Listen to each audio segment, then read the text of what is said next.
Introduction. Rich Dad, Poor Dad. Having two dads offered me the choice of contrasting points of view, one of a rich man and one of a poor man. I had two fathers, a rich one and a poor one. One was highly educated and intelligent. He had a PhD and completed 4 years of undergraduate work in less than 2 years. He then went on to Stanford University, the University of Chicago, and Northwestern University to do his advanced studies, all on full financial scholarships. The other father never finished the 8th grade.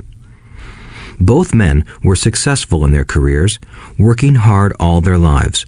Both earned substantial incomes, yet one always struggled financially. The other would become one of the richest men in Hawaii. One died, leaving tens of millions of dollars to his family, charities, and his church. The other left bills to be paid. Both men were strong, charismatic, and influential. Both men offered me advice, but they did not advise the same things. Both men believed strongly in education, but did not recommend the same course of study. If I had had only one dad, I would have had to accept or reject his advice. Having two dads offered me the choice of contrasting points of view, one of a rich man and one of a poor man. Instead of simply accepting or rejecting one or the other, I found myself thinking more, comparing, and then choosing for myself. The problem was that the rich man was not rich yet, and the poor man was not yet poor. Both were just starting out on their careers, and both were struggling with money and families. But they had very different points of view about money. For example, one dad would say, "The love of money is the root of all evil." The other said, "The lack of money is the root of all evil." As a young boy, having two strong fathers, both influencing me, was difficult. I wanted to be a good son and listen, but the two fathers did not say the same things. The contrast in their points of view, particularly about money, was so extreme that I grew curious and intrigued. I began to start thinking for long periods of time about what each was saying. Much of my private time was spent reflecting, asking myself questions such as, "Why does he say that?" and then asking the same question of the other dad's statement. It would have been much easier to simply say, "Yeah, he's right, I agree with that," or to simply reject the point of view by saying, "The old man doesn't know what he's talking about." Instead, having two dads whom I loved forced me to think and ultimately choose a way of thinking for myself. As a process, choosing for myself turned out to be much more valuable in the long run than simply accepting or rejecting a single point of view. One of the reasons the rich get richer, the poor get poorer, and the middle class struggles in debt is that the subject of money is taught at home, not in school. Most of us learn about money from our parents, so what can poor parents tell their child about money? They simply say, "Stay in school and study hard." The child may graduate with excellent grades, but with a poor person's financial programming and mindset. Sadly, money is not taught in schools. Schools focus on scholastic and professional skills, but not on financial skills. This explains how smart bankers, doctors, and accountants who earned excellent grades may struggle financially all of their lives. Our staggering national debt is due in large part to highly educated politicians and government officials making financial decisions with little or no training in the subject of money. Today, I often wonder what will soon happen when we have millions of people who need financial and medical assistance. They will be dependent upon their families or the government for financial support. What will happen when Medicare and Social Security run out of money? How will a nation survive if teaching children about money continues to be left to parents, most of whom will be, or already are, poor? Because I had two influential fathers, I learned from both of them. I had to think about each dad's advice, and in doing so, I gained valuable insight into the power and effect of one's thoughts on one's life. For example, one dad had a habit of saying, "I can't afford it." The other dad forbade those words to be used. He insisted I ask, "How can I afford it?" One is a statement, and the other is a question. One lets you off the hook, and the other forces you to think. My soon-to-be rich dad would explain that by automatically saying the words, "I can't afford it," your brain stops working.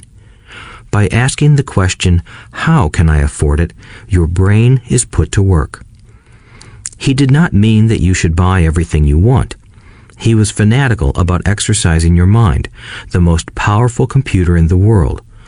He'd say, "My brain gets stronger every day because I exercise it. The stronger it gets, the more money I can make." He believed that automatically saying, "I can't afford it," was a sign of mental laziness.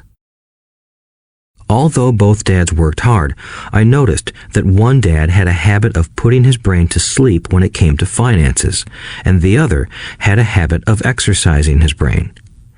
The long-term result was that one dad grew stronger financially and the other grew weaker. It is not much different from a person who goes to the gym to exercise on a regular basis versus someone who sits on the couch watching television. Proper physical exercise increases your chances for health, and proper mental exercise increases your chances for wealth. My two dads had opposing attitudes, and that affected the way they thought. One dad thought that the rich should pay more in taxes to take care of those less fortunate. The other said, taxes punish those who produce and reward those who don't produce. One dad recommended, study hard so you can find a good company to work for. The other recommended, study hard so you can find a good company to buy. One dad said, the reason I'm not rich is because I have you kids. The other said, the reason I must be rich is because I have you kids. One encouraged talking about money and business at the dinner table, while the other forbade the subject of money to be discussed over a meal. One said, when it comes to money, play it safe. Don't take risks. The other said, learn to manage risk. One believed, our home is our largest investment and our greatest asset. The other believed, my house is a liability, and if your house is your largest investment, you're in trouble. Both dads paid their bills on time, yet one paid his bills first, while the other paid his bills last.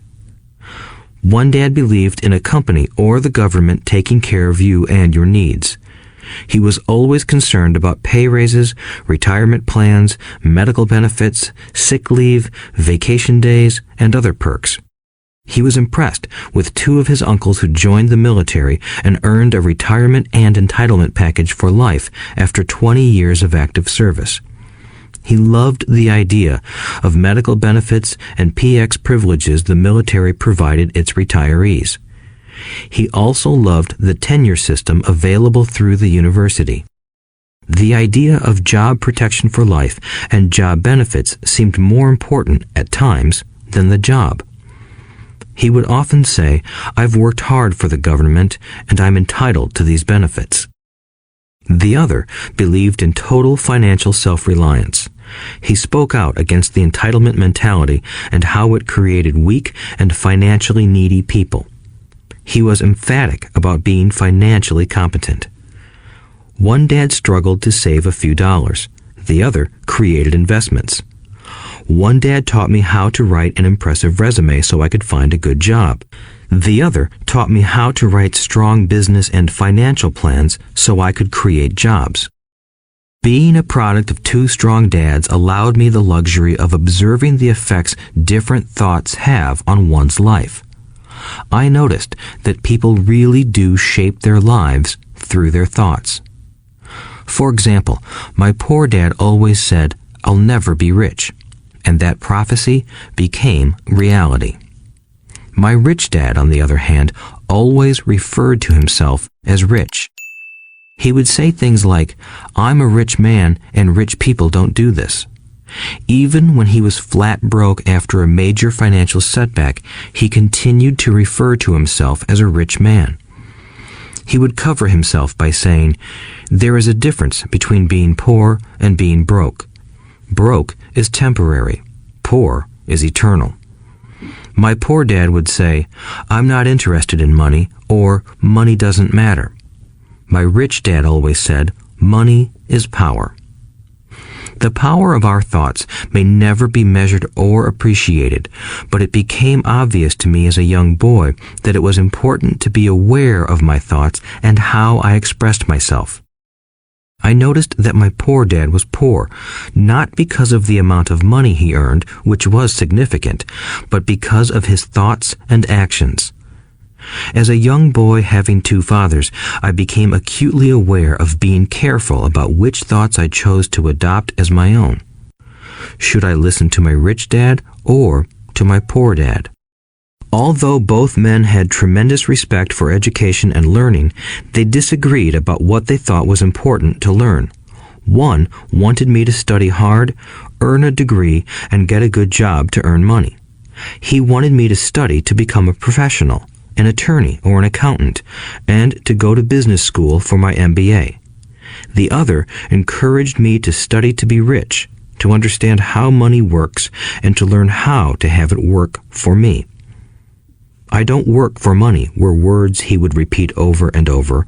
"Money works for me." At the age of 9, I decided to listen to and learn from my rich dad about money. In doing so, I chose not to listen to my poor dad, even though he was the one with all the college degrees. A lesson from Robert Frost. Robert Frost is my favorite poet. Although I love many of his poems, my favorite is The Road Not Taken. I use its lesson almost daily. The Road Not Taken. Two roads diverged in a yellow wood, and sorry I could not travel both. And be one traveler long I stood, and looked down one as far as I could, to where it bent in the undergrowth, then took the other as just as fair, and having perhaps the better claim, because it was grassy and wanted wear. Though as for that the passing there had worn them really about the same, and both that morning equally lay in leaves no step had trodden black. Oh, I kept the first for another day, yet knowing how way leads on to way, I doubted if I should ever come back. I shall be telling this with a sigh, somewhere ages and ages hence. Two roads diverged in a wood, and I took the one less traveled by, and that has made all the difference. And that has made all the difference. Over the years, I have often reflected upon Robert Frost's poem. Choosing not to listen to my highly educated dad's advice and attitude about money was a painful decision, but it was a decision that shaped the rest of my life. Once I made up my mind about whom to listen to, my education about money began. My rich dad taught me over a period of 30 years until I was 39 years old. He stopped once he realized that I knew and fully understood what he had been trying to drum into my often thick skull. Money is one form of power, but what is more powerful is financial education. Money comes and goes, but if you have the education about how money works, you gain power over it and can begin building wealth. The reason positive thinking alone does not work is because most people went to school and never learned how money works, so they spend their lives working for money. Because I was only 9 years old when I started, the lessons my rich dad taught me were simple. And when it was all said and done, there were only 6 main lessons, repeated over 30 years. This audiobook is about those 6 lessons, put as simply as possible, just as simply as my rich dad put forth those lessons to me. The lessons are meant not to be answers, but guideposts that will assist you and your children to grow wealthier no matter what happens in a world of increasing change and uncertainty. Chapter 1. Lesson 1. The rich don't work for money. The poor and the middle class work for money. The rich have money work for them. Dad, can you tell me how to get rich? My dad put down the evening paper. Why do you want to get rich, son? Because today Jimmy's mom drove up in their new Cadillac and they were going to their beach house for the weekend. He took 3 of his friends, but Mike and I weren't invited. They told us we weren't invited because we were poor kids. They did? My dad asked incredulously.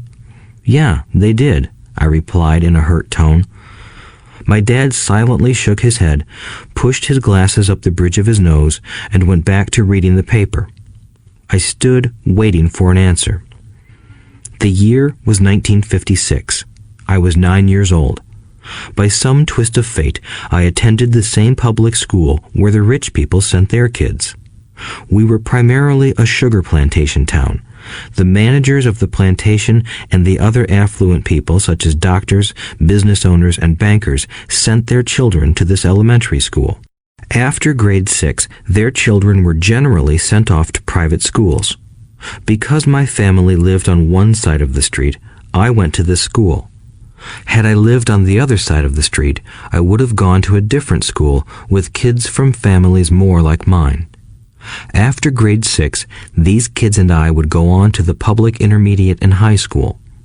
There was no private school for them or for me.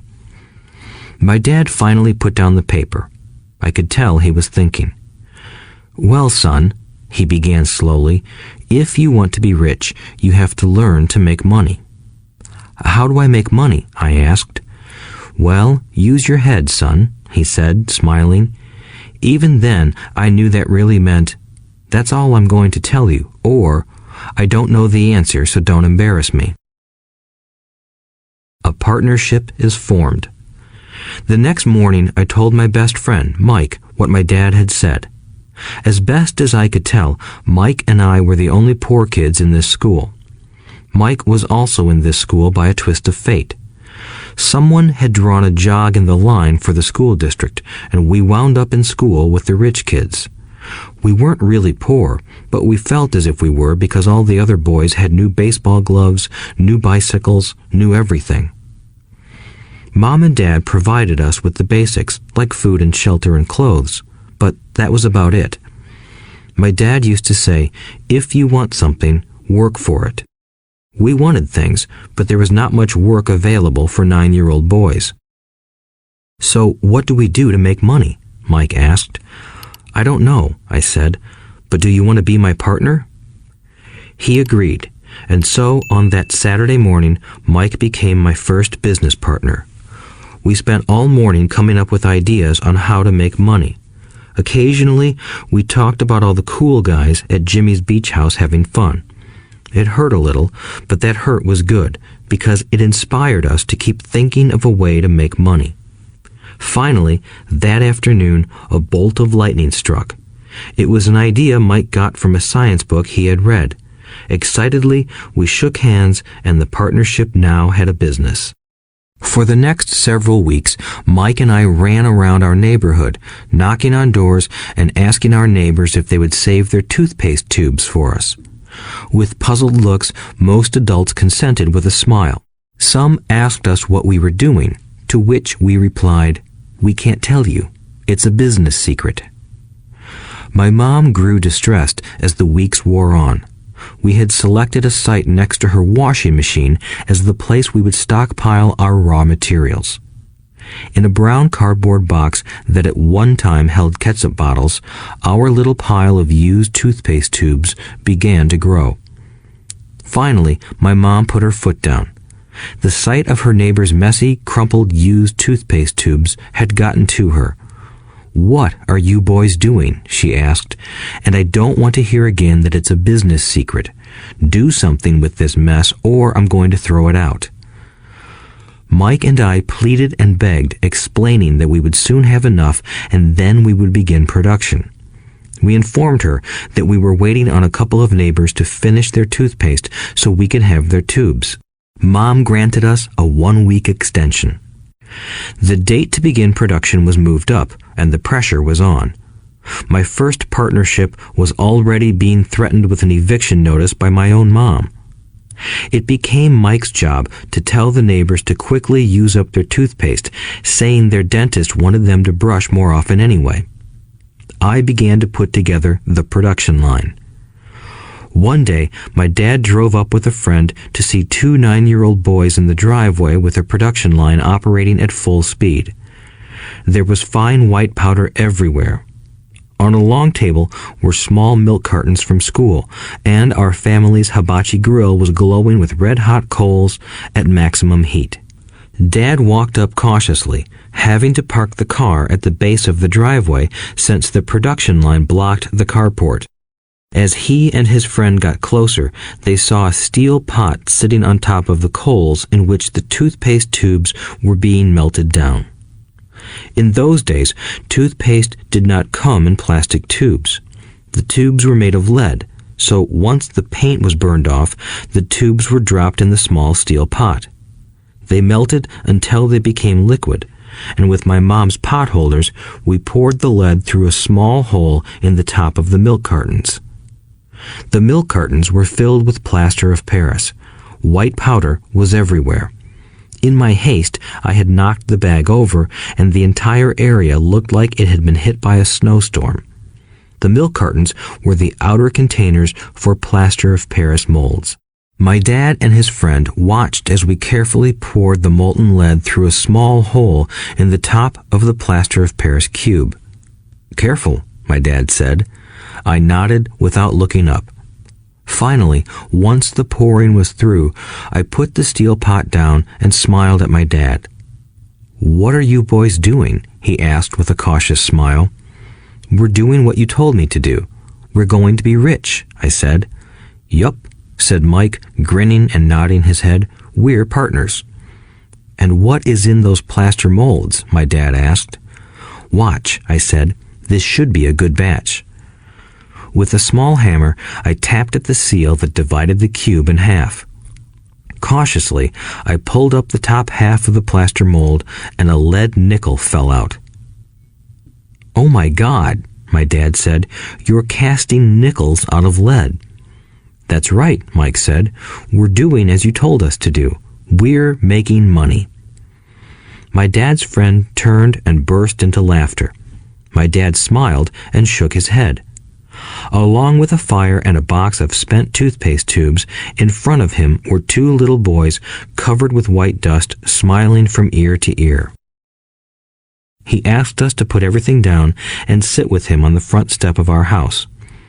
With a smile, he gently explained what the word counterfeiting meant. Our dreams were dashed. "You mean this is illegal?" asked Mike in a quivering voice. "Let them go," my dad's friend said. "They might be developing a natural talent." My dad glared at him. "Yes, it is illegal," my dad said gently, "but you boys have shown great creativity and original thought. Keep going. I'm really proud of you." Disappointed, Mike and I sat in silence for about 20 minutes before we began cleaning up our mess. The business was over on opening day. Sweeping the powder up, I looked at Mike and said, "I guess Jimmy and his friends are right. We are poor." My father was just leaving as I said that. "Boys," he said, "you're only poor if you give up. The most important thing is that you did something. Most people only talk and dream of getting rich. You've done something. I'm very proud of the 2 of you. I will say it again. Keep going. Don't quit." Mike and I stood there in silence. They were nice words, but we still did not know what to do. "So how come you're not rich, Dad?" I asked. "Because I chose to be a school teacher. School teachers really don't think about being rich. We just like to teach. I wish I could help you, but I really don't know how to make money." Mike and I turned and continued our cleanup. "I know," said my dad. "If you boys want to learn how to be rich, don't ask me. Talk to your dad, Mike." "My dad?" asked Mike with a scrunched-up face. "Yeah, your dad. repeated my dad with a smile. "Your dad and I have the same banker, and he raves about your father. He's told me several times that your father is brilliant when it comes to making money." "My dad?" Mike asked again in disbelief. "Then how come we don't have a nice car and a nice house like the rich kids at school?" "A nice car and a nice house don't necessarily mean you're rich or you know how to make money," my dad replied. "Jimmy's dad works for the sugar plantation. He's not much different from me. He works for a company and I work for the government. The company buys the car for him. The sugar company is in financial trouble, and Jimmy's dad may soon have nothing. Your dad is different, Mike. He seems to be building an empire, and I suspect in a few years he will be a very rich man." With that, Mike and I got excited again. With new vigor, we began cleaning up the mess caused by our now defunct first business. As we were cleaning, we made plans for how and when to talk to Mike's dad. The problem was that Mike's dad worked long hours and often did not come home until late. His father owned warehouses, a construction company, a chain of stores, and 3 restaurants. It was the restaurants that kept him out late. Mike caught the bus home after we had finished cleaning up. He was going to talk to his dad when he got home that night and ask him if he would teach us how to become rich. Mike promised to call as soon as he had talked to his dad, even if it was late. The phone rang at 8:30 p.m. "Okay," I said, "next Saturday." I put the phone down. Mike's dad had agreed to meet with us. On Saturday, I caught the 7:30 a.m. bus to the poor side of town. The lessons begin. Mike and I met with his dad that morning at 8 o'clock. He was already busy, having been at work for more than an hour. His construction supervisor was just leaving in his pickup truck as I walked up to his simple, small, and tidy home. Mike met me at the door. "Dad's on the phone, and he said to wait on the back porch," Mike said as he opened the door. The old wooden floor creaked as I stepped across the threshold of the aging house. There was a cheap mat just inside the door. The mat was there to hide the years of wear from countless footsteps that the floor had supported. Although clean, it needed to be replaced.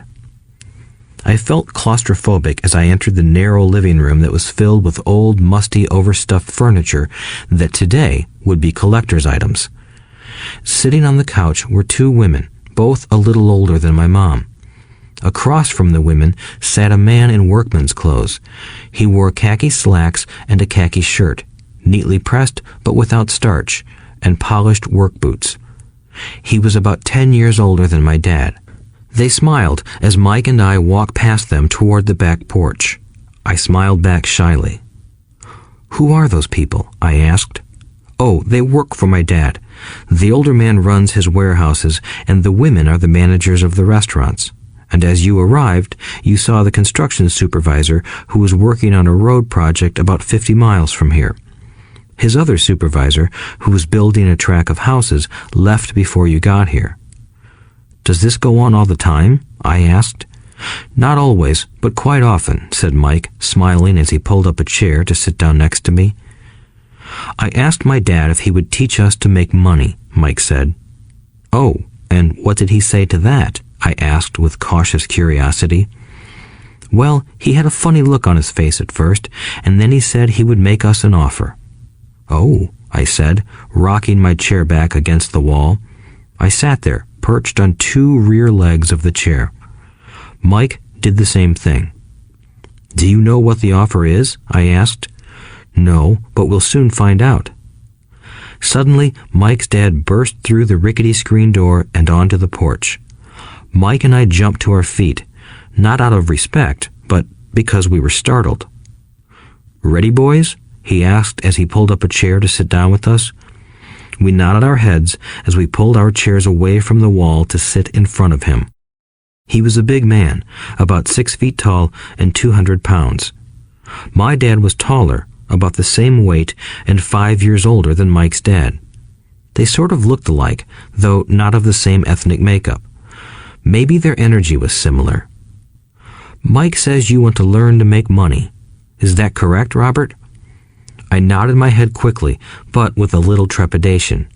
He had a lot of power behind his words and smile. "Okay, here's my offer. I'll teach you, but I won't do it classroom style. You work for me, I'll teach you. You don't work for me, I won't teach you. I can teach you faster if you work, and I'm wasting my time if you just want to sit and listen like you do in school. That's my offer. Take it or leave it." May I ask a question first?" I asked. "No. Take it or leave it. I've got too much work to do to waste my time. If you can't make up your mind decisively, then you'll never learn to make money anyway. Opportunities come and go. Being able to know when to make quick decisions is an important skill. You have the opportunity that you asked for. School is beginning, or it's over in 10 seconds, Mike's dad said with a teasing smile. "Take it," I said. "Take it," said Mike. "Good," said Mike's dad. "Mrs. Martin will be by in 10 minutes. After I'm through with her, you'll ride with her to my superette and you can begin working. I'll pay you 10 cents an hour and you'll work 3 hours every Saturday." "But I have a softball game today," I said. Mike's dad lowered his voice to a stern tone. "Take it or leave it," he said. "I'll take it," I replied, choosing to work and learn instead of playing. 30 cents later. By 9 a.m. that day, Mike and I were working for Mrs. Martin. She was a kind and patient woman. She always said that Mike and I reminded her of her 2 grown sons. Although kind, she believed in hard work and kept us moving. We spent 3 hours taking canned goods off the shelves, brushing each can with a feather duster to get the dust off, and then restacking them neatly. It was excruciatingly boring work. Mike's dad, whom I called my rich dad, owned 9 of these little superettes, each with a large parking lot.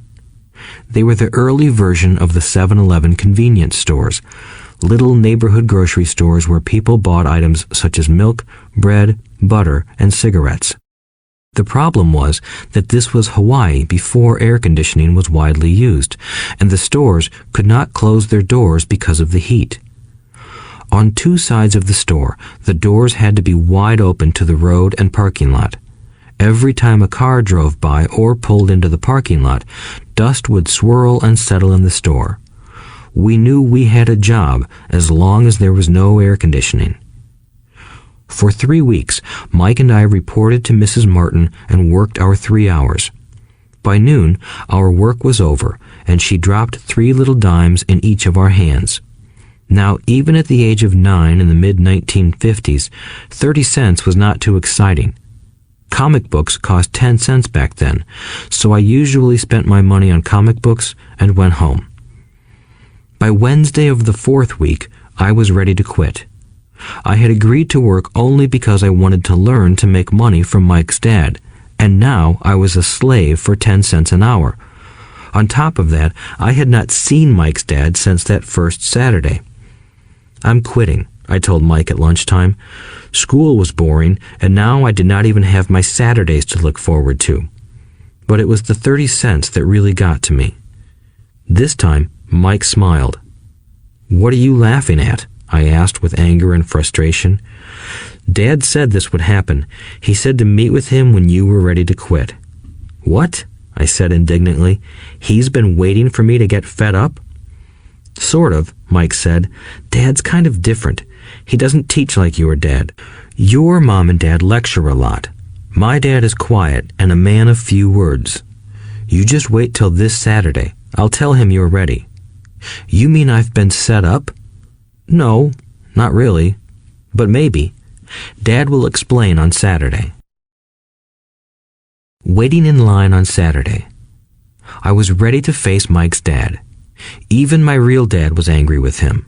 My real dad, the one I called the poor one, thought that my rich dad was violating child labor laws and should be investigated.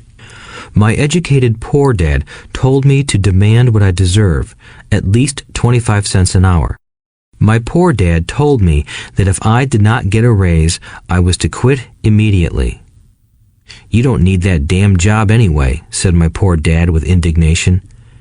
At 8 o'clock Saturday morning, I walked through the door of Mike's house when Mike's dad opened it. "Take a seat and wait in line," he said as I entered. He turned and disappeared into his little office next to a bedroom. I looked around the room and didn't see Mike anywhere. Feeling awkward, I cautiously sat down next to the same two women who were there 4 weeks earlier. They smiled and slid down the couch to make room for me. 45 minutes went by, and I was steaming. The two women had met with him and left 30 minutes earlier. An older gentleman was in there for 20 minutes and was also gone. The house was empty, and here I sat in a musty, dark living room on a beautiful, sunny Hawaiian day, waiting to talk to a cheapskate who exploited children. I could hear him rustling around the office, talking on the phone, and ignoring me. I was ready to walk out, but for some reason, I stayed. Finally, 15 minutes later, at exactly 9 o'clock, Richdad walked out of his office, said nothing, and signaled with his hand for me to enter. "I understand you want a raise or you're going to quit," Richdad said as he swiveled in his office chair. "Well, you're not keeping your end of the bargain," I blurted out, nearly in tears. It was really frightening for me to confront a grown-up. "You said that you would teach me if I worked for you. Well, I've worked for you. I've worked hard. I've given up my baseball games to work for you, but you haven't kept your word, and you haven't taught me anything. You are a crook like everyone in town thinks you are. You're greedy. You want all the money and don't take care of your employees. You made me wait and don't show me any respect. I'm only a little boy, but I deserve to be treated better." Richdad rocked back in his swivel chair, hands up to his chin, and stared at me. "Not bad," he said. "In less than a month, you sound like most of my employees." "What?" I asked. Not understanding what he was saying, I continued with my grievance. "I thought you were going to keep your end of the bargain and teach me. Instead, you want to torture me? That's cruel. That's really cruel." "I am teaching you," Richdad said quietly. "What have you taught me? Nothing," I said angrily. "You haven't even talked to me once since I agreed to work for peanuts. 10 cents an hour. Ha! I should notify the government about you. We have child labor laws, you know. My dad works for the government, you know." "Wow," said Richdad. "Now you sound just like most of the people who used to work for me. People I've either fired or who have quit." "So, what do you have to say?" I demanded, feeling pretty brave for a little kid. "You lied to me. I've worked for you, and you have not kept your word. You haven't taught me anything." "How do you know that I've not taught you anything?" asked Richdad calmly. "Well, you've never talked to me. I've worked for 3 weeks, and you have not taught me anything," I said with a pout. "Does teaching mean talking or a lecture?" Richdad asked. "Well, yes," I replied. "That's how they teach you in school," he said, smiling. "But that is not how life teaches you, and I would say that life is the best teacher of all. Most of the time, life does not talk to you. It just sort of pushes you around. Each push is life saying, 'Wake up, there's something I want you to learn.'" "What is this man talking about?" I asked myself silently. Life pushing me around was life talking to me? Now I knew I had to quit my job. I was talking to someone who needed to be locked up. If you learn life's lessons, you will do well. If not, life will just continue to push you around. People do two things. Some just let life push them around. Others get angry and push back. But they push back against their boss, or their job, or their husband or wife. They do not know it's life that's pushing. I had no idea what he was talking about. Life pushes all of us around. Some people give up and others fight. A few learn the lesson and move on. They welcome life pushing them around. To these few people, it means they need and want to learn something. They learn and move on. Most quit, and a few, like you, fight. Richdad stood and shut the creaky old wooden window that needed repair. "If you learn this lesson, you will grow into a wise, wealthy, and happy young man. If you don't, you will spend your life blaming a job, low pay, or your boss for your problems. You'll live life always hoping for that big break that will solve all your money problems. Rich Dad looked over at me to see if I was still listening. His eyes met mine. We stared at each other, communicating through our eyes. Finally, I looked away once I had absorbed his message. I knew he was right. I was blaming him, and I did ask to learn. I was fighting. Rich Dad continued, "Or, if you are the kind of person who has no guts, you just give up every time life pushes you. If you are that kind of person, you'll live all your life playing it safe, doing the right things, saving yourself for some event that never happens. Then you die a boring old man. You'll have lots of friends who really like you because you were such a nice, hard-working guy. But the truth is that you let life push you into submission. Deep down, you were terrified of taking risks. You really wanted to win, but the fear of losing was greater than the excitement of winning. Deep inside, you and only you will know you didn't go for it. You chose to play it safe." Our eyes met again. "You've been pushing me around?" I asked. "Some people might say that," smiled Rich Dad. "I would say that I just gave you a taste of life." "What taste of life?" I asked, still angry, but now curious and ready to learn. "You boys are the first people that have ever asked me to teach them how to make money. I have more than 150 employees, and not one of them has asked me what I know about money. They ask me for a job and a paycheck, but never to teach them about money. So most will spend the best years of their lives working for money, not really understanding what it is they are working for." I sat there listening intently. "So when Mike told me you wanted to learn how to make money, I decided to design a course that mirrored real life. I could talk until I was blue in the face, but you wouldn't hear a thing. So I decided to let life push you around a bit so you could hear me. That's why I only paid you 10 cents. "So what is the lesson I learned from working for only 10 cents an hour?" I asked. "That you're cheap and exploit your workers?" Rich Dad rocked back and laughed heartily. Finally, he said, "You'd best change your point of view. Stop blaming me and thinking I'm the problem. If you think I'm the problem, then you have to change me. If you realize that you're the problem, then you can change yourself, learn something, and grow wiser.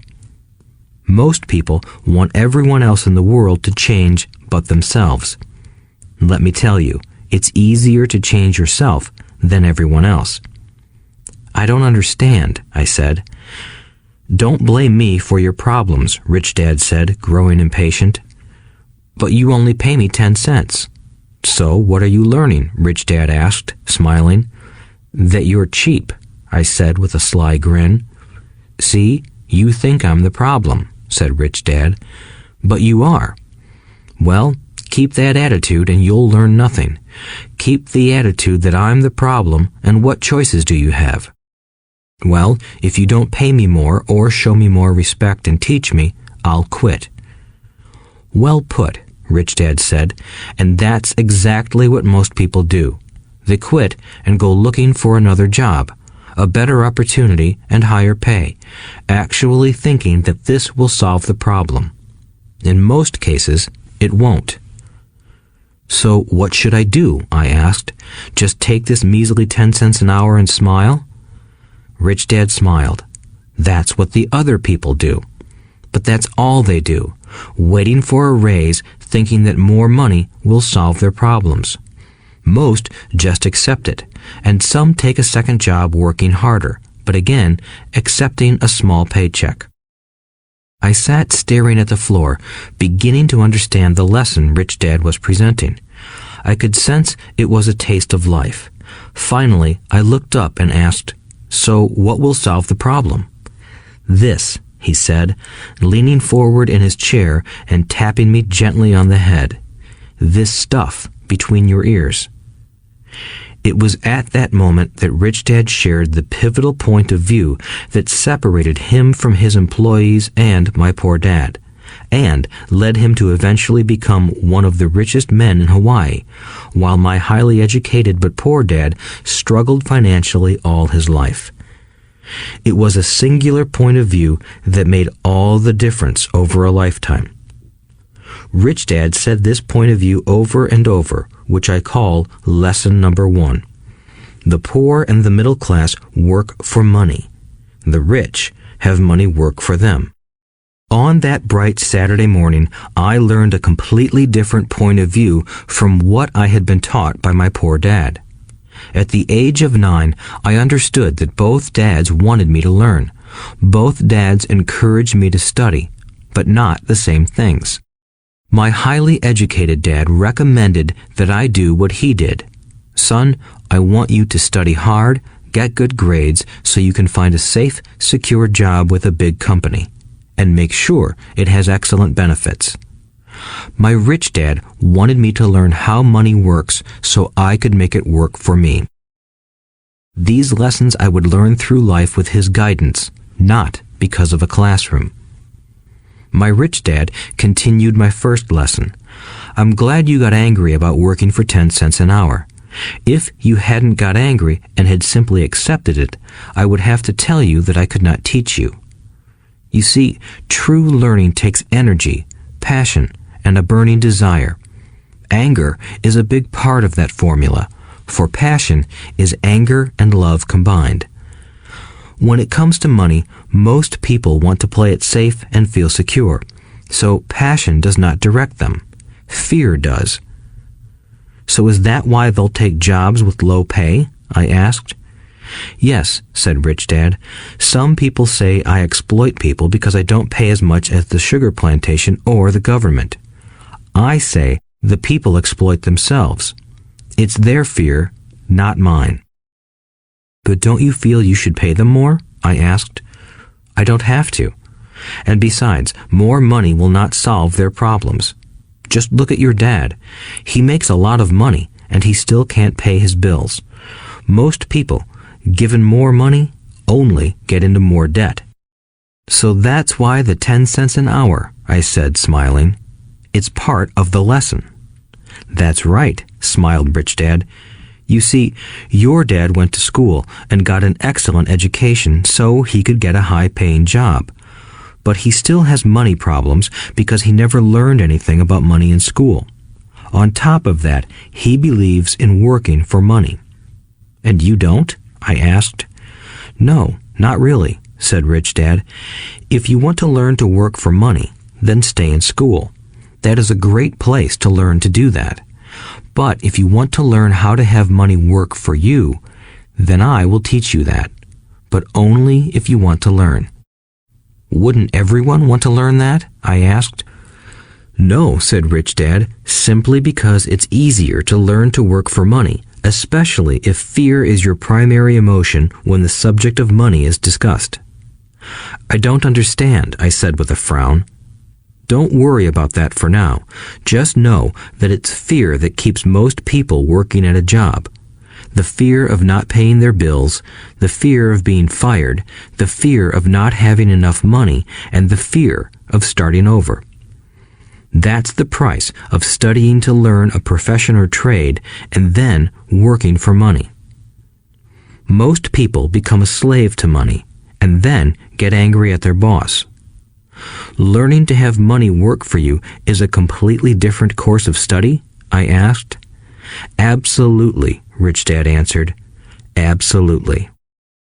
We sat in the silence on that beautiful Hawaiian Saturday morning. My friends had just started their Little League baseball game, but for some reason I was now thankful I had decided to work for 10 cents an hour. I sensed that I was about to learn something my friends wouldn't learn in school. Ready to learn? Asked Rich Dad.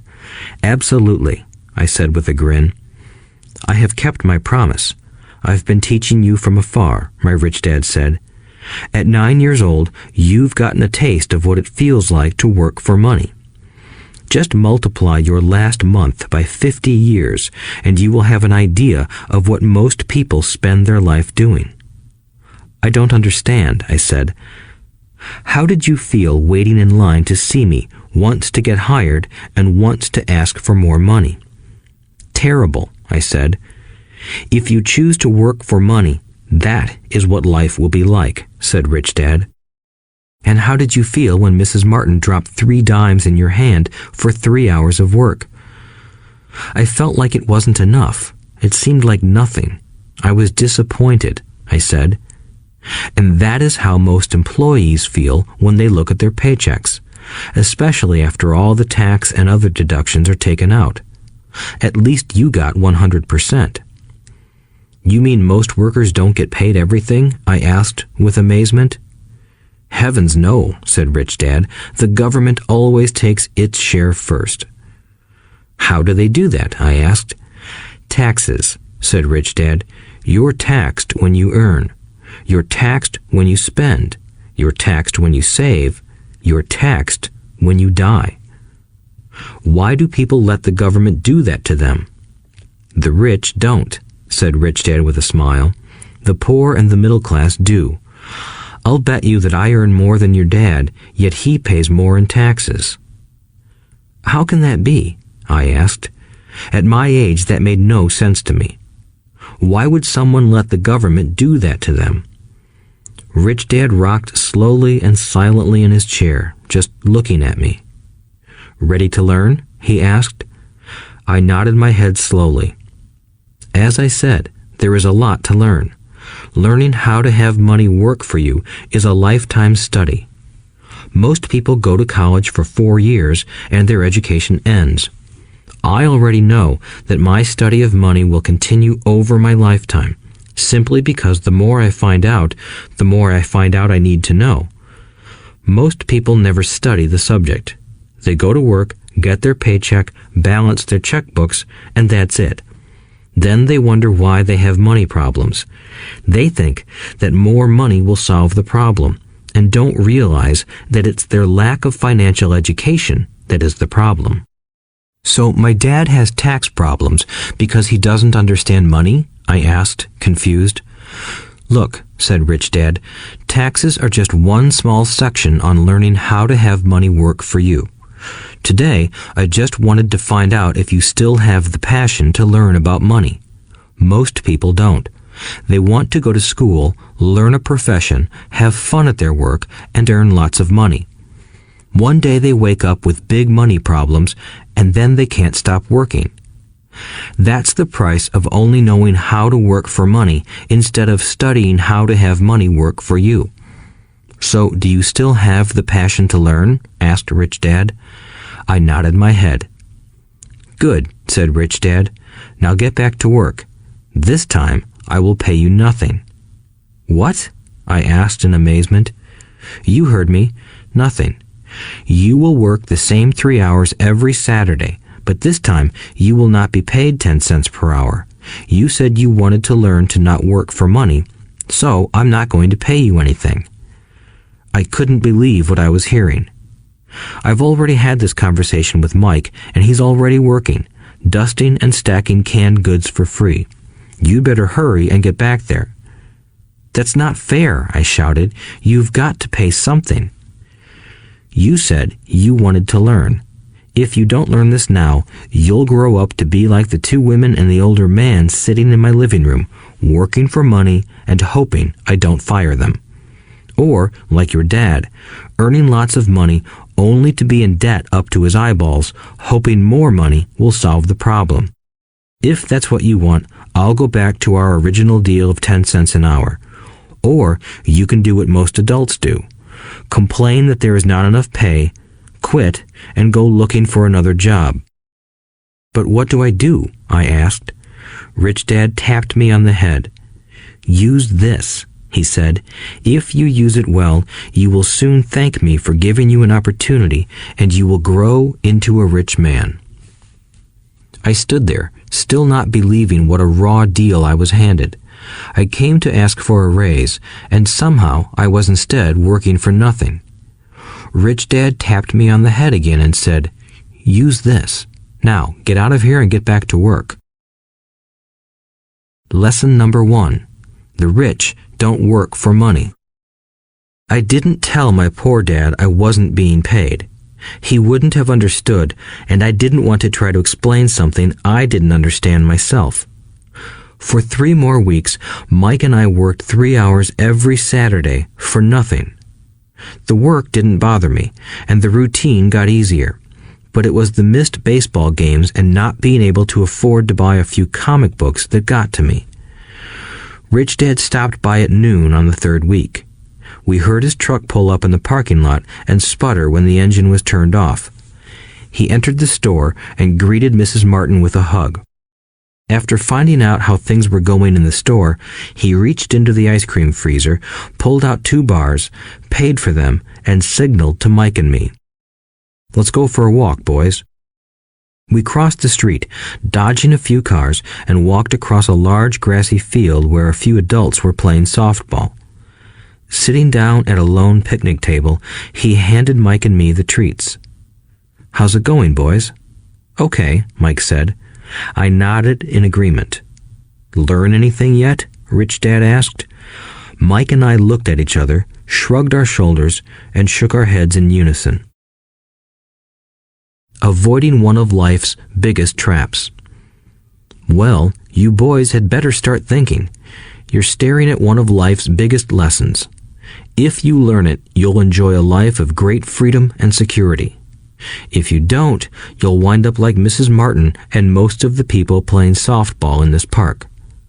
They work very hard for little money, clinging to the illusion of job security and looking forward to a 3-week vacation each year and maybe a skimpy pension after 45 years of service.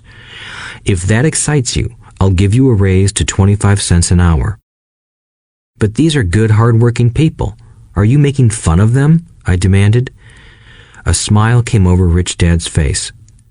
Mrs. Martin is like a mother to me. I would never be that cruel. I may sound unkind because I'm doing my best to point something out to the 2 of you. I want to expand your point of view so you can see something most people never have the benefit of seeing because their vision is too narrow. Most people never see the trap they are in. Mike and I sat there, uncertain of his message. He sounded cruel, yet we could sense he was trying to drive home a point. With a smile, Richdad said, "Doesn't that 25 cents an hour sound good? Doesn't it make your heart beat a little faster?" I shook my head no, but it really did. 25 cents an hour would be big bucks to me. "Okay, I'll pay you $1 an hour," Richdad said, with a sly grin. Now my heart started to race. My brain was screaming, "Take it, take it." I could not believe what I was hearing. Still, I said nothing. "Okay, $2 an hour." My little brain and heart nearly exploded. After all, it was 1956, and being paid $2 an hour would have made me the richest kid in the world. I couldn't imagine earning that kind of money. I wanted to say yes. I wanted the deal. I could picture a new bicycle, new baseball glove, and the adoration of my friends when I flashed some cash. On top of that, Jimmy and his rich friends could never call me poor again. But somehow, my mouth stayed shut. The ice cream had melted and was running down my hand. Richdad was looking at 2 boys staring back at him, eyes wide open and brains empty. He was testing us, and he knew there was a part of our emotions that wanted to take the deal. He understood that every person has a weak and needy part of their soul that can be bought, and he knew that every individual also had a part of their soul that was resilient and could never be bought. It was only a question of which one was stronger. "Okay, $5 an hour." Suddenly, I was silent. Something had changed. The offer was too big and ridiculous. Not many grown-ups in 1956 made more than that, but quickly my temptation disappeared and calm set in. Slowly, I turned to my left to look at Mike. He looked back at me. The part of my soul that was weak and needy was silenced. The part of me that had no price took over. I knew Mike had gotten to that point too. Good, said Rich Dad softly. Most people have a price, and they have a price because of human emotions named fear and greed.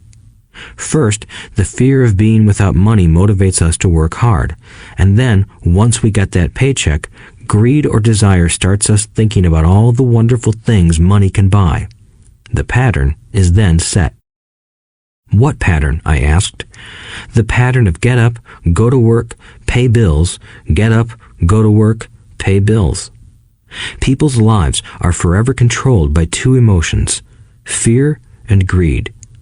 Offer them more money, and they continue the cycle by increasing their spending. This is what I call the rat race. There is another way? Mike asked. Yes, said Rich Dad slowly, but only a few people find it. And what is that way? Mike asked. That's what I hope you boys will learn as you work and study with me. That is why I took away all forms of pay. Any hints? Mike asked. We're kind of tired of working hard, especially for nothing. Well, the first step is telling the truth, said Rich Dad. We haven't been lying, I said. I did not say you were lying. I said to tell the truth, Rich Dad retorted. The truth about what? I asked. How you're feeling, Rich Dad said. You don't have to say it to anyone else. Just admit it to yourself. You mean the people in this park, the people who work for you, Mrs. Martin, they don't do that? I asked. I doubt it, said Rich Dad. Instead, they feel the fear of not having money. They don't confront it logically. They react emotionally instead of using their heads, Rich Dad said. Then, they get a few bucks in their hands, and again, the emotions of joy, desire, and greed take over. And again they react instead of think. So their emotions control their brain, Mike said. That's correct, said Rich Dad. Instead of admitting the truth about how they feel, they react to their feelings and fail to think.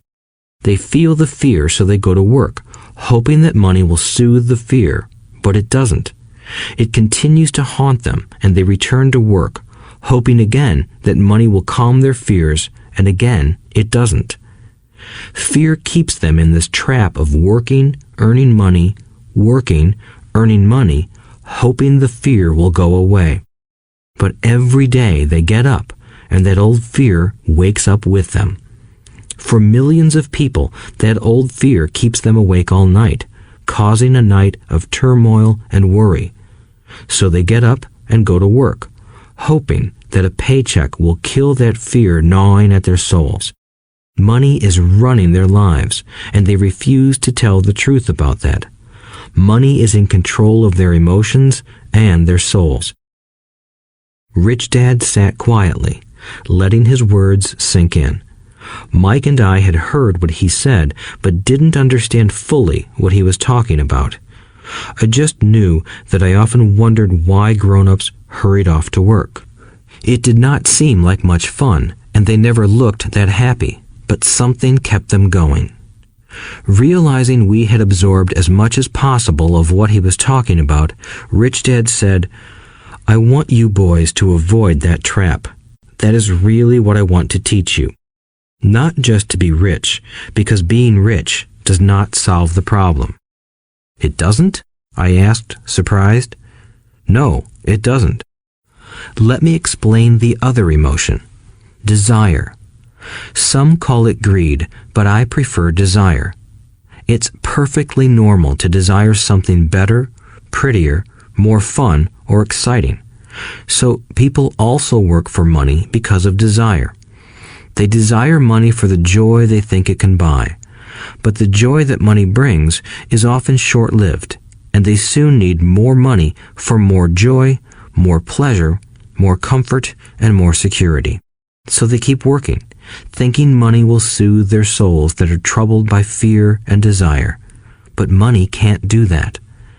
Even rich people do this? Mike asked. Rich people included, said Rich Dad. In fact, the reason many rich people are rich isn't because of desire, but because of fear. They believe that money can eliminate the fear of being poor, so they amass tons of it, only to find the fear gets worse. Now they fear losing the money. I have friends who keep working even though they have plenty. I know people who have millions who are more afraid now than when they were poor. They're terrified of losing it all. The fears that drove them to get rich got worse. That weak and needy part of their soul is actually screaming louder. They don't want to lose the big houses, the cars, and the high life money has bought them. They worry about what their friends would say if they lost all their money. Many are emotionally desperate and neurotic, although they look rich and have more money. So, is a poor man happier? I asked. No, I don't think so, replied Richdad. The avoidance of money is just as psychotic as being attached to money. As if on cue, the town derelict went past our table, stopping by the large rubbish can and rummaging around in it. The three of us watched him with great interest, when before we probably would have just ignored him. Richdad pulled $1 out of his wallet and gestured to the older man. Seeing the money, the derelict came over immediately, took the bill, thanked Richdad profusely, and hurried off, ecstatic with his good fortune. He's not much different from most of my employees, said Richdad. I've met so many people who say, "Oh, I'm not interested in money," yet they'll work at a job for 8 hours a day. That's a denial of truth. If they weren't interested in money, then why are they working? That kind of thinking is probably more psychotic than a person who hoards money. As I sat there listening to my rich dad, my mind flashed back to the countless times my own dad said, "I'm not interested in money." He said those words often. He also covered himself by always saying, "I work because I love my job." So, what do we do? I asked. Not work for money until all traces of fear and greed are gone? No, that would be a waste of time, said Richdad. Emotions are what make us human. The word emotion stands for energy in motion. Be truthful about your emotions and use your mind and emotions in your favor, not against yourself. Whoa, said Mike. Don't worry about what I just said. It will make more sense in years to come. Just be an observer, not a reactor to your emotions. Most people do not know that it's their emotions that are doing the thinking. Your emotions are your emotions, but you have got to learn to do your own thinking. Can you give me an example? I asked. Sure, replied Richdad. When a person says, "I need to find a job," it's most likely an emotion doing the thinking. Fear of not having money generates that thought. But people do need money if they have bills to pay, I said. Sure they do, smiled Richdad. All I'm saying is that it's fear that is all too often doing the thinking. I don't understand, said Mike. For example, said Richdad, if the fear of not having enough money arises, instead of immediately running out to get a job, they instead might ask themselves this question. Will a job be the best solution to this fear over the long run? In my opinion, the answer is no. A job is really a short-term solution to a long-term problem. But my dad is always saying, stay in school and get good grades so you can find a safe, secure job, I interjected, somewhat confused. Yes, I understand he says that, said Richdad, smiling. Most people recommend that, and it's a good path for most people. But people make that recommendation primarily out of fear. You mean my dad says that because he's afraid? Yes, said Richdad. He's terrified that you won't earn enough money and won't fit into society. Don't get me wrong. He loves you and wants the best for you. I, too, believe an education and a job are important, but it won't handle the fear. You see, that same fear that makes him get up in the morning to earn a few bucks is the fear that is causing him to be so fanatical about your going to school. So what do you recommend? I asked. I want to teach you to master the power of money instead of being afraid of it. They don't teach that in school, and if you don't learn it, you become a slave to money. It was finally making sense. He wanted us to widen our views and to see what the Mrs. Martins of this world couldn't see. He used examples that sounded cruel at the time, but I've never forgotten them. My vision widened that day, and I began to see the trap that lay ahead for most people. You see, we're all employees ultimately. We just work at different levels, said Richdad. I just want you boys to have a chance to avoid the trap caused by those two emotions, fear and desire. Use them in your favor, not against you. That's what I want to teach you. I'm not interested in just teaching you to make a pile of money. That won't handle the fear or desire. If you don't first handle fear and desire, and you get rich, you'll only be a highly paid slave. So how do we avoid the trap? I asked. The main cause of poverty or financial struggle is fear and ignorance, not the economy or the government or the rich. It's self-inflicted fear and ignorance that keep people trapped. So you boys go to school and get your college degrees, and I'll teach you how to stay out of the trap. The pieces of the puzzle were appearing. My highly educated dad had a great education and a great career, but school never told him how to handle money or his fear of it. It became clear that I could learn different and important things from two fathers. So you've been talking about the fear of not having money. How does the desire for money affect our thinking? Mike asked. How did you feel when I tempted you with a pay raise? Did you notice your desires rising? We nodded our heads. By not giving in to your emotions, you were able to delay your reactions and think. That is important. We will always have emotions of fear and greed. From here on in, it's imperative for you to use those emotions to your advantage, and for the long term to not let your emotions control your thinking. Most people use fear and greed against themselves. That's the start of ignorance. Most people live their lives chasing paychecks, pay raises, and job security because of the emotions of desire and fear, not really questioning where those emotion-driven thoughts are leading them.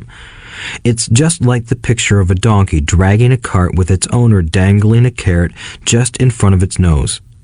The donkey's owner may be going where he wants to, but the donkey is chasing an illusion. Tomorrow, there will only be another carrot for the donkey. You mean the moment I pictured a new baseball glove, candy, and toys, that's like a carrot to a donkey? Mike asked. Yes, and as you get older, your toys get more expensive. A new car, a boat, and a big house to impress your friends, said Richdad with a smile.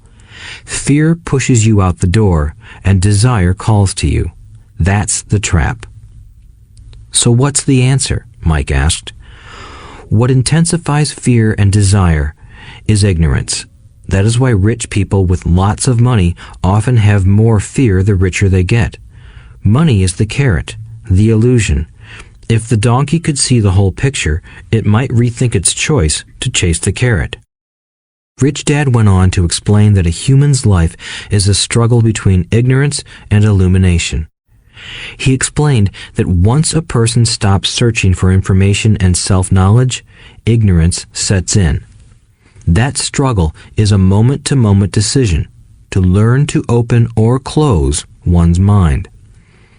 Look, school is very important. You go to school to learn a skill or profession to become a contributing member of society. Every culture needs teachers, doctors, mechanics, artists, cooks, business people, police officers, firefighters, and soldiers. Schools train them so society can thrive and flourish, said Richdad. Unfortunately, for many people, school is the end, not the beginning.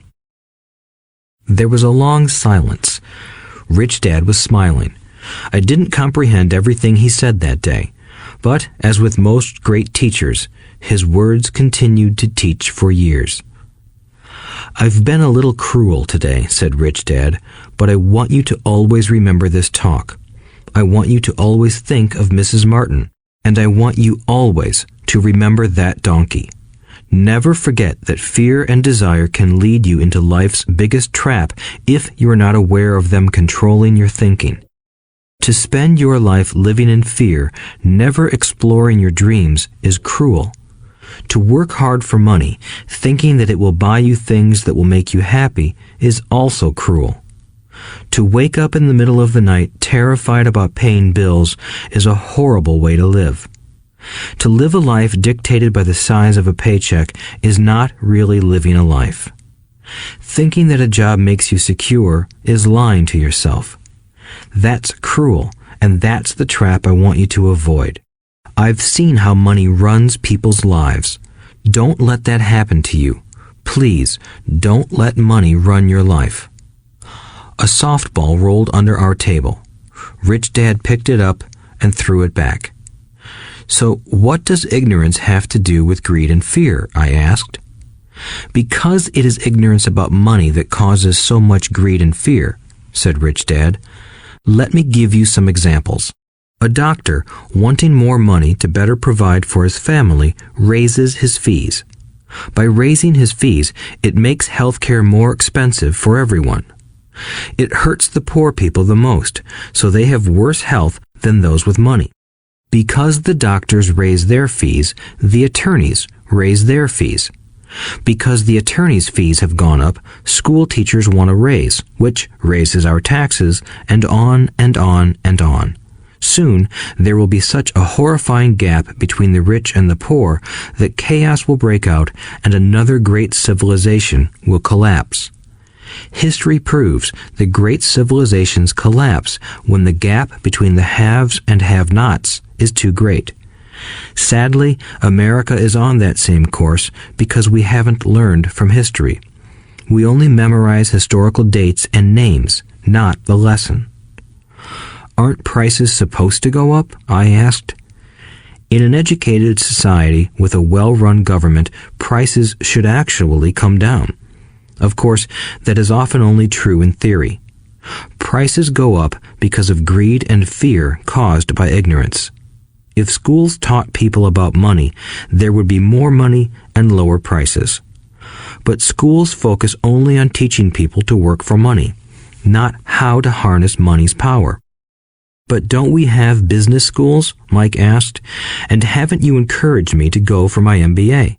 Yes, said Richdad, but all too often business schools train employees to become sophisticated bean counters. Heaven forbid a bean counter takes over a business. All they do is look at the numbers, fire people, and kill the business. I know this because I hire bean counters.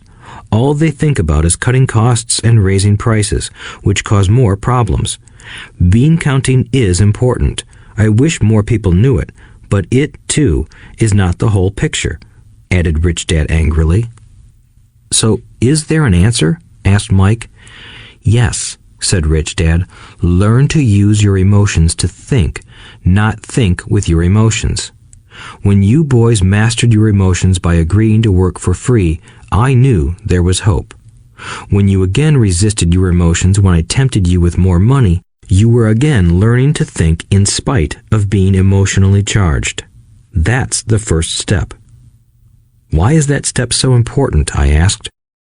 Well, that's up to you to find out. If you want to learn, I'll take you boys into the briar patch, a place almost everyone else avoids.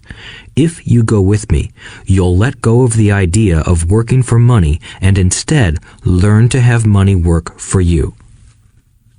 And what will we get if we go with you? What if we agree to learn from you? What will we get? I asked. The same thing Brer Rabbit got, said Richdad, referring to the classic children's story. Is there a briar patch? I asked. Yes, said Richdad. The briar patch is our fear and greed. Confronting fear, weaknesses, and neediness by choosing our own thoughts is the way out. Choosing our thoughts? Mike asked, puzzled. Yes, choosing what we think rather than reacting to our emotions. Instead of just getting up and going to work because not having the money to pay your bills is scaring you, ask yourself, is working harder at this the best solution to this problem? Most people are too afraid to rationally think things through and instead run out the door to a job they hate. The tar baby is in control. That's what I mean by choosing your thoughts. And how do we do that? Mike asked. That's what I will teach you. I'll teach you to have a choice of thoughts rather than a knee-jerk reaction, like gulping down your morning coffee and running out the door. Remember what I said before. A job is only a short-term solution to a long-term problem. Most people have only one problem in mind, and it's short-term. It's the bills at the end of the month, the tar baby. Money controls their lives, or should I say the fear and ignorance about money controls it. So they do as their parents did. They get up every day and go work for money, not taking the time to ask the question, is there another way? Their emotions now control their thinking, not their heads. Can you tell the difference between emotions thinking and the head thinking? Mike asked. Oh yes, I hear it all the time, said Richdad. I hear things like, well, everyone has to work, or the rich are crooks, or I'll get another job, I deserve this raise, you can't push me around, or I like this job because it's secure. No one asks, is there something I'm missing here? Which would break through the emotional thought and give you time to think clearly. As we headed back to the store, Richdad explained that the rich really did make money. They did not work for it. He went on to explain that when Mike and I were casting 5-cent pieces out of lead, thinking we were making money, we were very close to thinking the way the rich think. The problem was that creating money is legal for the government and banks to do, but illegal for us to do. There are legal ways to create money from nothing, he told us. Richdad went on to explain that the rich know that money is an illusion, truly like the carrot for the donkey. It's only out of fear and greed that the illusion of money is held together by billions of people who believe that money is real. It's not. Money is really made up. It is only because of the illusion of confidence and the ignorance of the masses that this house of cards stands. He talked about the gold standard that America was on, and that each dollar bill was actually a silver certificate. What concerned him was the rumor that we would someday go off the gold standard and our dollars would no longer be backed by something tangible. If that happens, boys, all hell will break loose. The poor, the middle class, and the ignorant will have their lives ruined simply because they will continue to believe that money is real and that the company they work for, or the government, will look after them. We really did not understand what he was saying that day, but over the years, it made more and more sense. Seeing what others miss. As he climbed into his pickup truck outside his convenience store, Richdad said, "Keep working, boys, but the sooner you forget about needing a paycheck, the easier your adult life will be. Keep using your brain, work for free, and soon your mind will show you ways of making money far beyond what I could ever pay you. You will see things that other people never see. Most people never see these opportunities because they're looking for money and security, so that's all they get. The moment you see one opportunity, you'll see them for the rest of your life. The moment you do that, I'll teach you something else. Learn this, and you'll avoid one of life's biggest traps." Mike and I picked up our things from the store and waved goodbye to Mrs. Martin. We went back to the park, to the same picnic bench, and spent several more hours thinking and talking. We spent the next week at school thinking and talking too. For 2 more weeks, we kept thinking, talking, and working for free. At the end of the second Saturday, I was again saying goodbye to Mrs. Martin and looking at the comic book stand with a longing gaze. The hard thing about not even getting 30 cents every Saturday was that I didn't have any money to buy comic books. Suddenly, as Mrs. Martin said goodbye to Mike and me, I saw her do something I'd never seen her do before. Mrs. Martin was cutting the front page of the comic book in half.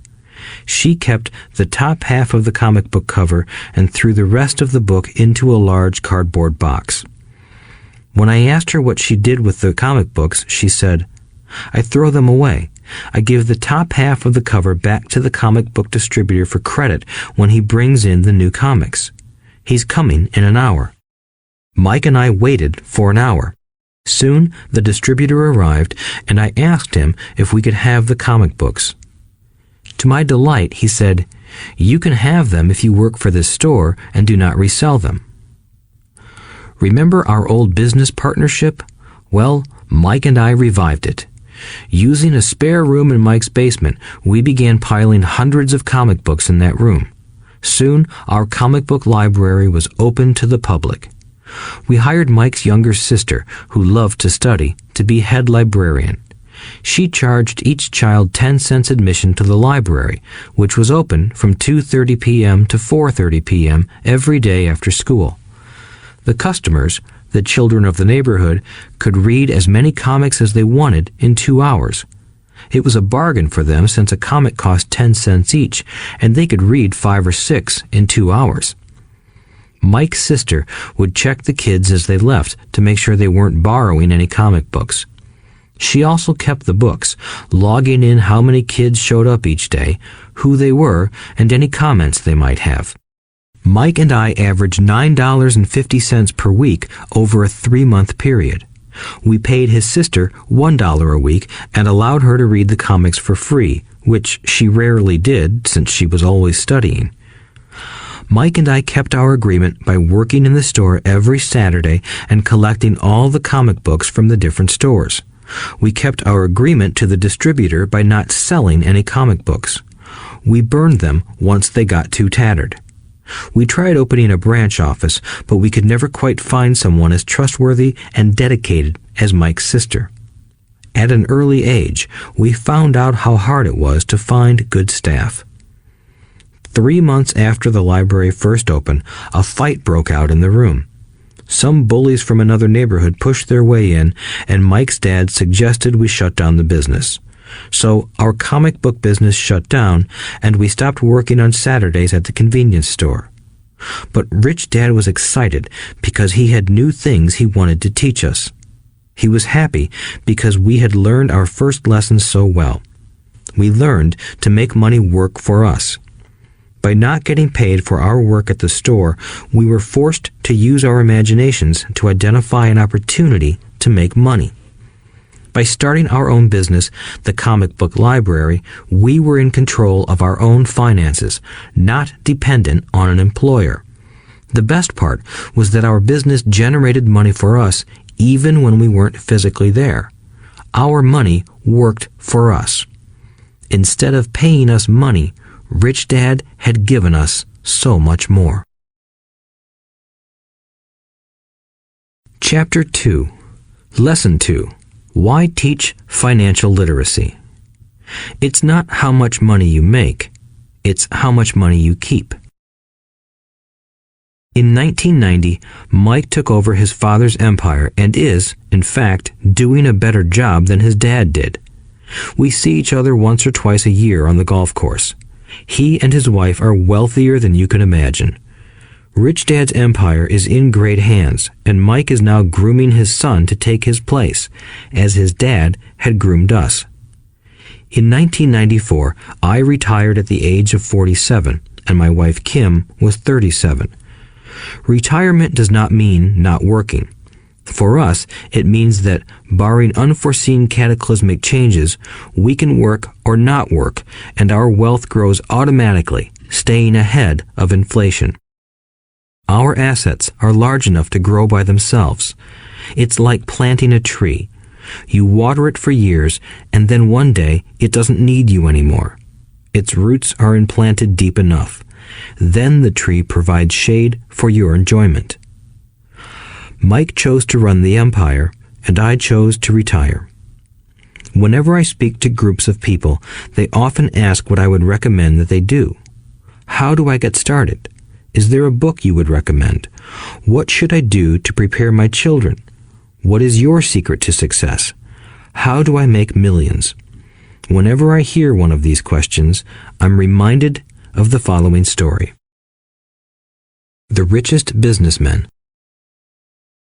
In 1923, a group of our greatest leaders and richest businessmen held a meeting at the Edgewater Beach Hotel in Chicago.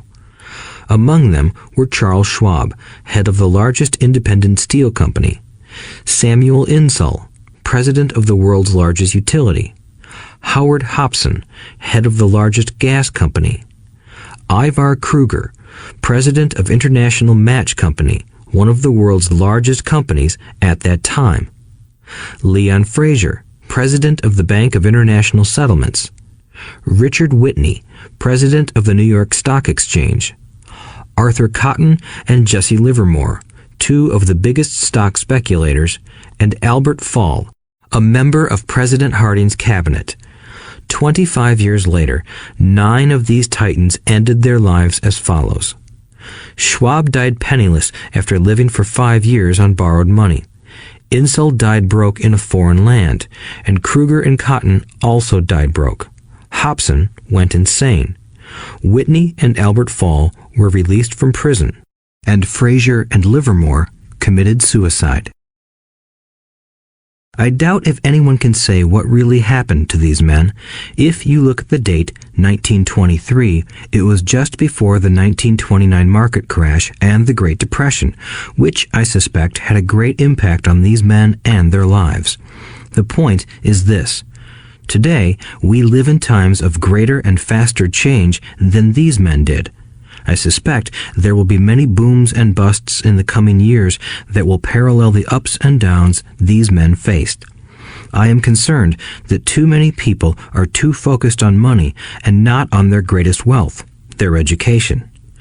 If people are prepared to be flexible, keep an open mind, and learn, they will grow richer and richer despite tough changes. If they think money will solve problems, they will have a rough ride. Intelligence solves problems and produces money. Money without financial intelligence is money soon gone. Most people fail to realize that in life, it's not how much money you make, it's how much money you keep. We've all heard stories of lottery winners who are poor, then suddenly rich, and then poor again. They win millions, yet are soon back where they started. Or stories of professional athletes who at the age of 24 are earning millions but are sleeping under a bridge 10 years later. I remember a story of a young basketball player who a year ago had millions. Today, at just 29, he claims his friends, attorney, and accountant took his money and he was forced to work at a car wash for minimum wage. He was fired from the car wash because he refused to take off his championship ring as he was wiping off the cars. His story made national news, and he is appealing his termination, claiming hardship and discrimination. He claims that the ring is all he has left, and if it was stripped away, he'll crumble. I know so many people who became instant millionaires, and while I am glad some people have become richer and richer, I caution them that in the long run, it's not how much money you make, it's how much you keep and how many generations you keep it. So when people ask, "Where do I get started?" or "Tell me how to get rich quick," they often are greatly disappointed with my answer.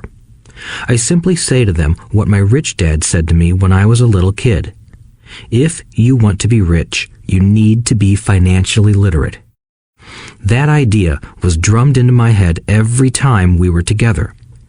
As I said, my educated dad stressed the importance of reading books, while my rich dad stressed the need to master financial literacy. If you are going to build the Empire State Building, the first thing you need to do is dig a deep hole and pour a strong foundation. If you are going to build a home in the suburbs, all you need to do is pour a 6-inch slab of concrete. Most people, in their drive to get rich, are trying to build an Empire State Building on a 6-inch slab. Our school system, created in the agrarian age, still believes in homes with no foundation. Dirt floors are still the rage, so kids graduate from school with virtually no financial foundation. One day, sleepless and deep in debt in suburbia, living the American dream, they decide that the answer to their financial problems is to find a way to get rich quick. Construction on the skyscraper begins.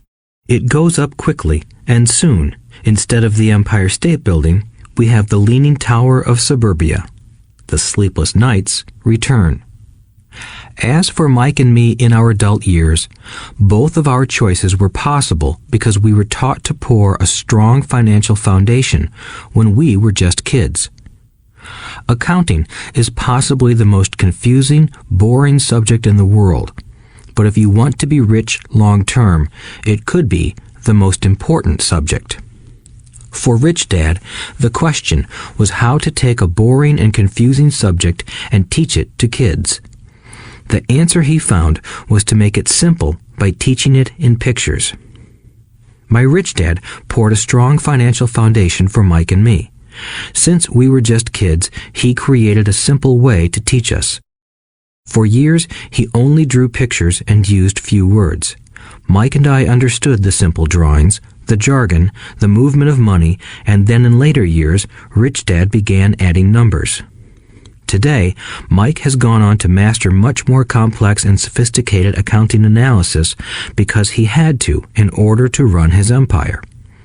I am not as sophisticated because my empire is smaller, yet we come from the same simple foundation. Over the following pages, we will discuss those same simple line drawings Mike's dad created for us. Though basic, those drawings helped guide two little boys in building great sums of wealth on a solid and deep foundation. Rule number 1. You must know the difference between an asset and a liability, and buy assets. If you want to be rich, this is all you need to know. It is rule number 1. It is the only rule. This may sound absurdly simple, but most people have no idea how profound this rule is. Most people struggle financially because they do not know the difference between an asset and a liability. Rich people acquire assets. The poor and middle class acquire liabilities that they think are assets, said Richdad. When Richdad explained this to Mike and me, we thought he was kidding. Here we were, nearly teenagers, and waiting for the secret to getting rich. And this was his answer. It was so simple that we stopped for a long time to think about it. "What is an asset?" asked Mike. "Don't worry right now," said Richdad. "Just let the idea sink in. If you can comprehend the simplicity, your life will have a plan and be financially easy. It is simple. That is why the idea is missed." "You mean all we need to know is what an asset is, acquire them, and we'll be rich?" I asked. Richdad nodded his head. "It's that simple." "If it's that simple, how come everyone is not rich?" I asked. Richdad smiled.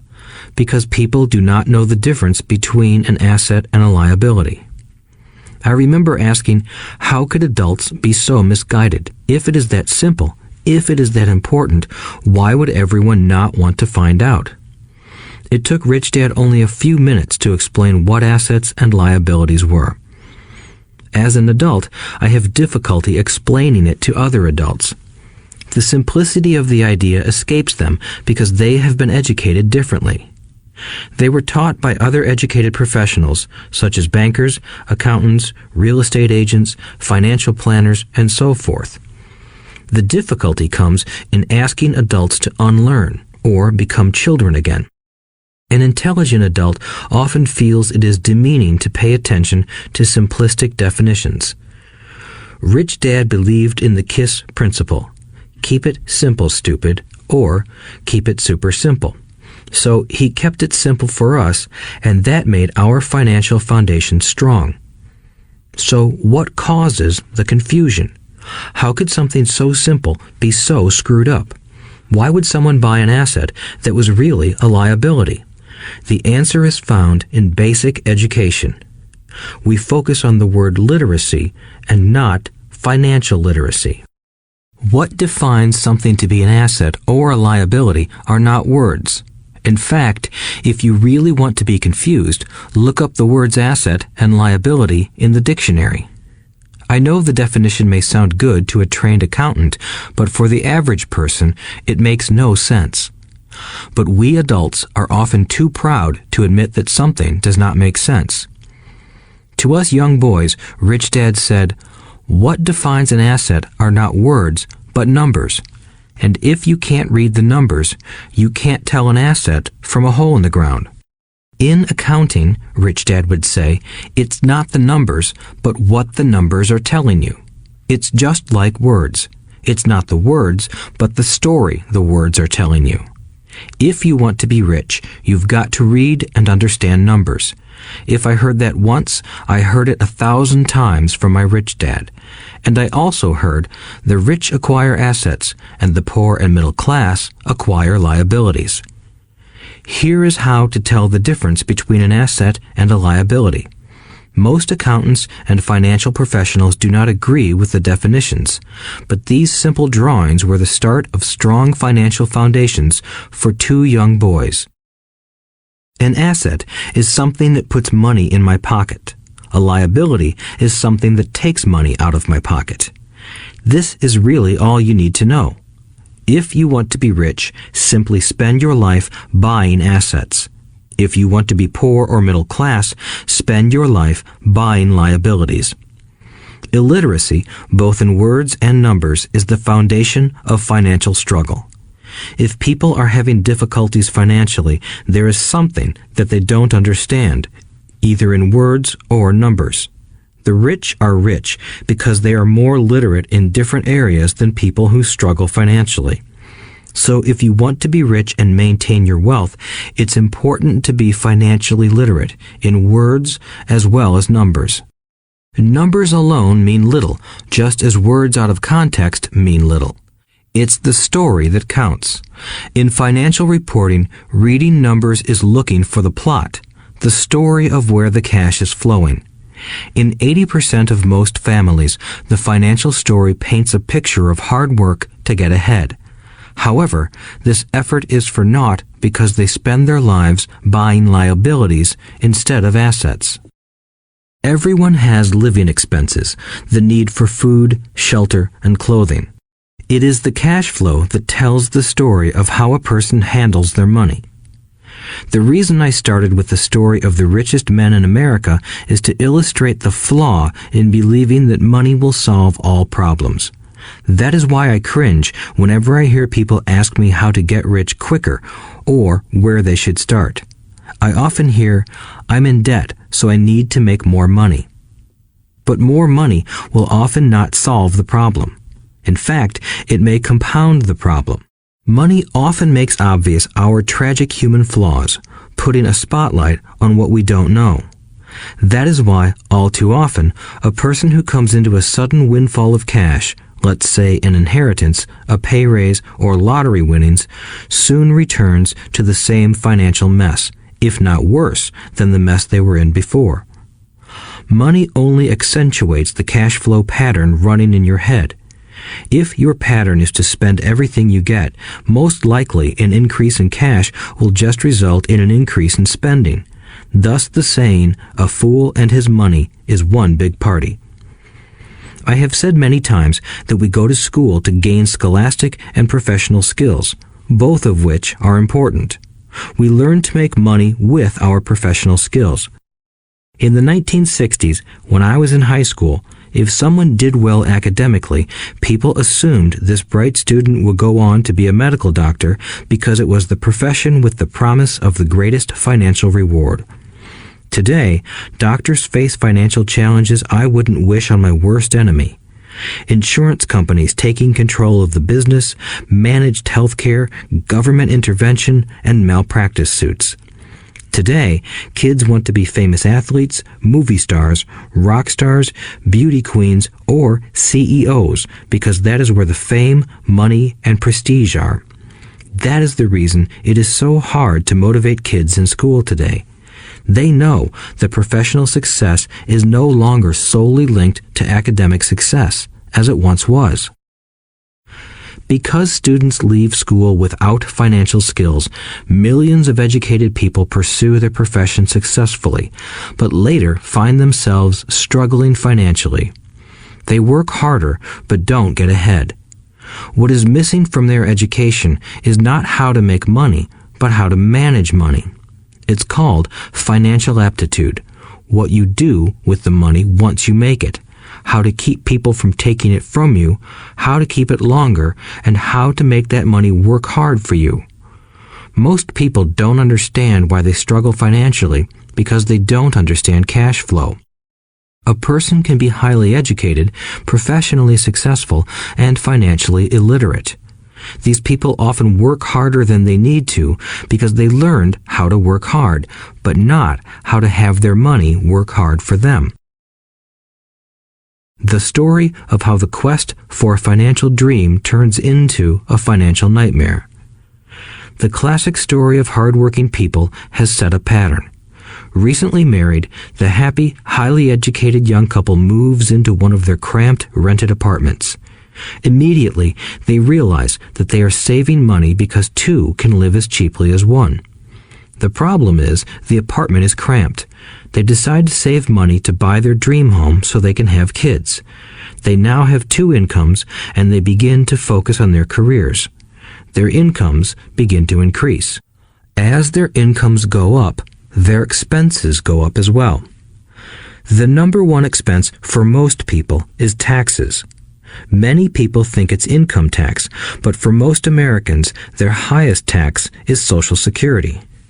As an employee, it appears as if the Social Security tax combined with the Medicare tax rate is roughly 7.5%, but it's really 15% since the employer must match the Social Security amount. In essence, it is money the employer can't pay you. On top of that, you still have to pay income tax on the amount deducted from your wages for Social Security tax. Income you never received because it went directly to Social Security through withholding. Going back to the young couple, as a result of their incomes increasing, they decide to buy the house of their dreams. Once in their house, they have a new tax called property tax. Then they buy a new car, new furniture, and new appliances to match their new house. All of a sudden, they wake up and their liabilities column is full of mortgage and credit card debt. Their liabilities go up. They're now trapped in the rat race. Pretty soon, a baby comes along and they work harder. The process repeats itself. Higher incomes cause higher taxes, also called bracket creep. A credit card comes in the mail. They use it. It maxes out. A loan company calls and says their greatest asset, their home, has appreciated in value. Because their credit is so good, the company offers a bill consolidation loan and tells them the intelligent thing to do is clear off the high-interest consumer debt by paying off their credit card. And besides, interest on their home is a tax deduction. They go for it and pay off those high-interest credit cards. They breathe a sigh of relief. Their credit cards are paid off. They've now folded their consumer debt into their home mortgage. Their payments go down because they extend their debt over 30 years. It is the smart thing to do. Their neighbor calls to invite them to go shopping. The Memorial Day sale is on. They promise themselves they'll just window shop, but they take a credit card, just in case. I run into this young couple all the time. Their names change, but their financial dilemma is the same. They come to one of my talks to hear what I have to say. They ask me, "Can you tell us how to make more money?" They don't understand that their trouble is really how they choose to spend the money they do have. It is caused by financial illiteracy and not understanding the difference between an asset and a liability. More money seldom solves someone's money problems. Intelligence solves problems. There is a saying a friend of mine says over and over to people in debt. If you find you have dug yourself into a hole, stop digging. As a child, my dad often told us that the Japanese were aware of 3 powers: the power of the sword, the jewel, and the mirror. The sword symbolizes the power of weapons. America has spent trillions of dollars on weapons, and because of this is a powerful military presence in the world. The jewel symbolizes the power of money. There is some degree of truth to the saying, "Remember the golden rule. He who has the gold makes the rules." The mirror symbolizes the power of self-knowledge. This self-knowledge, according to Japanese legend, was the most treasured of the three. All too often, the poor and middle class allow the power of money to control them. By simply getting up and working harder, failing to ask themselves if what they do makes sense, they shoot themselves in the foot as they leave for work every morning. By not fully understanding money, the vast majority of people allow its awesome power to control them. If they used the power of the mirror, they would have asked themselves, "Does this make sense?" All too often, instead of trusting their inner wisdom, that genius inside, most people follow the crowd. They do things because everybody else does them. They conform rather than question. Often, they mindlessly repeat what they have been told. Diversify. Your home is an asset. Your home is your biggest investment. You get a tax break for going into greater debt. Get a safe job. Don't make mistakes. Don't take risks. It is said that the fear of public speaking is a fear greater than death for most people. According to psychiatrists, the fear of public speaking is caused by the fear of ostracism, the fear of standing out, the fear of criticism, the fear of ridicule, and the fear of being an outcast. The fear of being different prevents most people from seeking new ways to solve their problems. That is why my educated dad said the Japanese valued the power of the mirror the most, for it is only when we look into it that we find truth. Fear is the main reason that people say, "Play it safe." That goes for anything, be it sports, relationships, careers, or money. It is that same fear, the fear of ostracism, that causes people to conform to, and not question, commonly accepted opinions or popular trends. Your home is an asset. Get a bill consolidation loan and get out of debt. Work harder. It's a promotion. Someday I'll be a vice president. Save money. When I get a raise, I'll buy us a bigger house. Mutual funds are safe. Many financial problems are caused by trying to keep up with the Joneses. Occasionally, we all need to look in the mirror and be true to our inner wisdom rather than our fears. By the time Mike and I were 16 years old, we began to have problems in school. We were not bad kids. We just began to separate from the crowd. We worked for Mike's dad after school and on weekends. Mike and I often spent hours after work just sitting at a table with his dad while he held meetings with his bankers, attorneys, accountants, brokers, investors, managers, and employees. Here was a man who had left school at 13, who was now directing, instructing, ordering, and asking questions of educated people. They came at his beck and call and cringed when he didn't approve of them. Here was a man who had not gone along with the crowd. He was a man who did his own thinking and detested the words, "We have to do it this way because that's the way everyone else does it." He also hated the word can't. If you wanted him to do something, just say, "I don't think you can do it." Mike and I learned more sitting in on his meetings than we did in all our years of school, college included. Mike's dad was not book smart, but he was financially educated and successful as a result. He told us over and over again, an intelligent person hires people who are more intelligent than he is. So Mike and I had the benefit of spending hours listening to and learning from intelligent people. But because of this, Mike and I couldn't go along with the standard dogma our teachers preached, and that caused problems. Whenever the teacher said, "If you don't get good grades, you won't do well in the real world," Mike and I just raised our eyebrows. When we were told to follow set procedures and not deviate from the rules, we could see how school discouraged creativity. We started to understand why our rich dad told us that schools were designed to produce good employees instead of employers. Occasionally, Mike or I would ask our teachers how what we studied was applicable to the real world, or why we never studied money and how it worked. To the latter question, we often got the answer that money was not important, that if we excelled in our education, the money would follow. The more we knew about the power of money, the more distant we grew from the teachers and our classmates. My highly educated dad never pressured me about my grades, but we did begin to argue about money. By the time I was 16, I probably had a far better foundation with money than both my parents. I could keep books, I listened to tax accountants, corporate attorneys, bankers, real estate brokers, investors, and so forth. By contrast, my dad talked to other teachers. One day, my dad told me that our home was his greatest investment. A not too pleasant argument took place when I showed him why I thought a house was not a good investment.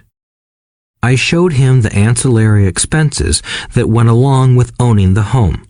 A bigger home meant bigger expenses, and the cash flow kept going out through the expense column. Today, people still challenge me on the idea of a house not being an asset. I know that for many people, it is their dream as well as their largest investment. And owning your own home is better than nothing. I simply offer an alternative way of looking at this popular dogma. If my wife and I were to buy a bigger, flashier house, we realize it wouldn't be an asset. It would be a liability since it would take money out of our pocket. So here is the argument I put forth. I really don't expect most people to agree with it because your home is an emotional thing, and when it comes to money, high emotions tend to lower financial intelligence. I know from personal experience that money has a way of making every decision emotional. 1. When it comes to houses, most people work all their lives paying for a home they never own. In other words, most people buy a new house every few years, each time incurring a new 30-year loan to pay off the previous one. 2. Even though people receive a tax deduction for interest on mortgage payments, they pay for all their other expenses with after-tax dollars, even after they pay off their mortgage. 3. My wife's parents were shocked when the property taxes on their home increased to $1,000 a month. This was after they had retired, so the increase put a strain on their retirement budget and they felt forced to move. 4. Houses do not always go up in value. I have friends who owe $1 million for a home that today would sell for far less. 5. The greatest losses of all are those from missed opportunities. If all your money is tied up in your house, you may be forced to work harder because your money continues blowing out of the expense column instead of adding to the asset column, the classic middle-class cash flow pattern. If a young couple would put more money into their asset column early on, their later years would be easier. Their assets would have grown and would be available to help cover expenses. All too often, a house only serves as a vehicle for incurring a home equity loan to pay for mounting expenses. In summary, the end result in making a decision to own a house that is too expensive in lieu of starting an investment portfolio impacts an individual in at least the following 3 ways. 1. Loss of time during which other assets could have grown in value. 2. Loss of additional capital which could have been invested instead of paying for high maintenance expenses related directly to the home. 3. Loss of education. Too often, people count their house and savings and retirement plans as all they have in their asset column. Because they have no money to invest, they simply don't invest. This costs them investment experience. Most never become what the investment world calls a sophisticated investor. And the best investments are usually first sold to sophisticated investors, who then turn around and sell them to the people playing it safe. I am not saying don't buy a house. What I'm saying is that you should understand the difference between an asset and a liability. When I want a bigger house, I first buy assets that will generate the cash flow to pay for the house. My educated dad's personal financial statement best demonstrates the life of someone caught in the rat race. His expenses match his income, never allowing him enough left over to invest in assets. As a result, his liabilities are larger than his assets. Why the rich get richer. A review of my Rich Dad's financial statement shows why the rich get richer. The asset column generates more than enough income to cover expenses, with the balance reinvested into the asset column. The asset column continues to grow, and therefore, the income it produces grows with it. The result is that the rich get richer. Why the middle class struggle. The middle class finds itself in a constant state of financial struggle. Their primary income is through their salary. As their wages increase, so do their taxes. Their expenses tend to increase in proportion to their salary increase, hence the phrase, the rat race. They treat their home as their primary asset instead of investing in income-producing assets. This pattern of treating your home as an investment and the philosophy that a pay raise means you can buy a larger home or spend more is the foundation of today's debt-ridden society. Increased spending throws families into greater debt and into more financial uncertainty, even though they may be advancing in their jobs and receiving raises on a regular basis.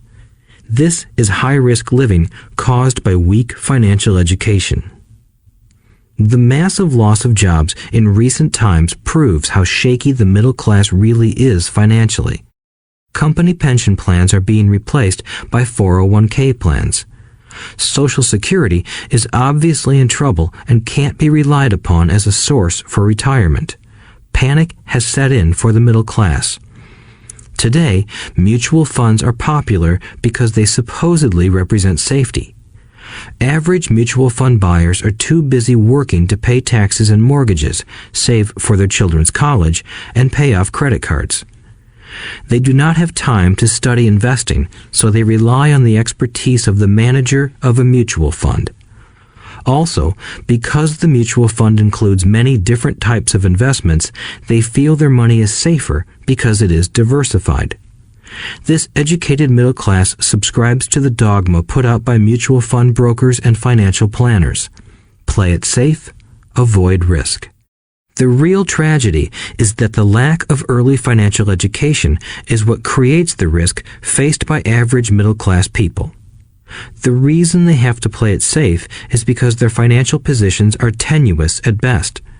Their balance sheets are not balanced.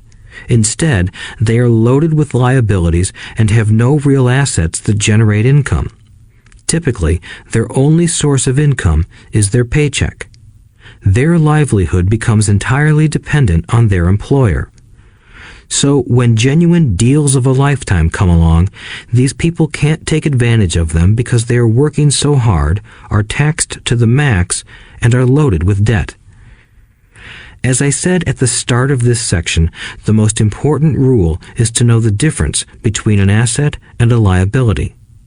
Once you understand the difference, concentrate your efforts on buying income-generating assets. That's the best way to get started on a path to becoming rich. Keep doing that and your asset column will grow. Keep liabilities and expenses down so more money is available to continue pouring into the asset column. Soon, the asset base will be so deep that you can afford to look at more speculative investments. Investments that may have returns of 100% to infinity. $5,000 investments that are soon turned into $1 million or more. Investments that the middle class calls too risky. The investment is not risky for the financially literate. As an employee who is also a homeowner, your working efforts are generally as follows. 1. you work for the company. Employees make their business owner or the shareholders rich, not themselves.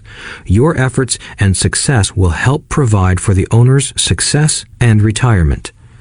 2. You work for the government. The government takes its share from your paycheck before you even see it. By working harder, you simply increase the amount of taxes taken by the government. Most people work from January to May just for the government. 3. You work for the bank. After taxes, your next largest expense is usually your mortgage and credit card debt. The problem with simply working harder is that each of these 3 levels takes a greater share of your increased efforts. You need to learn how to have your increased efforts benefit you and your family directly. Once you have decided to concentrate on minding your own business, focusing your efforts on acquiring assets instead of a bigger paycheck, how do you set your goals? Most people must keep their job and rely on their wages to fund their acquisition of assets. As their assets grow, how do they measure the extent of their success? When does someone know that they are rich, that they have wealth? As well as having my own definitions for assets and liabilities, I also have my own definition for wealth. Actually, I borrowed it from a man named R. Buckminster Fuller. Some call him a quack, and others call him a genius. Years ago, he got architects buzzing because he applied for a patent for something he called a geodesic dome. But in the application, Fuller also said something about wealth. It was pretty confusing at first, but after reading it, it began to make some sense. Wealth is a person's ability to survive so many number of days forward, or, if I stopped working today, how long could I survive? Unlike net worth, the difference between your assets and liabilities, which is often filled with a person's expensive junk and opinions of what things are worth, this definition creates the possibility for developing a truly accurate measurement. I could now measure and know where I was in terms of my goal to become financially independent. Although net worth often includes non-cash producing assets, like stuff you bought that now sits in your garage, wealth measures how much money your money is making and, therefore, your financial survivability. Wealth is the measure of the cash flow from the asset column compared with the expense column. Let's use an example. Let's say I have cash flow from my asset column of $1,000 a month, and I have monthly expenses of $2,000 a month. What is my wealth? Let's go back to Buckminster Fuller's definition. Using his definition, how many days forward can I survive? Assuming a 30-day month, I have enough cash flow for half a month. When I achieve $2,000 a month cash flow from my assets, then I will be wealthy. So, while I'm not yet rich, I am wealthy. I now have income generated from assets each month that fully cover my monthly expenses. If I want to increase my expenses, I first must increase my cash flow to maintain this level of wealth. Also note that it is at this point that I'm no longer dependent on my wages. I have focused on and been successful in building an asset column that has made me financially independent. If I quit my job today, I would be able to cover my monthly expenses with the cash flow from my assets. My next goal would be to have the excess cash flow from my assets reinvested into the asset column. The more money that goes into my asset column, the more my asset column grows. The more my assets grow, the more my cash flow grows. And as long as I keep my expenses less than the cash flow from these assets, I grow richer with more and more income from sources other than my physical labor. As this reinvestment process continues, I am well on my way to becoming rich. Just remember this simple observation. The rich buy assets. The poor only have expenses. The middle class buy liabilities they think are assets. So how do I start minding my own business? What is the answer? Listen to the founder of McDonald's in the next chapter. Chapter 3. Lesson 3. Mind your own business. The rich focus on their asset columns while everyone else focuses on their income statements. In 1974, Ray Kroc, the founder of McDonald's, was asked to speak to the MBA class at the University of Texas at Austin. A friend of mine was a student in that MBA class. After a powerful and inspiring talk, the class adjourned and the students asked Ray if he would join them at their favorite hangout to have a few beers. Ray graciously accepted. "What business am I in?" Ray asked once the group had all their beers in hand. Everyone laughed, my friend said. Most of the MBA students thought Ray was just fooling around. No one answered, so Ray asked again. "What business do you think I'm in?" The students laughed again, and finally one brave soul yelled out, "Ray, who in the world doesn't know that you're in the hamburger business?" Ray chuckled. "That's what I thought you would say." He paused and then quickly added, "Ladies and gentlemen, I'm not in the hamburger business. My business is real estate." As my friend tells the story, Ray spent a good amount of time explaining his viewpoint. In his business plan, Ray knew that the primary business focus was to sell hamburger franchises, but what he never lost sight of was the location of each franchise. He knew that the land and its location were the most significant factors in the success of each franchise. Basically, the person who bought the franchise was also buying the real estate under the franchise for Ray Kroc's organization. Today, McDonald's is the largest single owner of real estate in the world, owning even more than the Catholic Church. McDonald's owns some of the most valuable intersections and street corners in America and around the globe. My friend considers this as one of the most important lessons in his life. Today, he owns car washes, but his business is the real estate under those car washes. The previous chapter presented that most people work for everyone but themselves. They work first for the owners of the company, then for the government through taxes, and finally for the bank that owns their mortgage. When I was a young boy, we did not have a McDonald's nearby. Yet my rich dad was responsible for teaching Mike and me the same lesson that Ray Kroc talked about at the University of Texas. It is secret number 3 of the rich. The secret is mind your own business. Financial struggle is often directly the result of people working all their lives for someone else. Many people will simply have nothing at the end of their working days to show for their efforts. Our current educational system focuses on preparing today's youth to get good jobs by developing scholastic skills. Their lives will revolve around their wages or, as described earlier, their income column.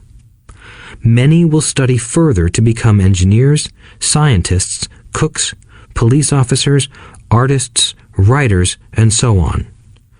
These professional skills allow them to enter the workforce and work for money. But there is a big difference between your profession and your business. Often I ask people, "What is your business?" And they will say, "Oh, I'm a banker." Then I ask them if they own the bank, and they usually respond, "No, I work there." In that instance, they have confused their profession with their business. Their profession may be a banker, but they still need their own business. A problem with school is that you often become what you study. So if you study cooking, you become a chef. If you study the law, you become an attorney. And a study of auto mechanics makes you a mechanic. The mistake in becoming what you study is that too many people forget to mind their own business. They spend their lives minding someone else's business and making that person rich. To become financially secure, a person needs to mind their own business. Your business revolves around your asset column, not your income column. As stated earlier, the number 1 rule is to know the difference between an asset and a liability and to buy assets.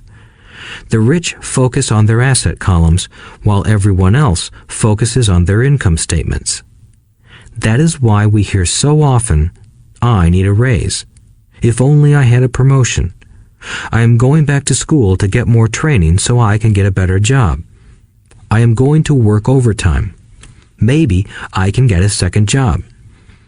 In some circles, these are sensible ideas, but you are still not minding your own business.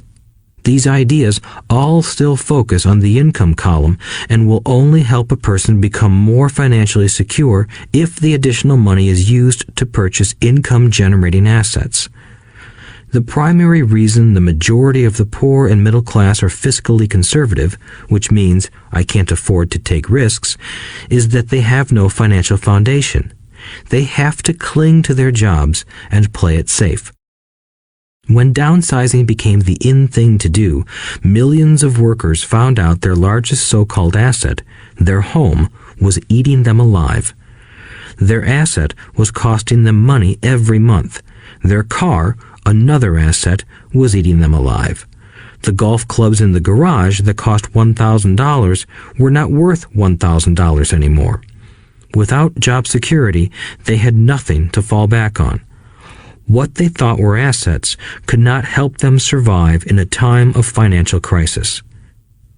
I assume most of us have filled out a credit application to buy a house or a car.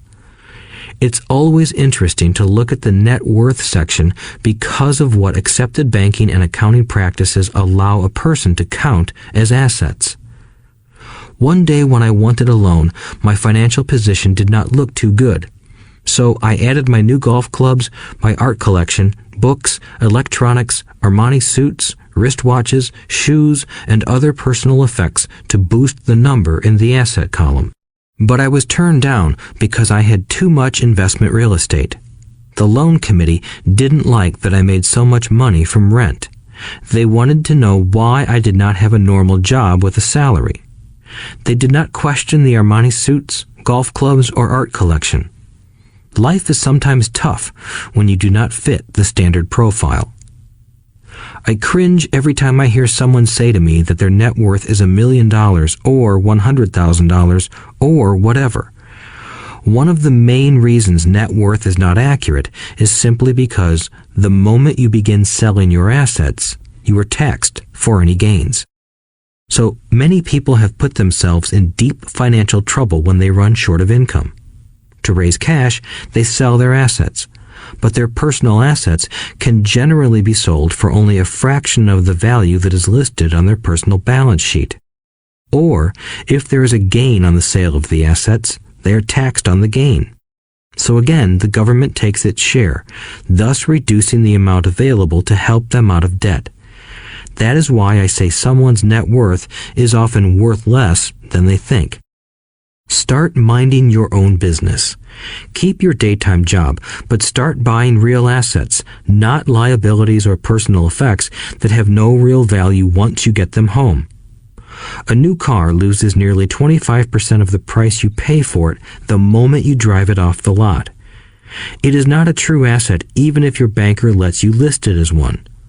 My $400 new titanium driver was worth $150 the moment I teed off. Keep expenses low, reduce liabilities, and diligently build a base of solid assets. For young people who have not yet left home, it is important for parents to teach them the difference between an asset and a liability. Get them to start building a solid asset column before they leave home, get married, buy a house, have kids, and get stuck in a risky financial position, clinging to a job and buying everything on credit. I see so many young couples who get married and trap themselves into a lifestyle that will not let them get out of debt for most of their working years. For many people, just as the last child leaves home, the parents realize they have not adequately prepared for retirement and they begin to scramble to put some money away.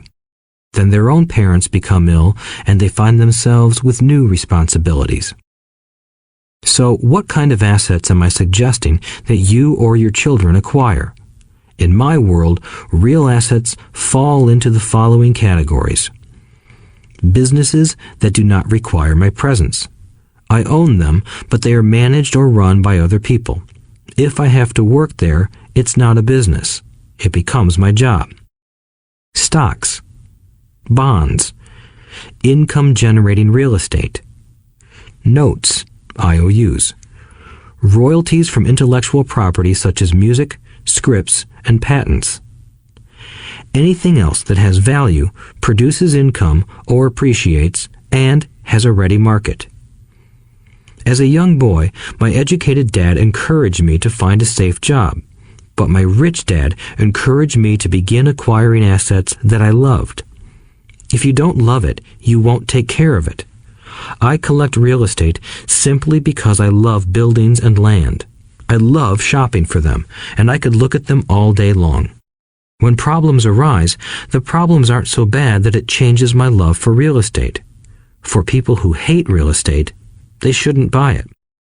I also love stocks of small companies, especially startups, because I am an entrepreneur, not a corporate person.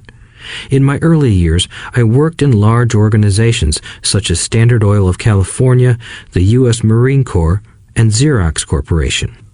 I enjoyed my time with those organizations and have fond memories, but I know deep down I am not a company man. I like starting companies, not running them. So my stock buys are usually of small companies. Sometimes I even start the company and take it public. Fortunes are made in new stock issues, and I love the game. Many people are afraid of small cap companies and call them risky, and they are. But that risk is diminished if you love what the investment is, understand it, and know the game. With small companies, my investment strategy is to be out of the stock in a year. On the other hand, my real estate strategy is to start small and keep trading up for bigger properties, and, therefore, delay paying taxes on the gain. This allows the value to increase dramatically. I generally hold real estate less than 7 years. For years, even while I was with the Marine Corps and Xerox, I did what my rich dad recommended. I kept my day job, but I still minded my own business. I was active in my asset column trading real estate and small stocks. Rich Dad always stressed the importance of financial literacy. The better I was at understanding the accounting and cash management, the better I would be at analyzing investments and eventually starting and building my own company. I don't encourage anyone to start a company unless they really want to. Knowing what I know about running a company, I wouldn't wish that task on anyone. There are times when people can't find employment and starting a company seems like the best solution. But the odds are against success. 9 out of 10 companies fail in 5 years. Of those that survive the first 5 years, 9 out of every 10 of those eventually fail as well. So only if you really have the desire to own your own company do I recommend it. Otherwise, keep your day job and mind your own business. When I say mind your own business, I mean to build and keep your asset column strong. Once a dollar goes into it, never let it come out. Think of it this way. Once a dollar goes into your asset column, it becomes your employee. The best thing about money is that it works 24 hours a day and can work for generations. Keep your day job, be a great hard-working employee, but keep building that asset column. As your cash flow grows, you can indulge in some luxuries.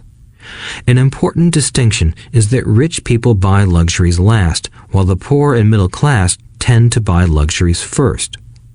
The poor and the middle class often buy luxury items like big houses, diamonds, furs, jewelry, or boats because they want to look rich. They look rich, but in reality they just get deeper in debt on credit. The old money people, the long-term rich, build their asset column first. Then the income generated from the asset column buys their luxuries. The poor and middle class buy luxuries with their own sweat, blood, and children's inheritance. A true luxury is a reward for investing in and developing a real asset. For example, when my wife Kim and I had extra money coming from our apartment houses, she went out and bought her Mercedes. It didn't take any extra work or risk on her part because the apartment house bought the car. She did, however, have to wait 4 years while the real estate investment portfolio grew and began generating enough extra cash flow to pay for the car. But the luxury, the Mercedes, was a true reward because she proved she knew how to grow her asset column. That car now means a lot more to her than simply another pretty car. It means she used her financial intelligence to afford it. Instead, most people impulsively go out and buy a new car or some other luxury on credit. They may feel bored and just want a new toy. Buying a luxury on credit often causes a person to eventually resent that luxury because the debt becomes a financial burden. After you've taken the time and invested in and built your own business, you are now ready to learn the biggest secret of the rich, the secret that puts the rich way ahead of the pack. Chapter 4. Lesson 4. The History of Taxes and the Power of Corporations. My rich dad just played the game smart, and he did it through corporations, the biggest secret of the rich. I remember in school being told the story of Robin Hood and his merry men. My teacher thought it was a wonderful story of a romantic hero who robbed from the rich and gave to the poor. My rich dad did not see Robin Hood as a hero. He called Robin Hood a crook. Robin Hood may be long gone, but his followers live on. I often still hear people say, "Why don't the rich pay for it?" Or, "The rich should pay more in taxes and give it to the poor." It is this Robin Hood fantasy, or taking from the rich to give to the poor, that has caused the most pain for the poor and the middle class. The reason the middle class is so heavily taxed is because of the Robin Hood ideal. The reality is that the rich are not taxed. It's the middle class who pays for the poor, especially the educated, upper-income middle class. Again, to understand fully how things happen, we need to look at the history of taxes. Although my highly educated dad was an expert on the history of education, my rich dad fashioned himself an expert on the history of taxes. Rich Dad explained to Mike and me that originally in England and America, there were no taxes. Occasionally, there were temporary taxes levied in order to pay for wars. The king or the president would put the word out and ask everyone to chip in. Taxes were levied in Britain for the fight against Napoleon from 1799 to 1816, and in America to pay for the Civil War from 1861 to 1865. In 1874, England made income tax a permanent levy on its citizens. In 1913, an income tax became permanent in the United States with the adoption of the 16th Amendment to the U.S. Constitution. At one time, Americans were anti-tax. It had been the tax on tea that led to the famous Tea Party in Boston Harbor, an incident that helped ignite the Revolutionary War. It took approximately 50 years in both England and the United States to sell the idea of a regular income tax. What these historical dates fail to reveal is that both of these taxes were initially levied against only the rich. It was this point that Rich Dad wanted Mike and me to understand. He explained that the idea of taxes was made popular and accepted by the majority by telling the poor and the middle class that taxes were created only to punish the rich. This is how the masses voted for the law, and it became constitutionally legal. Although it was intended to punish the rich, in reality it wound up punishing the very people who voted for it, the poor and middle class. Once government got a taste of money, its appetite grew, said Rich Dad. Your dad and I are exactly opposite. He's a government bureaucrat, and I am a capitalist. We get paid, and our success is measured on opposite behaviors. He gets paid to spend money and hire people. The more he spends and the more people he hires, the larger his organization becomes. In the government, a large organization is a respected organization. On the other hand, within my organization, the fewer people I hire and the less money I spend, the more I am respected by my investors. That's why I don't like government people. They have different objectives than most business people. As the government grows, more and more tax dollars are needed to support it. My educated dad sincerely believed that government should help people. He loved John F. Kennedy and especially the idea of the Peace Corps. He loved the idea so much that both he and my mom worked for the Peace Corps, training volunteers to go to Malaysia, Thailand, and the Philippines. He always strived for additional grants and budget increases so he could hire more people, both in his job with the Education Department and in the Peace Corps. From the time I was about 10 years old, I would hear from my rich dad that government workers were a pack of lazy thieves, and from my poor dad, I would hear how the rich were greedy crooks who should be made to pay more taxes. Both sides had valid points. It was difficult to go to work for one of the biggest capitalists in town and come home to a father who was a prominent government leader. It was not easy to know which dad to believe. Yet, when you study the history of taxes, an interesting perspective emerges. As I said, the passage of taxes was only possible because the masses believed in the Robin Hood theory of economics. Take from the rich and give to everyone else. The problem was that the government's appetite for money was so great that taxes soon needed to be levied on the middle class, and from there it kept trickling down. However, the rich saw an opportunity because they don't play by the same set of rules. The rich knew about corporations, which became popular in the days of sailing ships. The rich created the corporation as a vehicle to limit their risk to the assets of each voyage. The rich put their money into a corporation to finance the voyage. The corporation would then hire a crew to sail to the New World to look for treasure. If the ship was lost, the crew lost their lives, but the loss to the rich would be limited only to the money they invested for that particular voyage. It is the knowledge of the legal corporate structure that really gives the rich a vast advantage over the poor and middle class. Having two fathers teaching me, one a socialist and the other a capitalist, I quickly began to realize that the philosophy of the capitalist made more financial sense to me. It seemed to me that the socialists ultimately penalized themselves due to their lack of financial education. No matter what the take from the rich crowd came up with, the rich always found a way to outsmart them. That is how taxes were eventually levied on the middle class. The rich outsmarted the intellectuals solely because they understood the power of money, a subject not taught in schools. How did the rich outsmart the intellectuals? Once the take from the rich tax was passed, cash started flowing into government coffers. Initially, people were happy. Money was handed out to government workers and the rich. It went to government workers in the form of jobs and pensions, and it went to the rich via their factories receiving government contracts. The government received a large pool of money, but the problem was the fiscal management of that money. The government ideal is to avoid having excess money. If you fail to spend your allotted funds, you risk losing it in the next budget. You would certainly not be recognized for being efficient.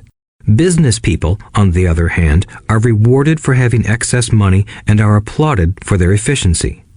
As this cycle of growing government spending continued, the demand for money increased, and the tax the rich idea was adjusted to include lower income levels down to the very people who voted it in, the poor and the middle class.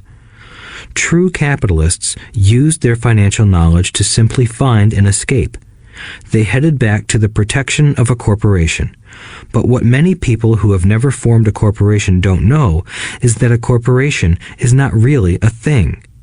A corporation is merely a file folder with some legal documents in it, sitting in some attorney's office and registered with a state government agency. It's not a big building or a factory or a group of people. A corporation is merely a legal document that creates a legal body without a soul. Using it, the wealth of the rich was once again protected. It was popular because the income tax rate of a corporation is less than the individual income tax rates. In addition, certain expenses could be paid by a corporation with pre-tax dollars. This war between the haves and have-nots has raged for hundreds of years. The battle is waged whenever and wherever laws are made, and it will go on forever. The problem is that the people who lose are the uninformed, the ones who get up every day and diligently go to work and pay taxes. If they only understood the way the rich play the game, they could play it too. Then they would be on their way to their own financial independence. This is why I cringe every time I hear a parent advise their children to go to school so they can find a safe, secure job. An employee with a safe, secure job without financial aptitude has no escape. Average Americans today work 5 to 6 months for the government just to cover their taxes. In my opinion, that is simply too long. The harder you work, the more you pay the government. That is why I believe that the idea of take from the rich backfired on the very people who voted it in. Every time people try to punish the rich don't simply comply. They react. They have the money, power, and intent to change things. They don't just sit there and voluntarily pay more taxes. Instead, they search for ways to minimize their tax burden. They hire smart attorneys and accountants and persuade politicians to change laws or create legal loopholes. They use their resources to effect change. The tax code of the United States also allows other ways to reduce taxes. Most of these vehicles are available to anyone, but it is the rich who find them because they are minding their own business. For example, 1031 is jargon for Section 1031 of the Internal Revenue Code, which allows a seller to delay paying taxes on a piece of real estate that is sold for a capital gain through an exchange for a more expensive piece of real estate. Real estate is one investment vehicle that has a great tax advantage. As long as you keep trading up in value, you will not be taxed on the gains until you liquidate. People who don't take advantage of these legal tax savings are missing a great opportunity to build their asset columns. The poor and middle class don't have the same resources. They sit there and let the government's needles enter their arm and allow the blood donation to begin. Today, I am constantly shocked at the number of people who pay more taxes or take fewer deductions simply because they are afraid of the government. I have friends who have had their businesses shut down and destroyed, only to find out it was a mistake on the part of the government. I realize all that, but the price of working from January to May is a high price to pay for that intimidation. My poor dad never fought back. My rich dad didn't either. He just played the game smarter, and he did it through corporations, the biggest secret of the rich. You may remember the first lesson I learned from my rich dad. I was a little boy of 9 who had to sit and wait for him to choose to talk to me. I sat in his office waiting for him to get to me. He was ignoring me on purpose. He wanted me to recognize his power and to desire to have that power for myself one day. During all the years I studied and learned from him, he always reminded me that knowledge is power. And with money comes great power that requires the right knowledge to keep it and make it multiply. Without that knowledge, the world pushes you around. Rich Dad constantly reminded Mike and me that the biggest bully was not the boss or the supervisor, but the tax man. The tax man will always take more if you let him. The first lesson of having money work for you, as opposed to you working for money, is all about power. If you work for money, you give the power to your employer. If money works for you, you keep the power and control it. Once we had this knowledge of the power of money working for us, he wanted us to be financially smart and not let anyone or anything push us around. If you're ignorant, it's easy to be bullied. If you know what you're talking about, you have a fighting chance. That is why he paid so much for smart tax accountants and attorneys. It was less expensive to pay them than to pay the government. His best lesson to me was, be smart and you won't be pushed around as much. He knew the law because he was a law-abiding citizen and because it was expensive to not know the law. If you know you're right, you're not afraid of fighting back, even if you are taking on Robin Hood and his band of merry men. My highly educated dad always encouraged me to land a good job with a strong corporation.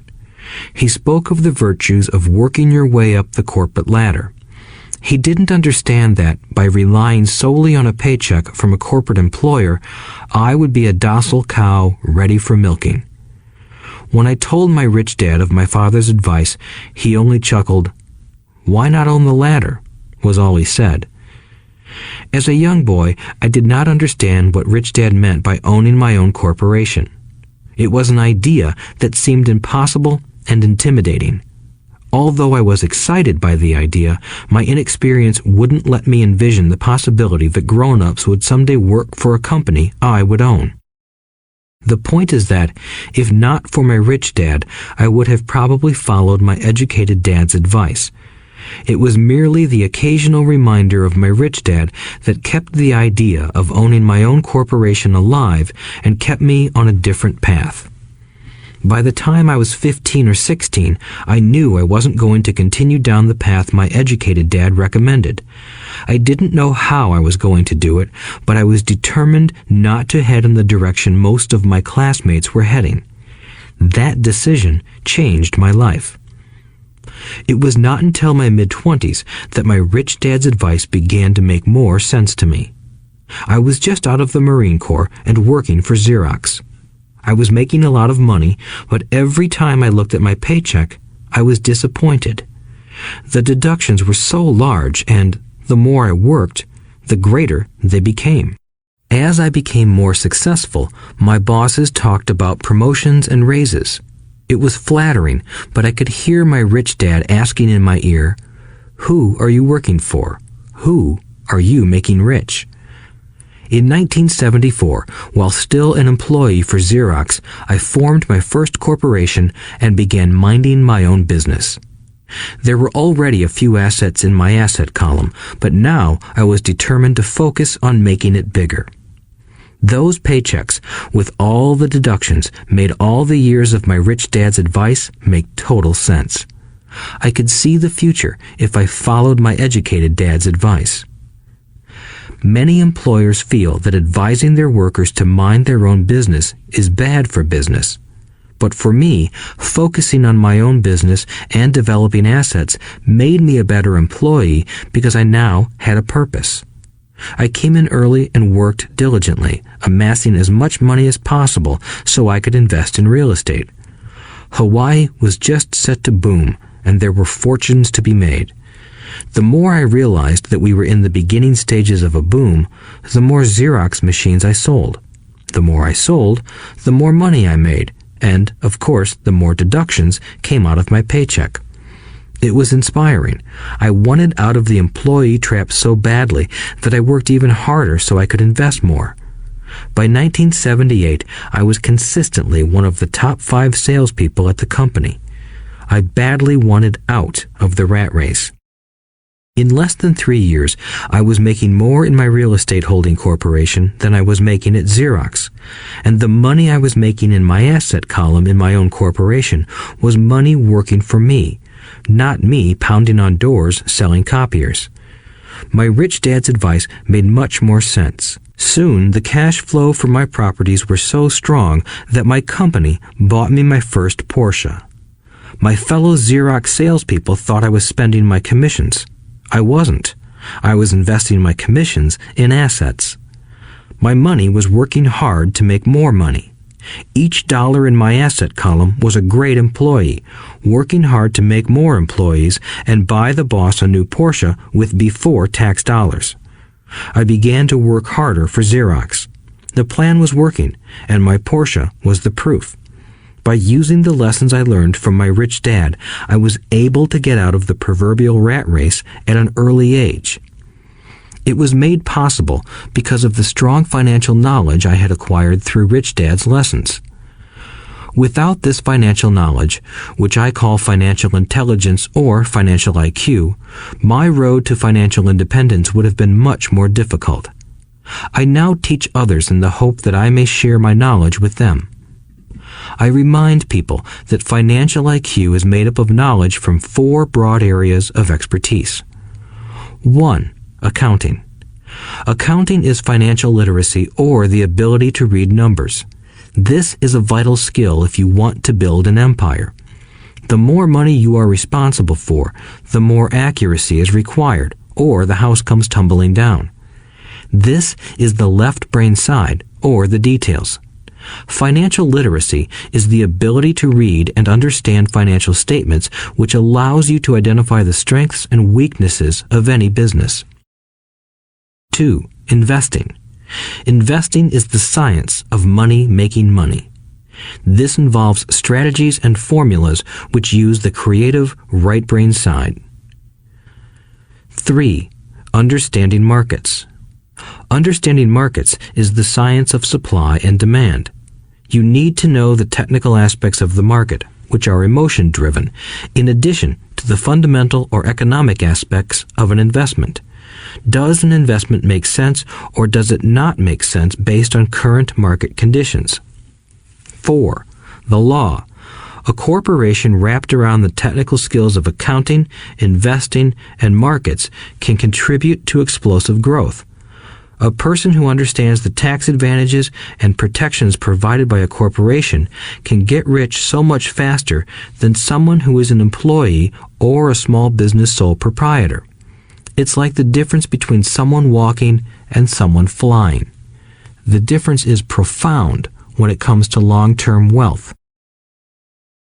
Tax advantages. A corporation can do many things that an employee cannot, like pay expenses before paying taxes. That is a whole area of expertise that is very exciting. Employees earn and get taxed and then try to live on what is left. A corporation earns, spends everything it can, and is taxed on anything that is left. It's one of the biggest legal tax loopholes that the rich use. They're easy to set up and are not expensive if you own investments that are producing good cash flow. For example, by owning your own corporation, your vacations can be board meetings in Hawaii. Car payments, insurance, repairs, and health club memberships are company expenses. Most restaurant meals are partial expenses, and on. But it's done legally with pre-tax dollars. Protection from lawsuits. We live in a litigious society. Everybody wants a piece of your action. The rich hide much of their wealth using vehicles such as corporations and trusts to protect their assets from creditors. When someone sues a wealthy individual, they are often met with layers of legal protection and often find that the wealthy person actually owns nothing. They control everything, but own nothing. The poor and middle class try to own everything and lose it to the government or to fellow citizens who like to sue the rich. They learned it from the Robin Hood story. Take from the rich and give it to the poor. It is not the purpose of this audiobook to go into the specifics of owning a corporation, but I will say that if you own any kind of legitimate assets, I would consider finding out more about the benefits and protection offered by a corporation as soon as possible. There are many books written on the subject that will detail the benefits and even walk you through the steps necessary to set up a corporation.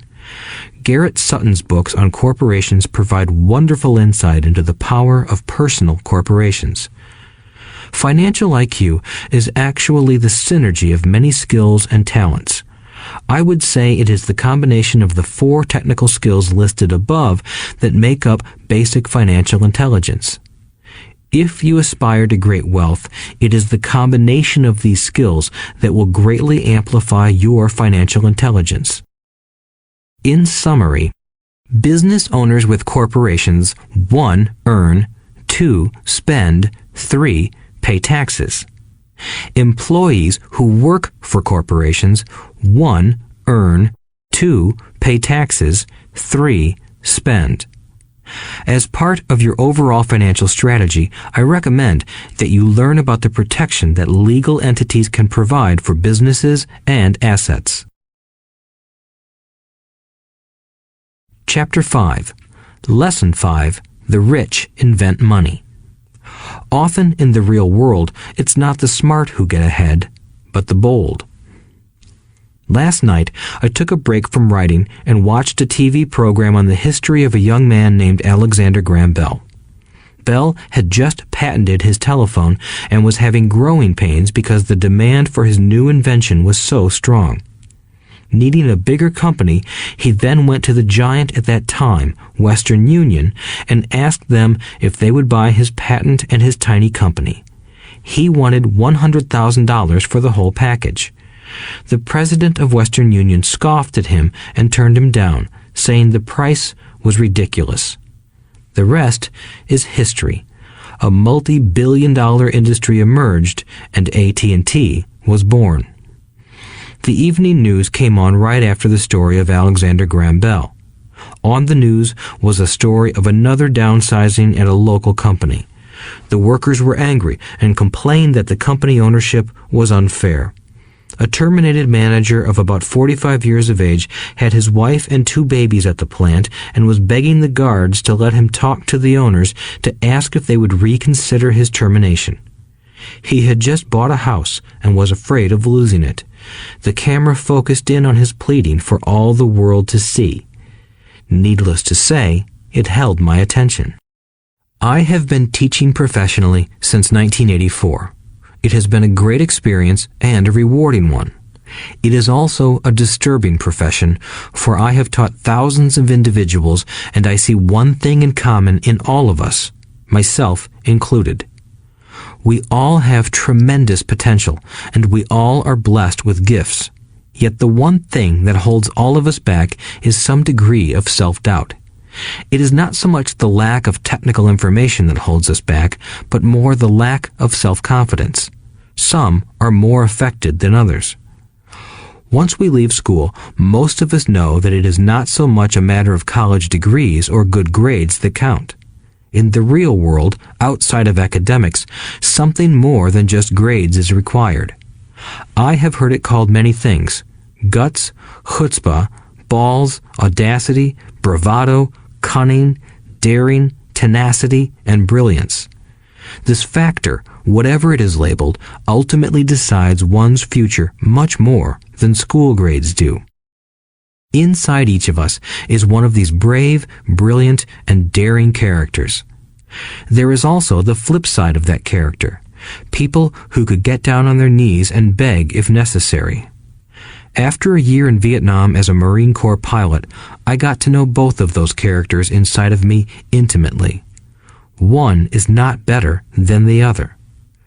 Yet, as a teacher, I recognized that it was excessive fear and self-doubt that were the greatest detractors of personal genius. It broke my heart to see students know the answers, yet lack the courage to act on the answer.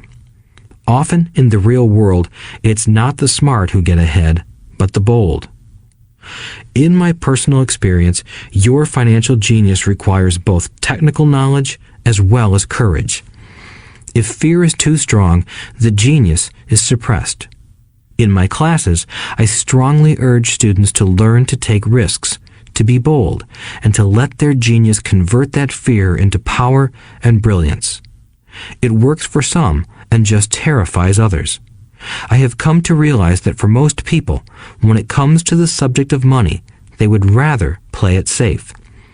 I have had to field questions such as, why take risks?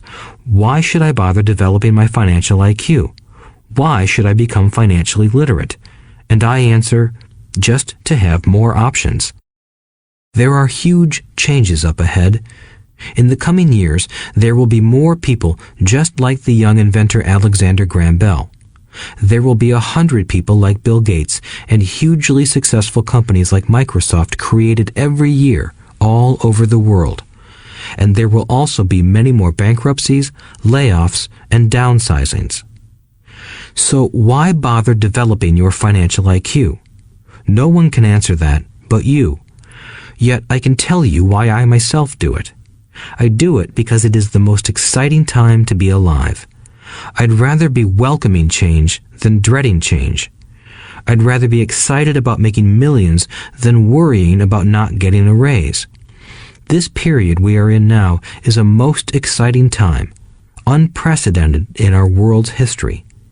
Generations from now, people will look back at this period of time and remark at what an exciting era it must have been. It was the death of the old and birth of the new. It was full of turmoil, and it was exciting. So why bother developing your financial IQ? Because if you do, you will prosper greatly. And if you don't, this period of time will be a frightening one.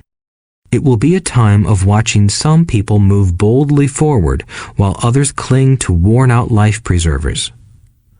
Land was wealth 300 years ago, so the person who owned the land owned the wealth.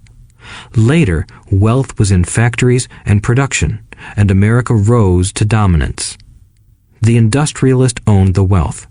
Today, wealth is in information, and the person who has the most timely information owns the wealth.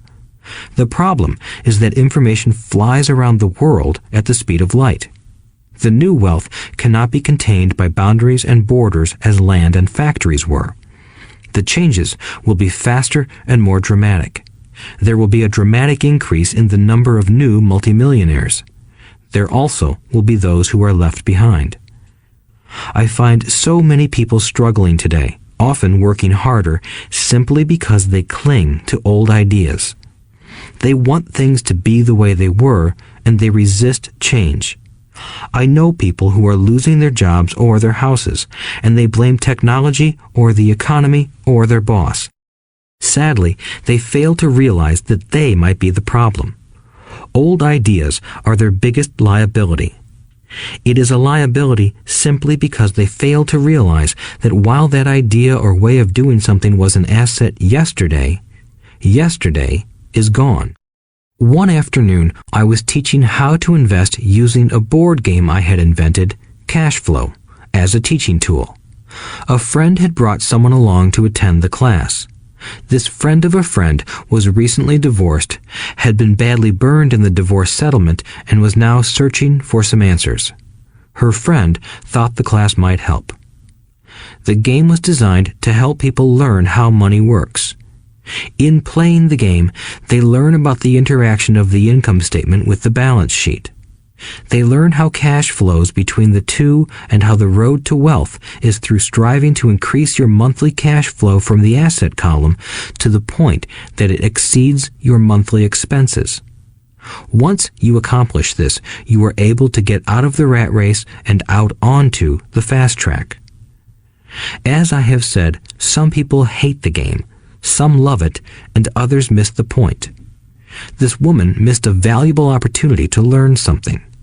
In the opening round, she drew a doodad card with the boat on it. At first, she was happy. "Oh, I've got a boat." Then, as her friend tried to explain how the numbers worked on her income statement and balance sheet, she got frustrated because she had never liked math. The rest of her table waited while her friend continued explaining the relationship between the income statement, balance sheet, and monthly cash flow. Suddenly, when she realized how the numbers worked, it dawned on her that her boat was eating her alive. Later on in the game, she was also downsized and had a child. It was a horrible game for her. After the class, her friend came by and told me that she was upset. She had come to the class to learn about investing and did not like the idea that it took so long to play a silly game. Her friend attempted to tell her to look within herself to see if the game reflected her in any way. With that suggestion, the woman demanded her money back. She said that the very idea that a game could be a reflection of her was ridiculous. Her money was promptly refunded, and she left. Since 1984, I have made millions simply by doing what the school system does not do. In school, most teachers lecture.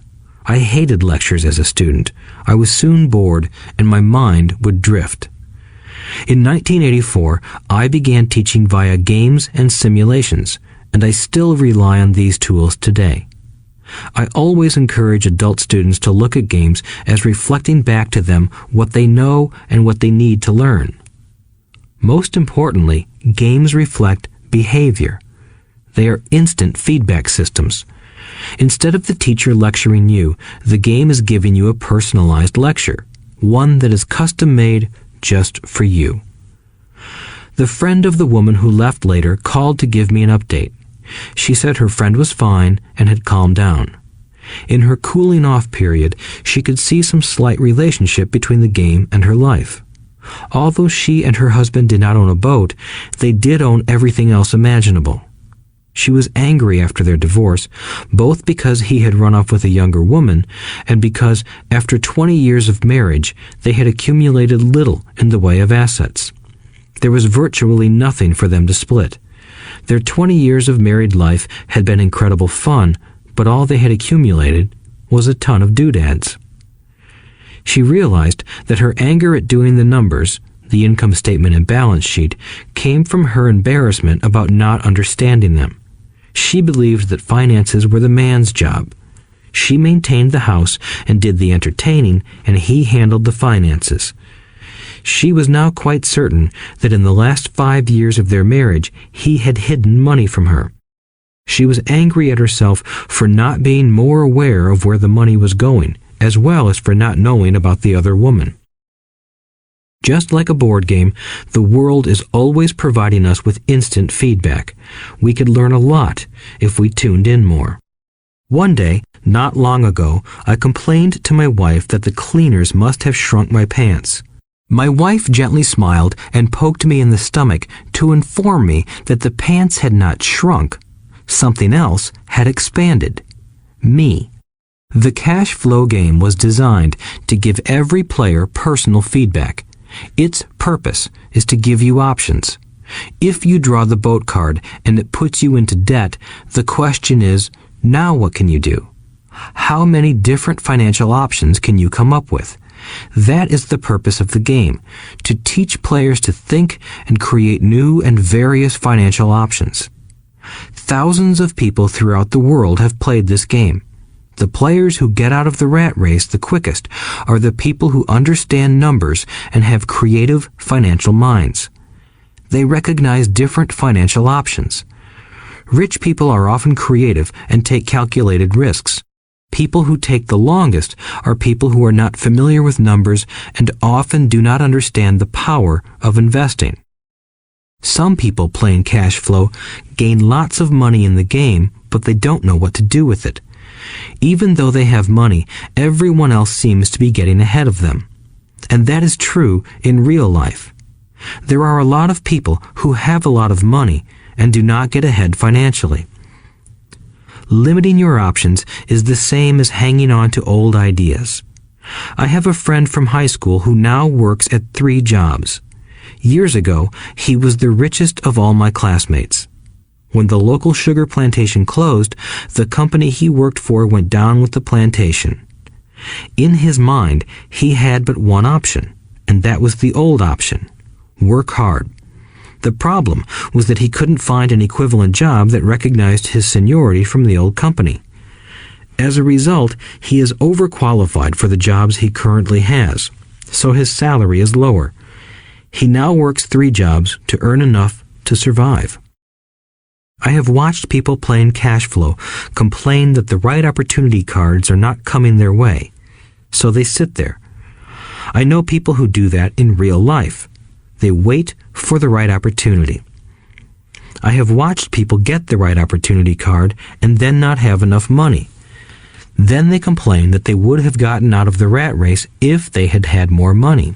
So they sit there. I know people in real life who do that also. They see all the great deals, but they have no money. And I have seen people pull a great opportunity card, read it out loud, and have no idea that it is a great opportunity.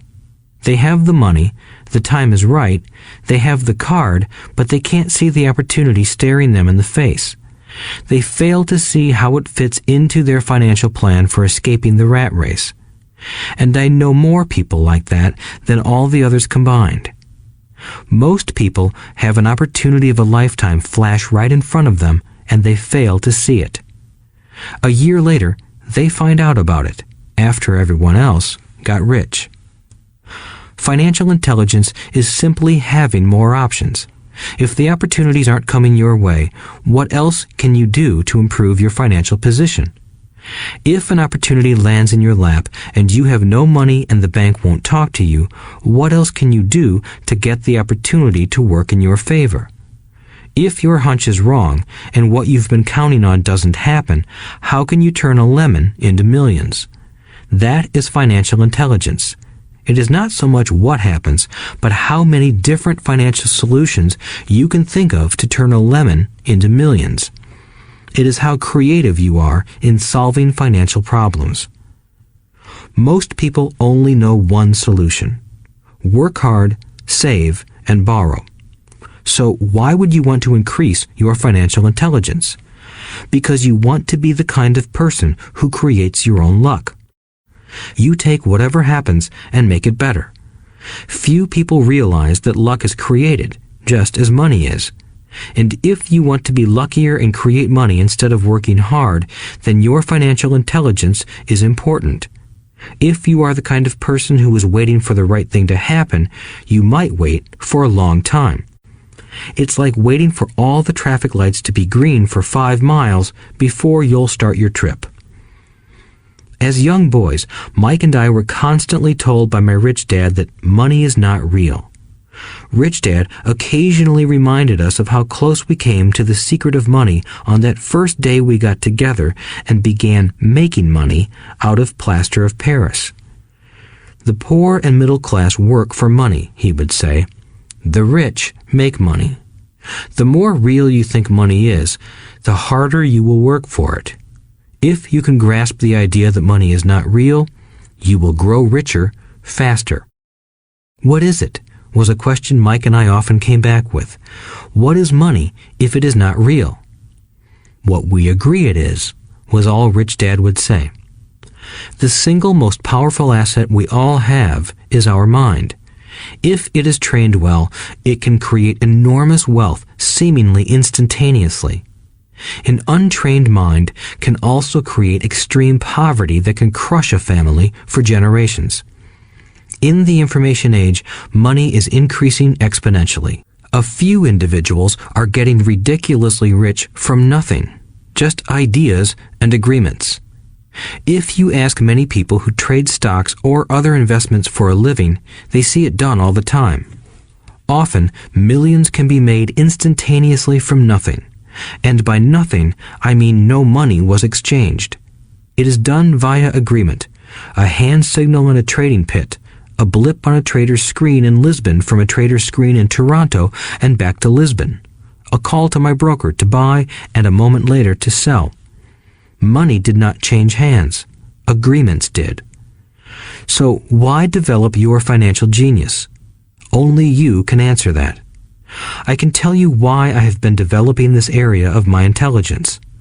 I do it because I want to make money fast. Not because I need to, but because I want to. It is a fascinating learning process. I develop my financial IQ because I want to participate in the fastest game and biggest game in the world. And, in my own small way, I would like to be part of this unprecedented evolution of humanity, the era where humans work purely with their minds and not with their bodies. Besides, it is where the action is. It is what is happening. It's hip, it's scary, and it's fun. That is why I invest in my financial intelligence, developing the most powerful asset I have. I want to be with people moving boldly forward. I do not want to be with those left behind. I will give you a simple example of creating money. In the early 1990s, the economy of Phoenix, Arizona was horrible. I was watching a TV show when a financial planner came on and began forecasting doom and gloom. His advice was to save money. Put $100 away every month, he said. In 40 years, you will be a multimillionaire. Well, putting money away every month is a sound idea. It is one option, the option most people subscribe to. The problem is this: it blinds the person to what is really going on. It causes them to miss major opportunities for much more significant growth of their money. The world is passing them by.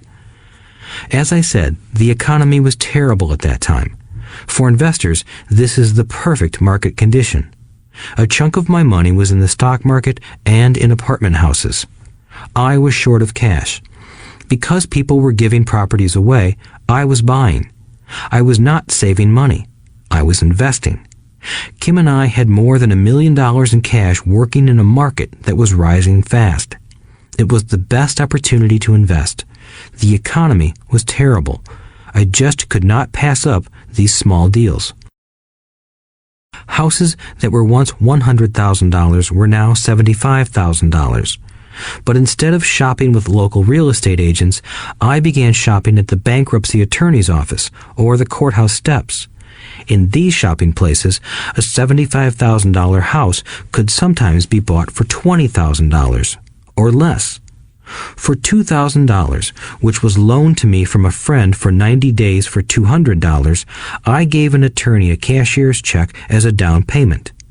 While the acquisition was being processed, I ran an ad advertising a $75,000 house for only $60,000 and no money down. The phone rang hard and heavy. Prospective buyers were screened, and once the property was legally mine, all the prospective buyers were allowed to look at the house. It was a feeding frenzy. The house sold in a few minutes. I asked for a $2,500 processing fee, which they gladly handed over, and the escrow and title company took over from there. I returned the $2,000 to my friend with an additional $200. He was happy, the home buyer was happy, the attorney was happy, and I was happy. I had sold a house for $60,000 that cost me $20,000. The $40,000 was created from money in my asset column in the form of a promissory note from the buyer. Total working time, 5 hours. So, now that you are on your way to becoming more financially literate and skilled at reading numbers, I will tell you why this is an example of money being invented. During this depressed market, Kim and I were able to do 6 of these simple transactions in our spare time. While the bulk of our money was in larger properties and the stock market, we were able to create more than $190,000 in assets, notes at 10% interest, in those 6 buy, create, and sell transactions. That comes to approximately $19,000 a year income, much of it sheltered through our private corporation. Much of that $19,000 a year goes to pay for our company cars, gas, trips, insurance, dinners with clients, and other things. By the time the government gets a chance to tax that income, it's been spent on legally allowed pre-tax expenses. This was a simple example of how money is invented, created, and protected using financial intelligence. Ask yourself, how long would it take to save $190,000? Would the bank pay you 10% interest on your money? And the promissory note is good for 30 years. I hope they never pay me the $190,000. I have to pay a tax if they pay me the principal, and besides, $19,000 paid over 30 years is a little over $500,000 in income. I have people ask, what happens if the person doesn't pay? That does happen, and it's good news. That $60,000 home could be taken back and resold for $70,000 and another $2,500 collected as a loan processing fee. It would still be a zero-down transaction in the mind of the new buyer, and the process would go on. The first time I sold the house, I paid back the $2,000, so technically I have no money in the transaction. My return on investment, ROI, is infinity. It's an example of no money making a lot of money. In the second transaction, when resold, I would have put $2,000 in my pocket and re-extended the loan to 30 years. What would my ROI be if I got paid money to make money? I do not know, but it sure beats saving $100 a month, which actually starts out as $150 because it's after-tax income for 40 years earning low interest. And again, you're taxed on the interest. That is not too intelligent. It may be safe, but it's not smart. A few years later, as the Phoenix real estate market strengthened, those houses we sold for $60,000 became worth $110,000. Foreclosure opportunities were still available, but became rare. It cost a valuable asset, my time, to go out looking for them. Thousands of buyers were looking for the few available deals. The market had changed. It was time to move on and look for other opportunities to put in the asset column. You cannot do that here. That is against the law. You're lying. I hear those comments much more often than, "Can you show me how to do that?" The math is simple. You do not need algebra or calculus, and the escrow company handles the legal transaction and the servicing of the payments. I have no roofs to fix or toilets to unplug because the owners do that. It's their house. Occasionally, someone does not pay, and that is wonderful because there are late fees, or they move out and the property is sold again. The court system handles that. And it may not work in your area. The market conditions may be different, but the example illustrates how a simple financial process can create hundreds of thousands of dollars with little money and low risk. It is an example of money being only an agreement. Anyone with a high school education can do it. Yet most people won't. Most people listen to the standard advice of work hard and save money. For about 30 hours of work, approximately $190,000 was created in the asset column, and no taxes were paid. Which one sounds harder to you? 1. Work hard, pay 50% in taxes, save what is left, your savings, then earn 5%, which is also taxed. Or 2. Take the time to develop your financial intelligence, harness the power of your brain and the asset column. If you use option number 1, be sure to factor in how much time it takes you to save $190,000. Time is one of your greatest assets. Now, you may understand why I silently shake my head when I hear parents say, "My child is doing well in school and receiving a good education." It may be good, but is it adequate? I know the above investment strategy is a small one. It is used to illustrate how small can grow into big. Again, my success reflects the importance of a strong financial foundation, which starts with a strong financial education. I have said it before, but it's worth repeating. Financial intelligence is made up of these 4 main technical skills. 1. Accounting. Accounting is financial literacy, or the ability to read numbers. This is a vital skill if you want to build businesses or investments. 2. Investing. Investing is the science of money making money. 3. Understanding markets. Understanding markets is the science of supply and demand. Alexander Graham Bell gave the market what it wanted. So did Bill Gates. A $75,000 house offered for $60,000 that cost $20,000 was also the result of seizing an opportunity created by the market. Somebody was buying, and someone was selling. 4. The law. The law is the awareness of accounting, corporate, state, and federal regulations. I recommend playing by the rules.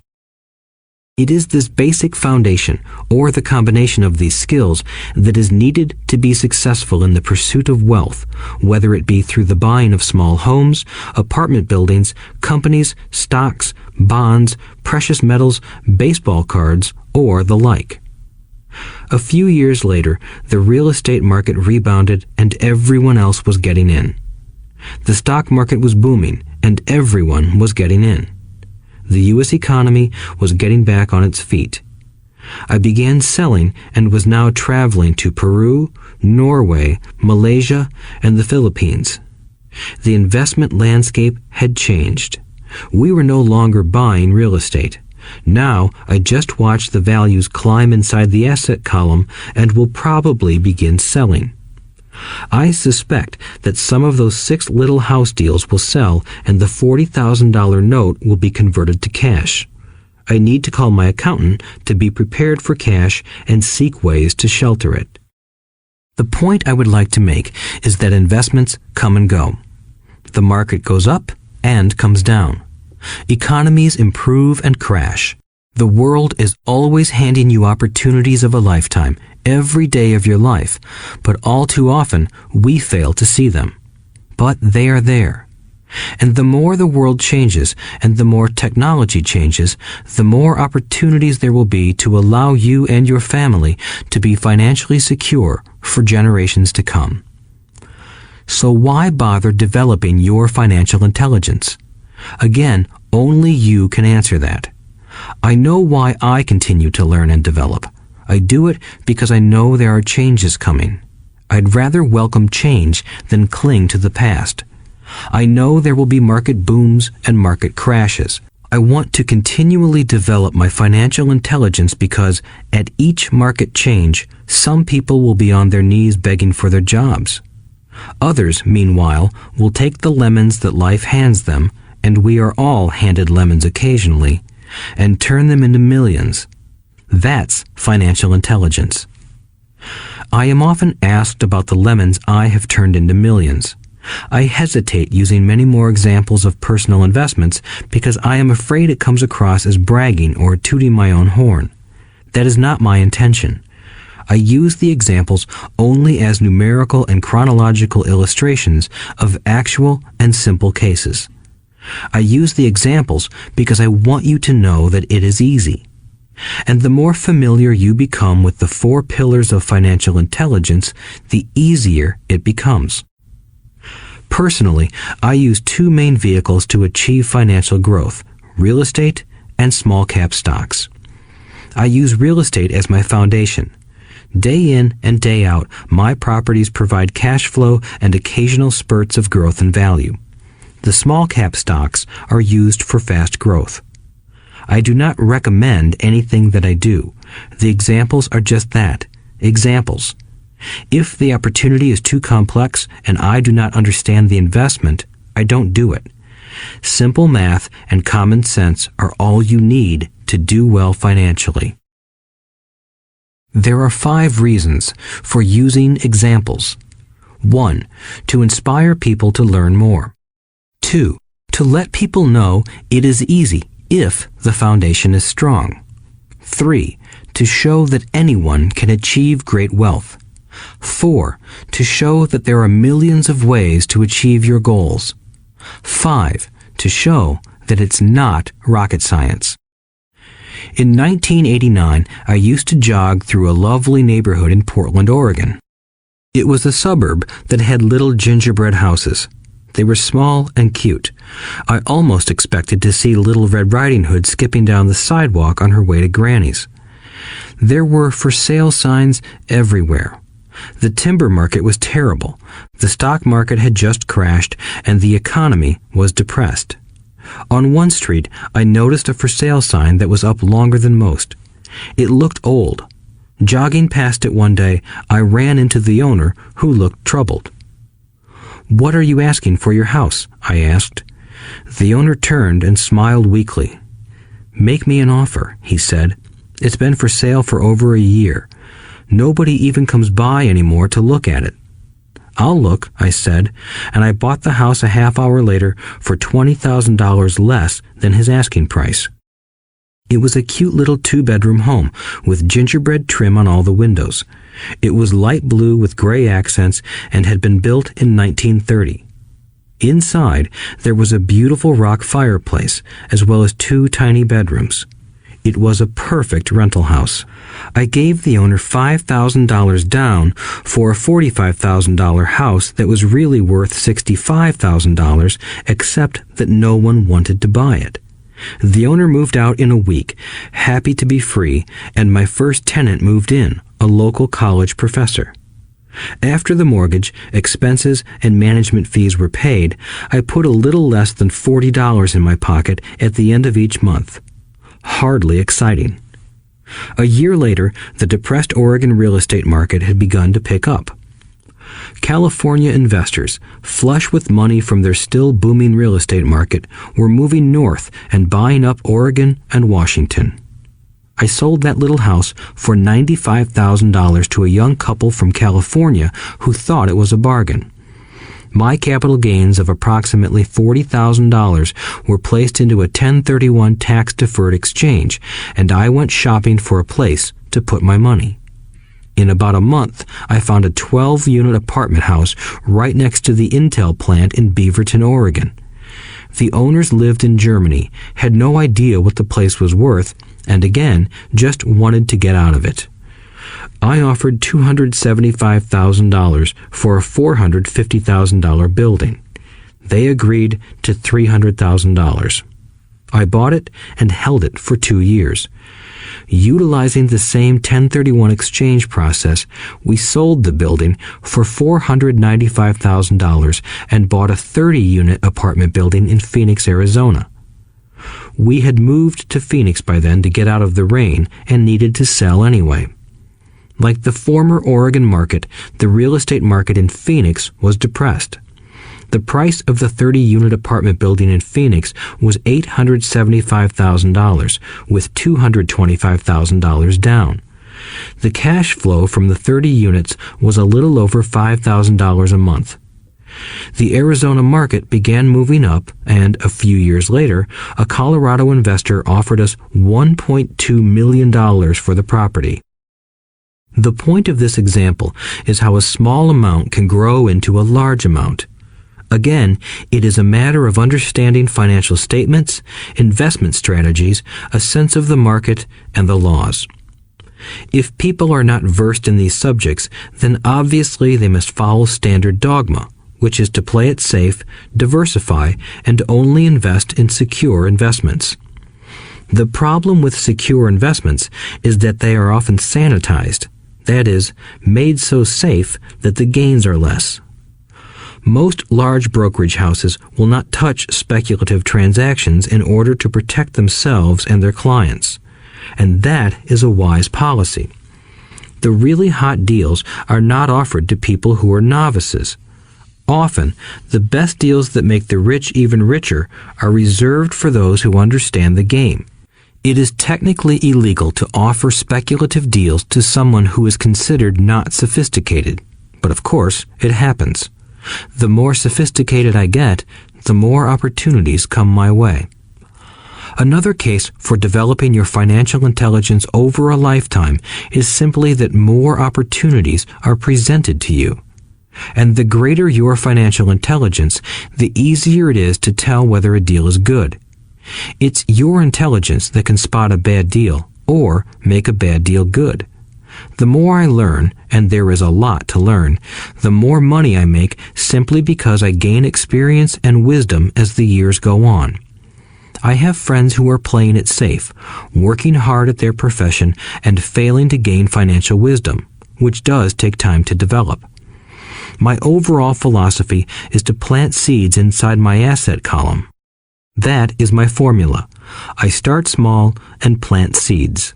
Some grow, some don't.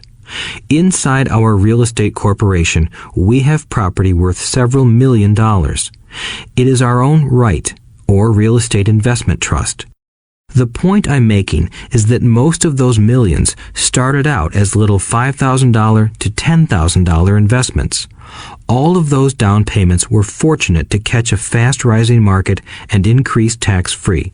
We traded in and out several times over a number of years.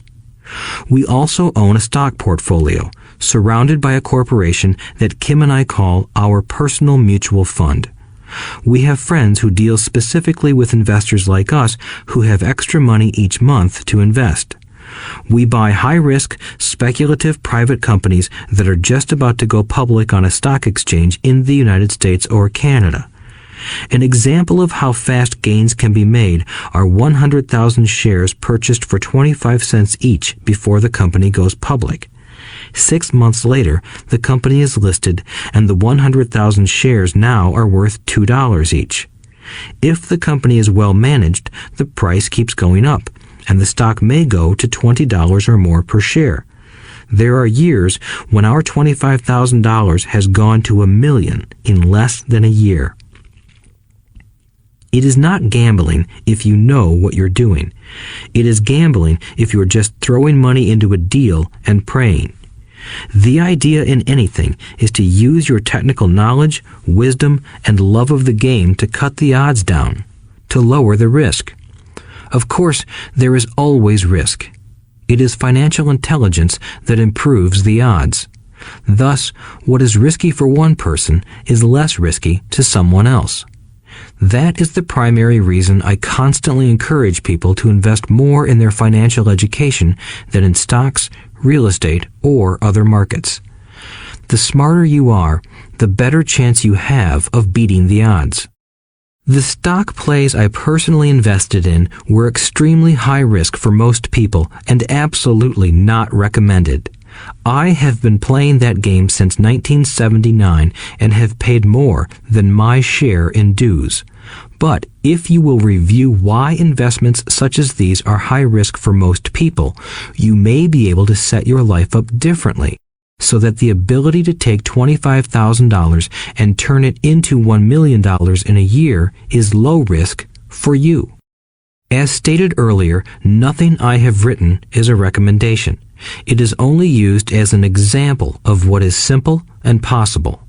What I do is small potatoes in the grand scheme of things. Yet, for the average individual, a passive income of more than $100,000 a year is nice and not hard to achieve. Depending on the market and how smart you are, it could be done in 5 to 10 years. If you keep your living expenses modest, $100,000 coming in as additional income is pleasant, regardless of whether you work. You can work if you like, or take time off if you choose, and use the government tax system in your favor rather than against you. My personal basis is real estate. I love real estate because it's stable and slow-moving. I keep the base solid. The cash flow is fairly steady and, if properly managed, has a good chance of increasing in value. The beauty of a solid base of real estate is that it allows me to take greater risks, as I do with speculative stocks. If I make great profits in the stock market, I pay my capital gains tax on the gain and then reinvest what's left in real estate, again further securing my asset foundation. A last word on real estate. I have traveled all over the world and taught investing. In every city, I hear people say you cannot buy real estate cheap. That is not my experience. Even in New York or Tokyo, or just on the outskirts of the city, prime bargains are overlooked by most people. In Singapore, with their high real estate prices, there are still bargains to be found within a short driving distance. So whenever I hear someone say, "You can't do that here," pointing at me, I remind them that maybe the real statement is, "I don't know how to do that here, yet." Great opportunities are not seen with your eyes. They are seen with your mind. Most people never get wealthy simply because they are not trained financially to recognize opportunities right in front of them. I am often asked, "How do I start?" In the final chapter of this audiobook, I offer 10 steps that I followed on the road to my financial freedom. But always remember to have fun. When you learn the rules and the vocabulary of investing and begin to build your asset column, I think you'll find that it's as fun a game as you've ever played. Sometimes you win, and sometimes you learn. But have fun. Most people never win because they're more afraid of losing. That is why I found school so silly.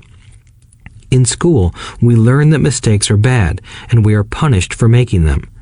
Yet if you look at the way humans are designed to learn, we learn by making mistakes. We learn to walk by falling down. If we never fell down, we would never walk. The same is true for learning to ride a bike. I still have scars on my knees, but today I can ride a bike without thinking. The same is true for getting rich. Unfortunately, the main reason most people are not rich is because they are terrified of losing. Winners are not afraid of losing, but losers are. Failure is part of the process of success. People who avoid failure also avoid success. I look at money much like my game of tennis. I play hard, make mistakes, correct, make more mistakes, correct, and I get better. If I lose the game, I reach across the net, shake my opponent's hand, smile, and say, "See you next Saturday." There are two kinds of investors. One, the first and most common type is a person who buys a packaged investment. They call a retail outlet, such as a real estate company, a stockbroker, or a financial planner, and they buy something. It could be a mutual fund, a right, a stock, or bond. It is a clean and simple way of investing. An analogy would be a shopper who goes to a computer store and buys a computer right off the shelf. 2. The second type is an investor who creates investments. This investor usually assembles a deal in the same way a person who buys components builds a computer. I do not know the first thing about putting components of a computer together, but I do know how to put pieces of opportunities together, or know people who know how. It is this second type of investor who is the more professional investor. Sometimes it may take years for all the pieces to come together. And sometimes they never do. It is this second type of investor that my rich dad encouraged me to be. It is important to learn how to put the pieces together, because that is where the huge wins reside, and sometimes some huge losses if the tide goes against you. If you want to be the second type of investor, you need to develop 3 main skills. These skills are in addition to those required to become financially intelligent. 1. Find an opportunity that everyone else missed. You see with your mind what others miss with their eyes. For example, a friend bought this run-down old house. It was spooky to look at. Everyone wondered why he bought it. What he saw that we did not was that the house came with 4 extra empty lots. He discovered that after going to the title company. After buying the house, he tore the house down and sold the 5 lots to a builder for 3 times what he paid for the entire package. He made $75,000 for 2 months of work. It's not a lot of money, but it sure beats minimum wage, and it's not technically difficult. 2. Raise money. The average person only goes to the bank. This second type of investor needs to know how to raise capital, and there are many ways that don't require a bank. To get started, I learned how to buy houses without a bank. It was the learned skill of raising money more than the houses themselves that was priceless. All too often, I hear people say, "The bank won't lend me money," or "I don't have the money to buy it." If you want to be a Type 2 investor, you need to learn how to do that which stops most people. In other words, a majority of people let their lack of money stop them from making a deal. If you can avoid that obstacle, you will be millions ahead of those who don't learn those skills. There have been many times I have bought a house, a stock, or an apartment building without a penny in the bank. I once bought an apartment house for $1.2 million. I did what is called tying it up with a written contract between seller and buyer. I then raised the $100,000 deposit, which bought me 90 days to raise the rest of the money. Why did I do it? Simply because I knew it was worth $2 million. I never raised the money. Instead, the person who put up the $100,000 gave me $50,000 for finding the deal, took over my position, and I walked away. Total working time? 3 days. Again, it's what you know more than what you buy. Investing is not buying. It's more a case of knowing. 3. Organize smart people. Intelligent people are those who work with or hire a person who is more intelligent than they are. When you need advice, make sure you choose your advisor wisely. There is a lot to learn, but the rewards can be astronomical. If you do not want to learn those skills, then being a Type 1 investor is highly recommended. It is what you know that is your greatest wealth. It is what you do not know that is your greatest risk. There is always risk, so learn to manage risk instead of avoiding it. Chapter 6. Lesson 6. Work to learn, don't work for money. Job security meant everything to my educated dad. Learning meant everything to my rich dad. A few years ago, I granted an interview with a newspaper in Singapore. The young female reporter was on time, and the interview got underway immediately.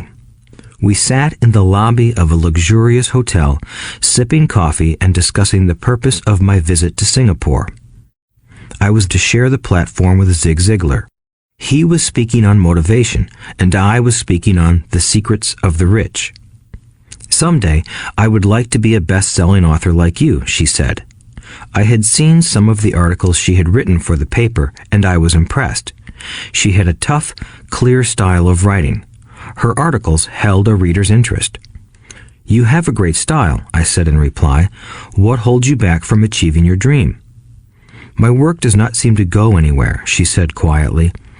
Everyone says that my novels are excellent, but nothing happens. So I keep my job with the paper. At least it pays the bills.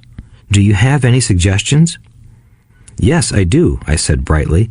A friend of mine here in Singapore runs a school that trains people to sell. He runs sales training courses for many of the top corporations here in Singapore, and I think attending one of his courses would greatly enhance your career. She stiffened. Are you saying I should go to school to learn to sell?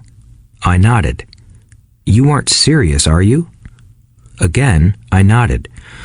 What is wrong with that? I was now backpedaling. She was offended by something, and now I was wishing I had not said anything. In my attempt to be helpful, I found myself defending my suggestion. I have a master's degree in English literature. Why would I go to school to learn to be a salesperson? I am a professional. I went to school to be trained in a profession so I would not have to be a salesperson. I hate salespeople. All they want is money. So tell me why I should study sales. She was packing her briefcase. The interview was over. On the coffee table sat a copy of an earlier best-selling book I wrote. I picked it up as well as the notes she had jotted down on her legal pad. Do you see this? I said, pointing to her notes. She looked down at her notes. What? She said, confused. Again, I pointed deliberately to her notes. On her pad she had written, Robert Kiyosaki, best-selling author. It says best-selling author, not best writing author, I said quietly. Her eyes widened. I am a terrible writer, I said. You are a great writer. I went to sales school. You have a master's degree. Put them together, and you get a best-selling author and a best writing author. Anger flared from her eyes. I'll never stoop so low as to learn how to sell. People like you have no business writing. I'm a professionally trained writer, and you are a salesman. It is not fair, she fumed. She put the rest of her notes away and hurried out through the large glass doors into the humid Singapore morning. At least she gave me a fair and favorable write-up the next morning. The world is filled with smart, talented, educated, and gifted people. We meet them every day. They are all around us. A few days ago, my car was not running well. I pulled into a garage, and the young mechanic had it fixed in just a few minutes. He knew what was wrong by simply listening to the engine. I was amazed. I am constantly shocked at how little talented people earn. I have met brilliant, highly educated people who earn less than $20,000 a year. A business consultant who specializes in the medical trade was telling me how many doctors, dentists, and chiropractors struggle financially. All this time, I thought that when they graduated, the dollars would pour in. It was this business consultant who gave me the phrase, "They are one skill away from great wealth." What this phrase means is that most people need only to learn and master one more skill, and their income would jump exponentially. I have mentioned before that financial intelligence is a synergy of accounting, investing, marketing, and law. Combine those 4 technical skills, and making money with money is easier than most people would believe. When it comes to money, the only skill most people know is to work hard. The classic example of a synergy of skills was that young writer for the newspaper. If she diligently learned the skills of sales and marketing, her income would jump dramatically. If I were her, I would take some courses in advertising copywriting as well as sales. Then, instead of working at the newspaper, I would seek a job at an advertising agency. Even if it were a cut in pay, she would learn how to communicate in shortcuts that are used in successful advertising. She also would spend time learning public relations, an important skill. She would learn how to get millions in free publicity. Then, at night and on weekends, she could be writing her great novel. When it was finished, she would be better able to sell her book. Then, in a short while, she could be a best-selling author. When I came out with my first book, If You Want to Be Rich and Happy, Don't Go to School, a publisher suggested I change the title to The Economics of Education.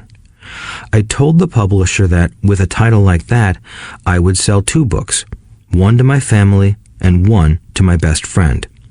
The problem is that they would expect it for free. The obnoxious title, If You Want to Be Rich and Happy, Don't Go to School, was chosen because we knew it would get tons of publicity. I am pro-education and believe in education reform.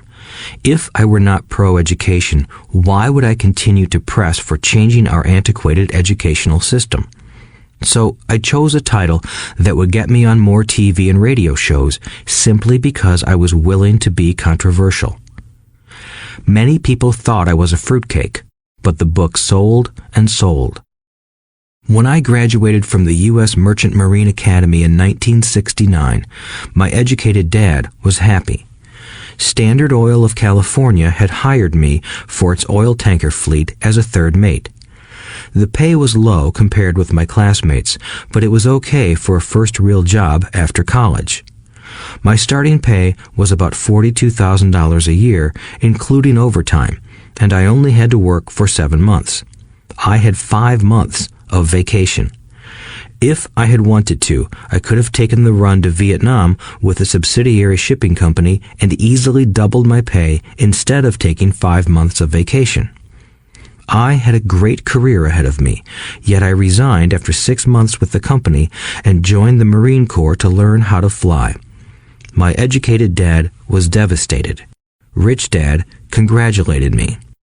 In school and in the workplace, the popular opinion is the idea of specialization. That is, in order to make more money or get promoted, you need to specialize.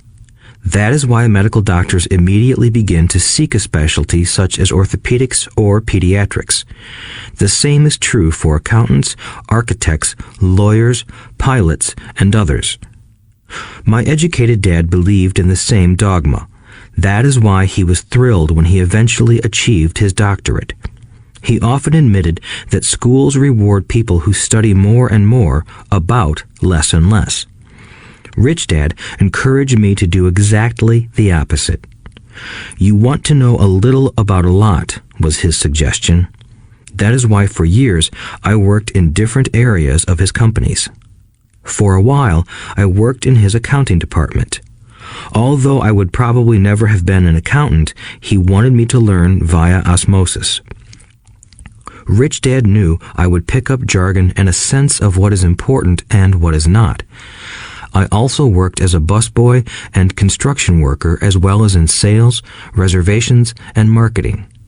He was grooming Mike and me. That is why he insisted we sit in on the meetings with his bankers, lawyers, accountants, and brokers.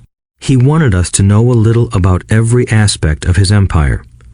When I quit my high-paying job with Standard Oil, my educated dad had a heart-to-heart talk with me. He was bewildered. He could not understand my decision to resign from a career that offered high pay, great benefits, lots of time off, and opportunity for promotion. When he asked me one evening, "Why did you quit?" I could not explain it to him, though I tried hard to. My logic did not fit his logic. The big problem was that my logic was my rich dad's logic. Job security meant everything to my educated dad. Learning meant everything to my rich dad. Educated dad thought I went to school to learn to be a ship's officer. Rich dad knew that I went to school to study international trade. So as a student, I made cargo runs, navigating large freighters, oil tankers, and passenger ships to the Far East and the South Pacific. Rich Dad emphasized that I should stay in the Pacific instead of taking ships to Europe because he knew that the emerging nations were in Asia, not Europe. While most of my classmates, including Mike, were partying at their fraternity houses, I was studying trade, people, business styles, and cultures in Japan, Taiwan, Thailand, Singapore, Hong Kong, Vietnam, Korea, Tahiti, Samoa, and the Philippines. I was partying also, but it was not in any frat house. I grew up rapidly. Educated Dad just could not understand why I decided to quit and join the Marine Corps. I told him I wanted to learn to fly, but really I wanted to learn to lead troops. Rich Dad explained to me that the hardest part of running a company is managing people. He had spent 3 years in the Army. My educated dad was draft exempt. Rich Dad valued learning to lead men into dangerous situations. Leadership is what you need to learn next, he said. If you are not a good leader, you'll get shot in the back, just like they do in business. Returning from Vietnam in 1973, I resigned my commission, even though I loved flying. I found a job with Xerox Corporation. I joined it for one reason, and it was not for the benefits. I was a shy person, and the thought of selling was the most frightening subject in the world. Xerox has one of the best sales trainings programs in America. Rich Dad was proud of me. My educated dad was ashamed. Being an intellectual, he thought that salespeople were below him. I worked with Xerox for 4 years until I overcame my fear of knocking on doors and being rejected. Once I could consistently be in the top 5 in sales, I again resigned and moved on, leaving behind another great career with an excellent company. In 1977, I formed my first company. Rich Dad had groomed Mike and me to take over companies, so I now had to learn to form them and put them together. My first product, the nylon and Velcro wallet, was manufactured in the Far East and shipped to a warehouse in New York, near where I had gone to school. My formal education was complete, and it was time to test my wings. If I failed, I would go broke. Rich Dad thought it best to go broke before 30. You still have time to recover, was his advice. On the eve of my 30th birthday, my first shipment left Korea for New York. Today, I still do business internationally, and as my rich dad encouraged me to do, I keep seeking the emerging nations. Today, my investment company invests in South American countries and Asian countries, as well as in Norway and Russia. There is an old cliche that goes, "Job is an acronym for just over broke." Unfortunately, I would say that applies to millions of people. Because school does not think financial intelligence is an intelligence, most workers live within their means. They work and they pay bills. There is another horrible management theory that goes, workers work hard enough to not be fired, and owners pay just enough so that workers won't quit. And if you look at the pay scales of most companies, again, I would say there is a degree of truth to that statement. The net result is that most workers never get ahead. They do what they've been taught to do, get a secure job. Most workers focus on working for pay and benefits that reward them in the short term, but are often disastrous in the long run. Instead, I recommend to young people to seek work for what they will learn more than what they will earn. Look down the road at what skills they want to acquire before choosing a specific profession and before getting trapped in the rat race.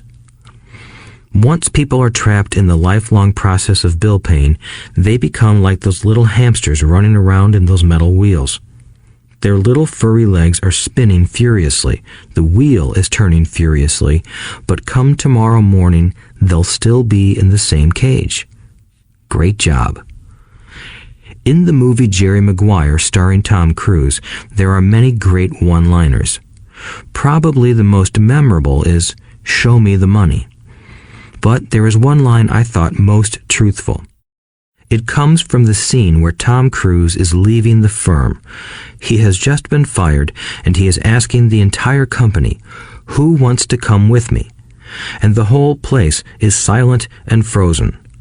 Only one woman speaks up and says, "I'd like to, but I'm due for a promotion in 3 months." That statement is probably the most truthful statement in the whole movie.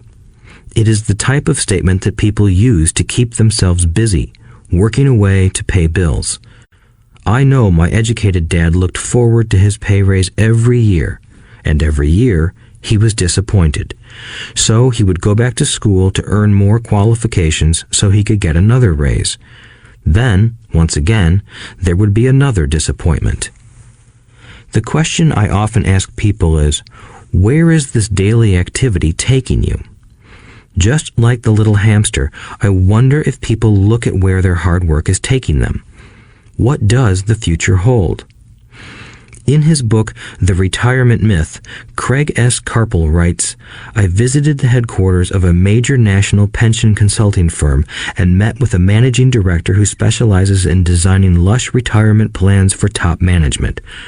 When I asked her what people who don't have corner offices will be able to expect in the way of pension income, she said with a confident smile, 'The silver bullet.'" "What," I asked, "is the silver bullet?"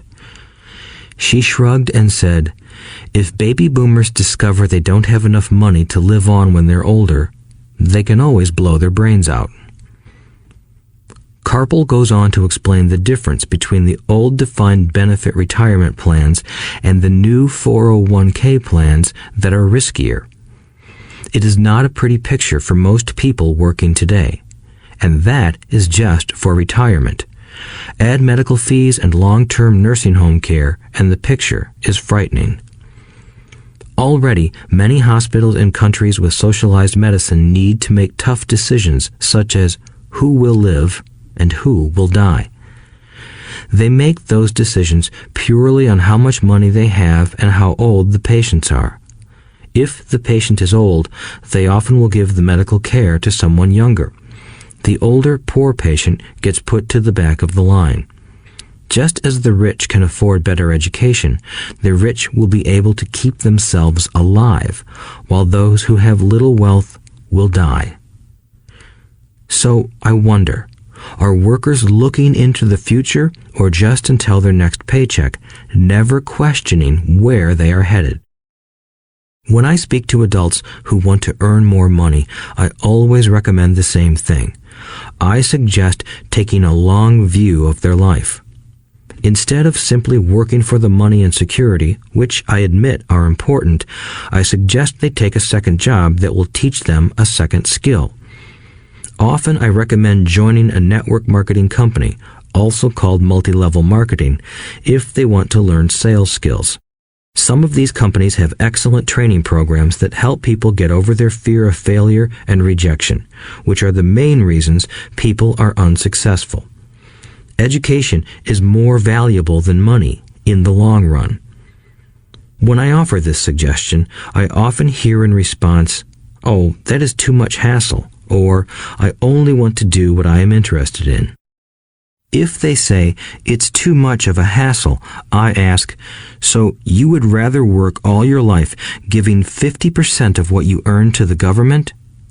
If they tell me, I only do what I am interested in, I say, I'm not interested in going to the gym, but I go because I want to feel better and live longer. Unfortunately, there is some truth to the old statement, you can't teach an old dog new tricks. Unless a person is used to changing, it's hard to change. But for those of you who might be on the fence when it comes to the idea of working to learn something new, I offer this word of encouragement. Life is much like going to the gym. The most painful part is deciding to go.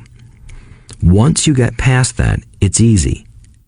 There have been many days I have dreaded going to the gym, but once I am there and in motion, it is a pleasure. After the workout is over, I am always glad I talked myself into going. If you are unwilling to work to learn something new and instead insist on becoming highly specialized within your field, make sure the company you work for is unionized. Labor unions are designed to protect specialists. My educated dad, after falling from grace with the governor, became the head of the teachers' union in Hawaii. He told me that it was the hardest job he ever held. My rich dad, on the other hand, spent his life doing his best to keep his companies from becoming unionized. He was successful. Although the unions came close, Rich Dad was always able to fight them off. Personally, I take no sides because I can see the need for and the benefits of both sides. If you do as school recommends, become highly specialized, then seek union protection. For example, had I continued with my flying career, I would have sought a company that had a strong pilots union. Why? Because my life would be dedicated to learning a skill that was valuable in only one industry. If I were pushed out of that industry, my life's skills would not be as valuable to another industry. A displaced senior pilot with 100,000 hours of heavy airline transport time, earning $150,000 a year, would have a hard time finding an equivalent high-paying job teaching in school. Skills do not necessarily transfer from industry to industry. Skills the pilots are paid for in the airline industry are not as important in, say, the school system. The same is true even for doctors today. With all the changes in medicine, many medical specialists are needing to conform to medical organizations such as HMOs. School teachers definitely need to be union members. Today in America, the teachers' union is the largest and the richest labor union of all. The NEA, the National Education Association, has tremendous political clout. Teachers need the protection of their union because their skills are also of limited value to an industry outside of education. So the rule of thumb is highly specialized, then unionize. It's the smart thing to do. When I ask the classes I teach, how many of you can cook a better hamburger than McDonald's, almost all the students raise their hands. I then ask, so if most of you can cook a better hamburger, how come McDonald's makes more money than you? The answer is obvious. McDonald's is excellent at business systems.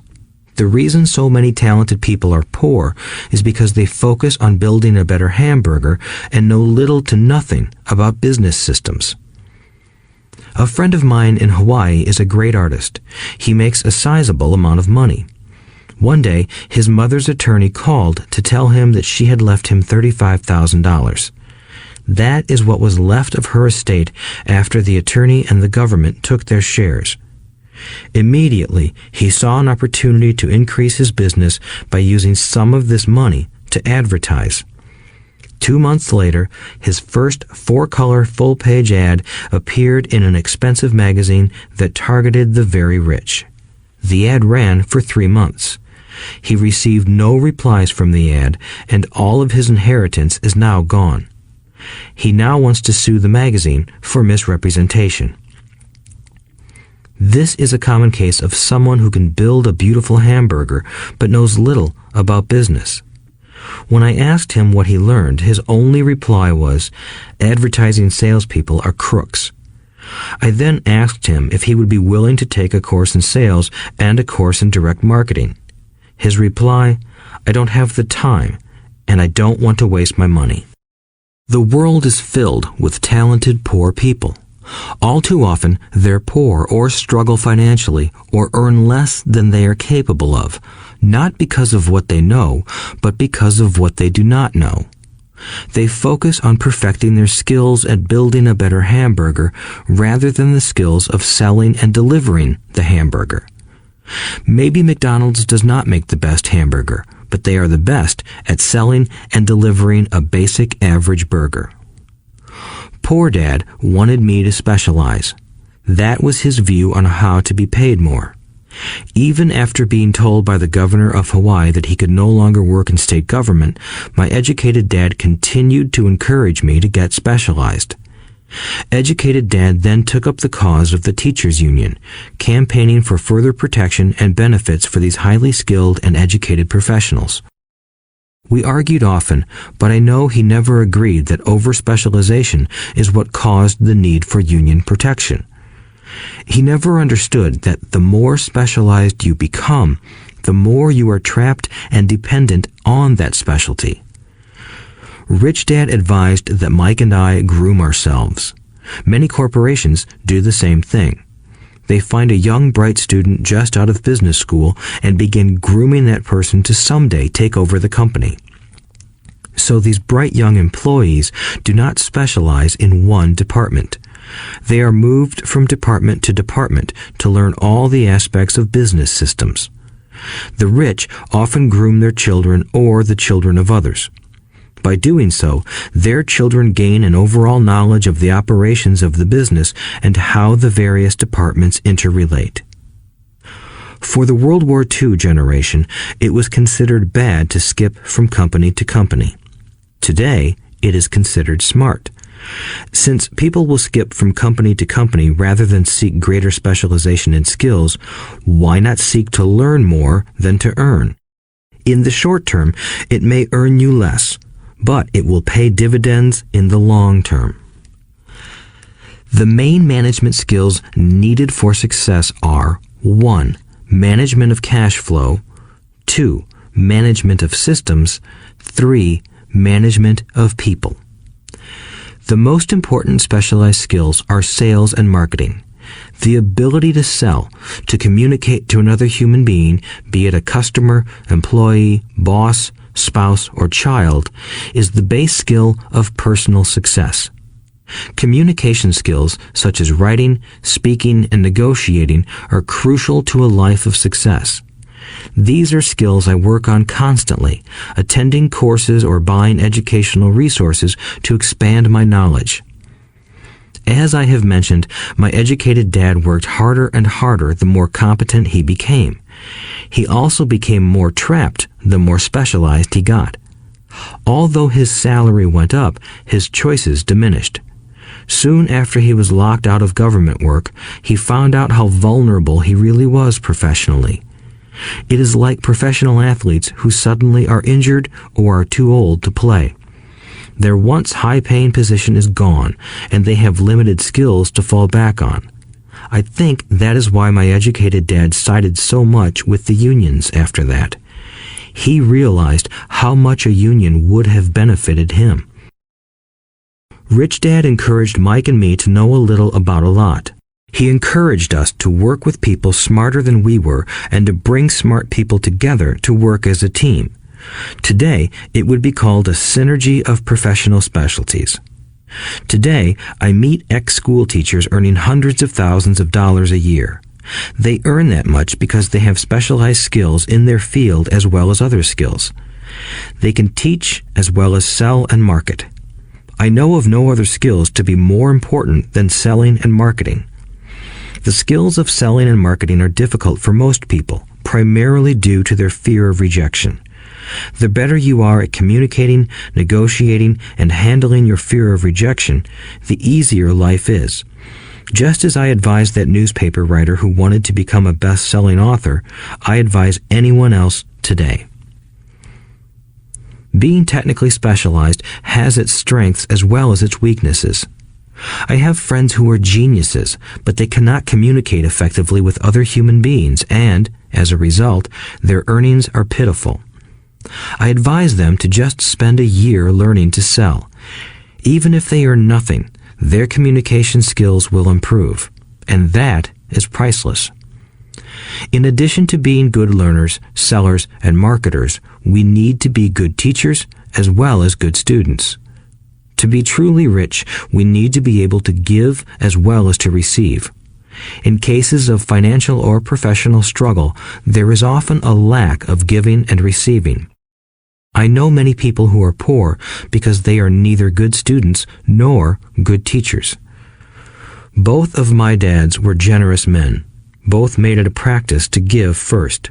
Teaching was one of their ways of giving. The more they gave, the more they received. One glaring difference was in the giving of money. My rich dad gave lots of money away. He gave to his church, to charities, and to his foundation. He knew that to receive money, you had to give money. Giving money is the secret to most great wealthy families. That is why there are organizations like the Rockefeller Foundation and the Ford Foundation. These are organizations designed to take their wealth and increase it, as well as give it away in perpetuity. My educated dad always said, "When I have some extra money, I'll give it." The problem was that there was never any extra. So he worked harder to draw more money in rather than focus on the most important law of money.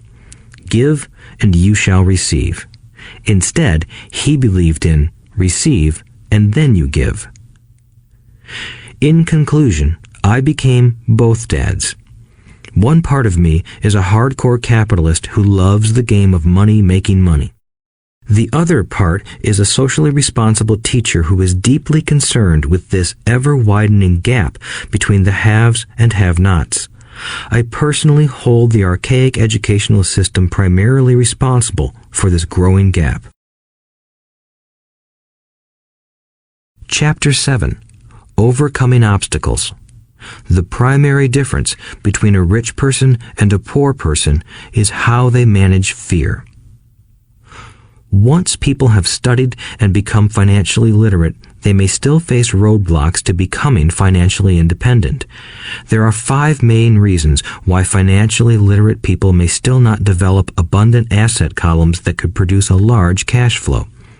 The 5 reasons are: 1. Fear. 2. Cynicism. 3. Laziness.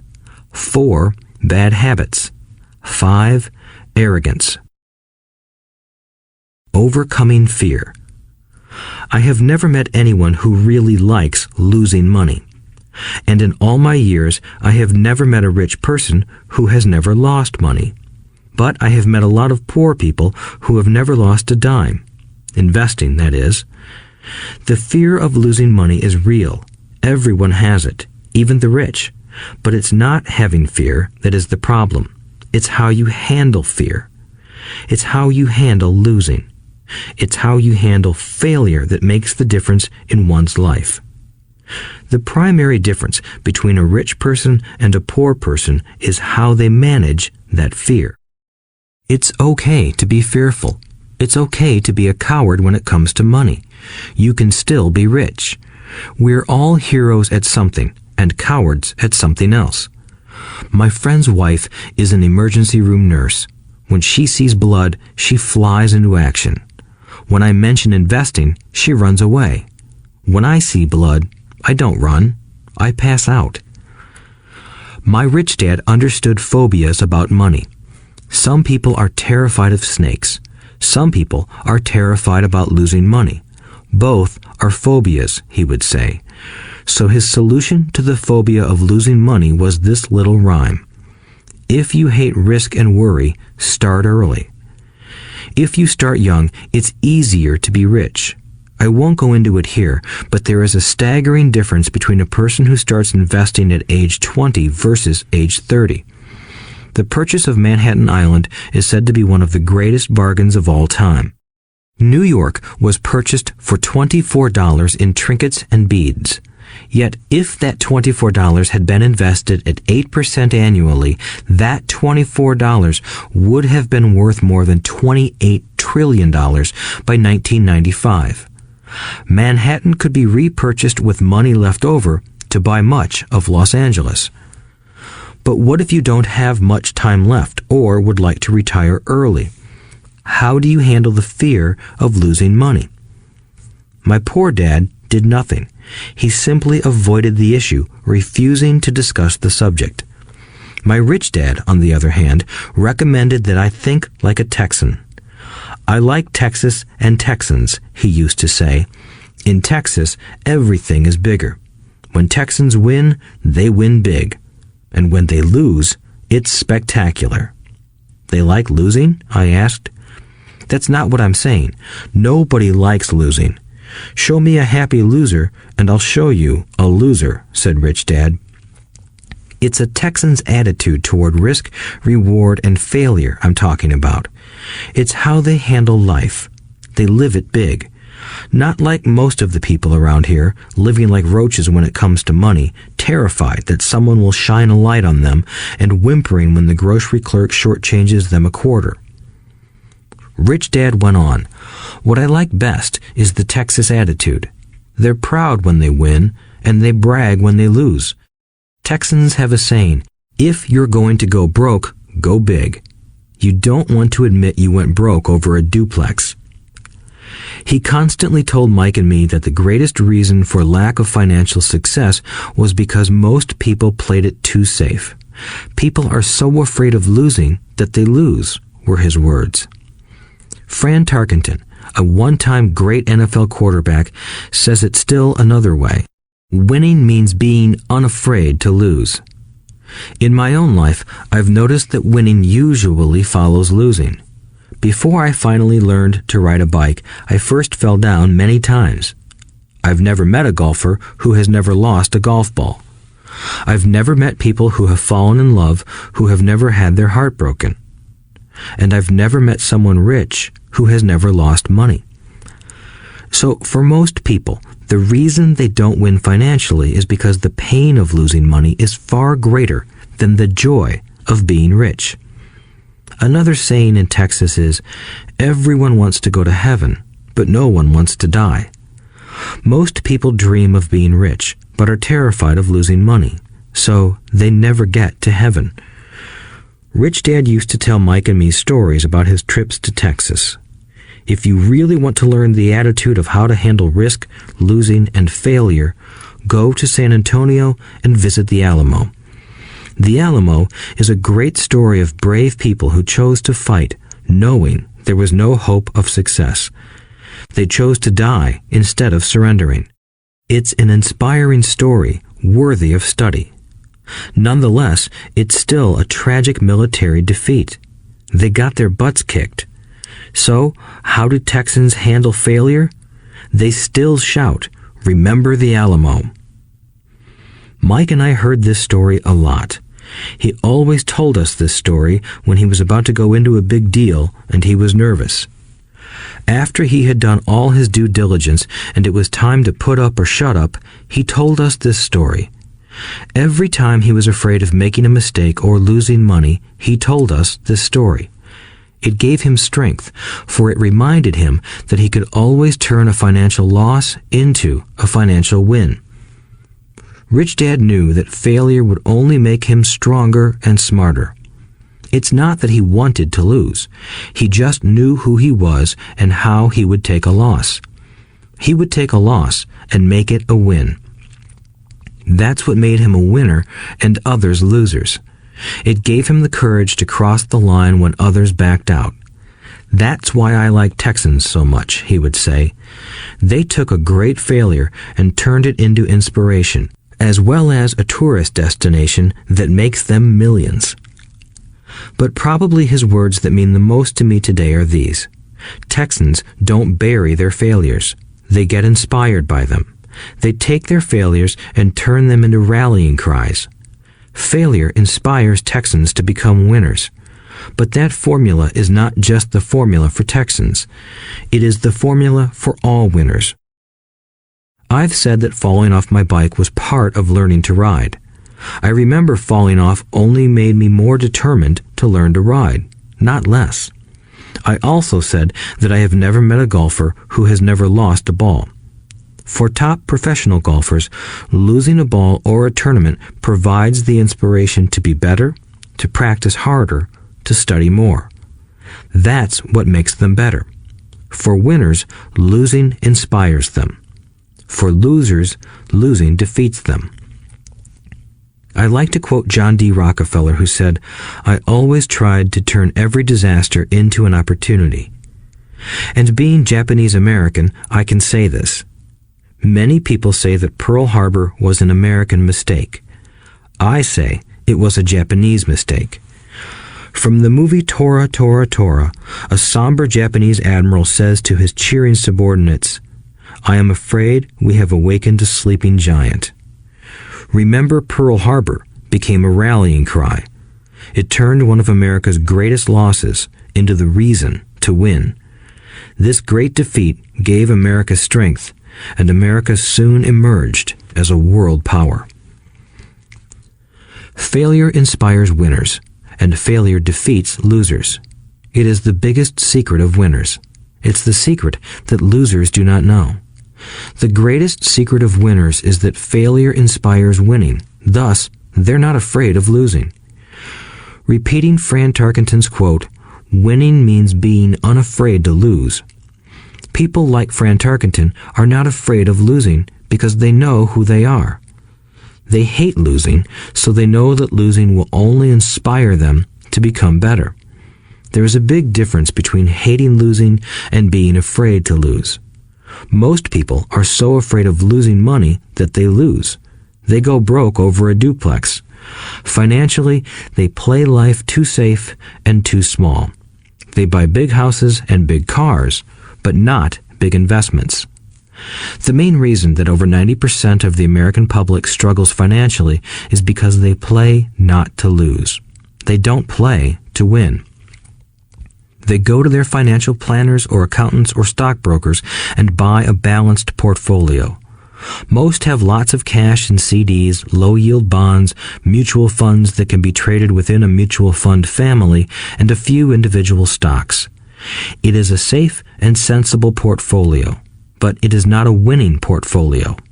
It is a portfolio of someone playing not to lose. Don't get me wrong, it's probably a better portfolio than more than 70% of the population has, and that's frightening. It's a great portfolio for someone who loves safety. But playing it safe and balanced on your investment portfolio is not the way successful investors play the game. If you have little money and you want to be rich, you must first be focused, not balanced. If you look at any successful person, at the start, they were not balanced. Balanced people go nowhere. They stay in one spot. To make progress, you must first go unbalanced. Just look at how you make progress walking. Thomas Edison was not balanced. He was focused. Bill Gates was not balanced. He was focused. Donald Trump is focused. George Soros is focused. George Patton did not take his tanks wide. He focused them and blew through the weak spots in the German line. The French went wide with the Maginot Line, and you know what happened to them. If you have any desire to be rich, you must focus. Do not do what poor and middle-class people do, put their few eggs in many baskets. Put a lot of your eggs in a few baskets and focus. Follow one course until successful. If you hate losing, play it safe. If losing makes you weak, play it safe. Go with balanced investments. If you're over 25 years old and are terrified of taking risks, don't change. Play it safe, but start early. Start accumulating your nest egg early because it will take time. But if you have dreams of freedom, of getting out of the rat race, the first question to ask yourself is, how do I respond to failure? If failure inspires you to win, maybe you should go for it, but only maybe. If failure makes you weak or causes you to throw temper tantrums, like spoiled brats who call attorneys to file lawsuits every time something doesn't go their way, then play it safe. Keep your daytime job, or buy bonds or mutual funds. But remember, there is risk in those financial instruments also, even though they may appear safe. I say all this, mentioning Texas and Fran Tarkenton, because stacking the asset column is easy. It's really a low-aptitude game. It doesn't take much education. 5th grade math will do. But building your asset column is a game in which attitude plays a major role. It takes guts, patience, and a great attitude toward failure. Losers avoid failing, and failure turns losers into winners.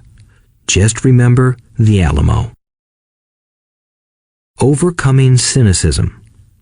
The sky is falling. The sky is falling. Most of us know the story of Chicken Little, who ran around warning the barnyard of impending doom. We all know people who are that way. There's a Chicken Little inside each of us. As I stated earlier, the cynic is really a little chicken. We all get a little chicken when fear and doubt cloud our thoughts. All of us have doubts. I'm not smart. I'm not good enough. So-and-so is better than me.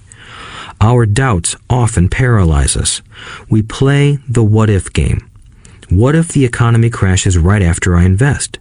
What if I lose control and I can't pay the money back?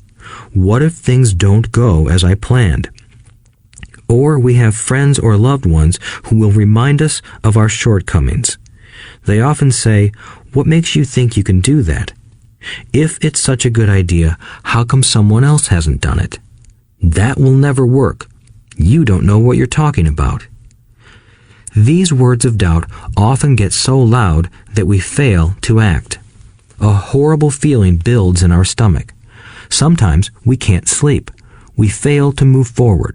So we stay with what is safe, and opportunities pass us by. We watch life passing by as we sit immobilized with a cold knot in our body. We have all felt this at one time in our lives, some more than others. Peter Lynch of Fidelity Magellan Mutual Fund fame refers to warnings about the sky falling as noise, and we all hear it. Noise is either created inside our heads or comes from outside, often from friends, family, co-workers, and the media. Lynch recalls the time during the 1950s when the threat of nuclear war was so prevalent in the news that people began building fallout shelters and storing food and water.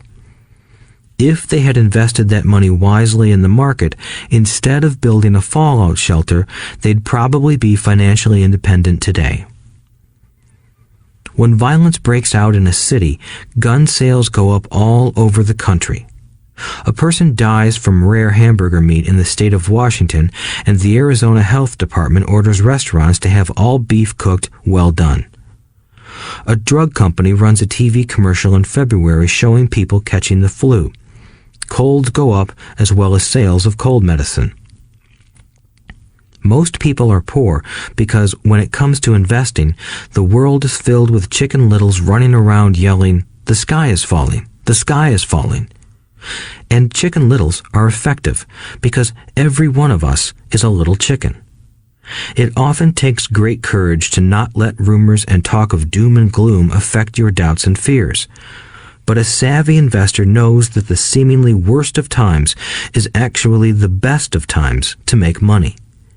When everyone else is too afraid to act, they pull the trigger and are rewarded. Some time ago, a friend named Richard came from Boston to visit Kim and me in Phoenix. He was impressed with what we had done through stocks and real estate. The Phoenix real estate prices were depressed. We spent 2 days showing him what we thought were excellent opportunities for cash flow and capital appreciation. Kim and I are not real estate agents. We are strictly investors. After identifying a unit in a resort community, we called an agent who sold it to him that afternoon. The price was a mere $42,000 for a 2-bedroom townhome. Similar units were going for $65,000. He had found a bargain. Excited, he bought it and returned to Boston. 2 weeks later, the agent called to say that our friend had backed out. I called immediately to find out why.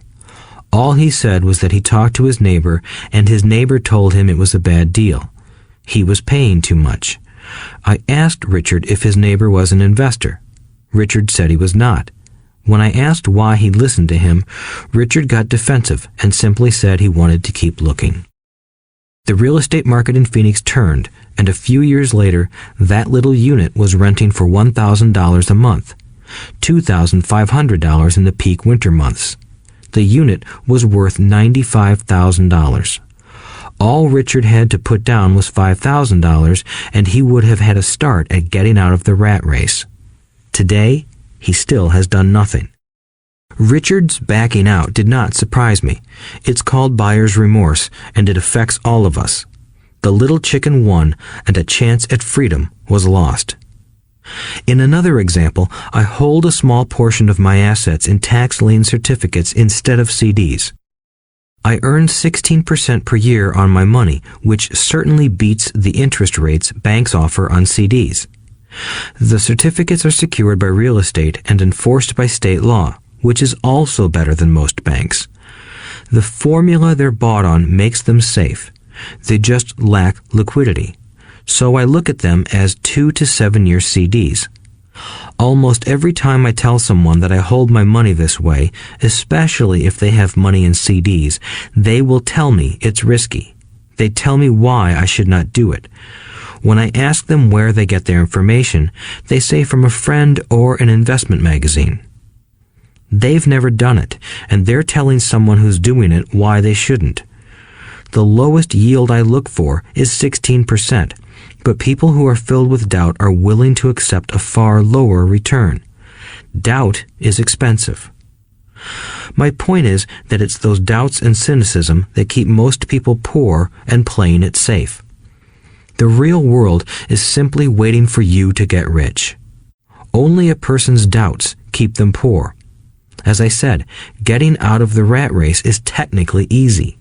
It doesn't take much education, but those doubts are cripplers for most people. Cynics never win, said Richdad. Unchecked doubt and fear creates a cynic. Cynics criticize and winners analyze was another of his favorite sayings. Richdad explained that criticism blinded while analysis opened eyes. Analysis allowed winners to see that critics were blind and to see opportunities that everyone else missed. And finding what people miss is key to any success. Real estate is a powerful investment tool for anyone seeking financial independence or freedom. It is a unique investment tool. Yet every time I mention real estate as a vehicle, I often hear, "I don't want to fix toilets." That's what Peter Lynch calls noise. That's what my rich dad would say is the cynic talking, someone who criticizes and does not analyze, someone who lets their doubts and fears close their mind instead of open their eyes. So when someone says, "I don't want to fix toilets, I want to fire back," what makes you think I want to? They're saying a toilet is more important than what they want. I talk about freedom from the rat race, and they focus on toilets. That is the thought pattern that keeps most people poor. They criticize instead of analyze. I don't once hold the key to your success, Richdad would say, because I too do not want to fix toilets. I shop hard for a property manager who does fix toilets. And by finding a great property manager who runs houses or apartments, well, my cash flow goes up. But more importantly, a great property manager allows me to buy a lot more real estate since I don't have to fix toilets. A great property manager is key to success in real estate. Finding a good manager is more important to me than the real estate. A great property manager often hears of great deals before real estate agents do, which makes them even more valuable. That is what Richdad meant by, "I don't once hold the key to your success." Because I do not want to fix toilets either, I figured out how to buy more real estate and expedite my getting out of the rat race. The people who continue to say, "I don't want to fix toilets," often deny themselves the use of this powerful investment vehicle. Toilets are more important than their freedom. In the stock market, I often hear people say, "I don't want to lose money." Well, what makes them think I or anyone else likes losing money? They don't make money because they choose to not lose money. Instead of analyzing, they close their minds to another powerful investment vehicle, the stock market. I was riding with a friend past our neighborhood gas station. He looked up and saw that the price of gas was going up and thus the price of oil. My friend is a worrywart, or a Chicken Little. To him, the sky is always going to fall, and it usually does, on him. When we got home, he showed me all the stats as to why the price of oil was going to go up over the next few years, statistics I had never seen before, even though I already owned substantial shares of an existing oil company. With that information, I immediately began looking for and found a new undervalued oil company that was about to find some oil deposits. My broker was excited about this new company, and I bought 15,000 shares for 65 cents per share.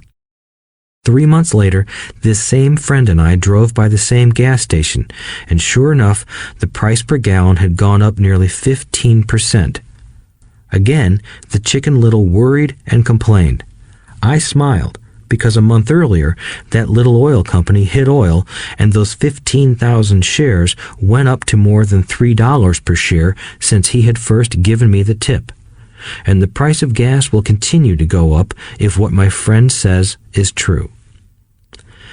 If most people understood how a stop worked in stock market investing, there would be more people investing to win instead of investing not to lose. A stop is simply a computer command that sells your stock automatically if the price begins to drop, helping to minimize your losses and maximize some gains. It's a great tool for those who are terrified of losing. So whenever I hear people focusing on their I don't wants rather than what they do want, I know the noise in their head must be loud.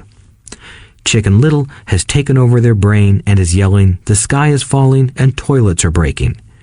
So they avoid their don't wants, but they pay a huge price. They may never get what they want in life. Instead of analyzing, their inner Chicken Little closes their mind. Richdad gave me a way of looking at Chicken Little. Just do what Colonel Sanders did. At the age of 66, he lost his business and began to live on his Social Security check. It wasn't enough.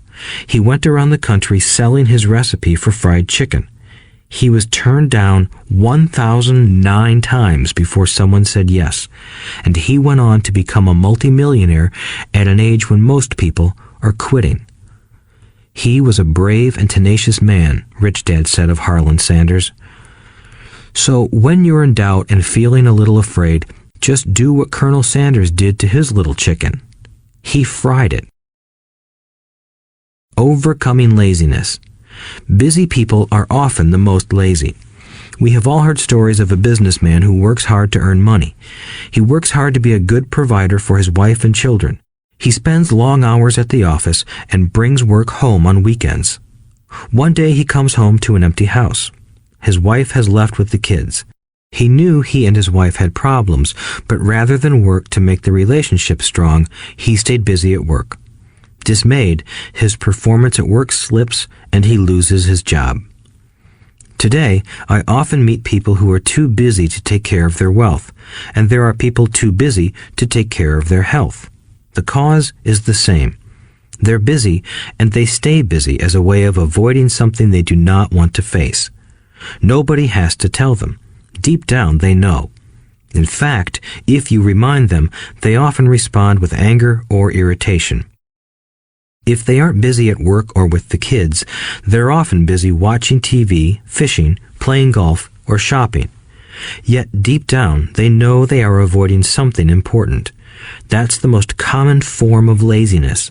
Laziness by staying busy. So what is the cure for laziness? The answer is a little greed. For many of us, we were raised thinking of greed or desire as bad. Greedy people are bad people, my mom used to say, yet we all have inside of us this yearning to have nice, new, or exciting things. So to keep that emotion of desire under control, often parents find ways of suppressing that desire with guilt. You only think about yourself. Don't you know you have brothers and sisters? Was one of my mom's favorites. You want me to buy you what? Was a favorite of my dad. Do you think we're made of money? Do you think money grows on trees? We're not rich people, you know. It wasn't so much the words, but the angry guilt trip that went with the words that got to me. Or the reverse guilt trip was the, I'm sacrificing my life to buy this for you. I'm buying this for you because I never had this advantage when I was a kid. I have a neighbor who is stone broke but can't park his car in his garage. The garage is filled with toys for his kids. Those spoiled brats get everything they ask for. I don't want them to know the feeling of want are his everyday words. He has nothing set aside for their college or his retirement, but his kids have every toy ever made. He recently got a new credit card in the mail and took his kids to visit Las Vegas. I'm doing it for the kids, he said with great sacrifice. Rich Dad forbade the words, I can't afford it. In my real home, that's all I heard. Instead, Rich Dad required his children to say, how can I afford it? He believed that the words, I can't afford it, shut down your brain. It didn't have to think anymore. How can I afford it opened up the brain and forced it to think and search for answers. But most importantly, he felt the words, I can't afford it, were a lie, and the human spirit knows it. The human spirit is very, very powerful, he would say. It knows it can do anything. By having a lazy mind that says, I can't afford it, a war breaks out inside you. Your spirit is angry, and your lazy mind must defend its lie. The spirit is screaming, come on, let's go to the gym and work out. And the lazy mind says, but I'm tired. I worked really hard today.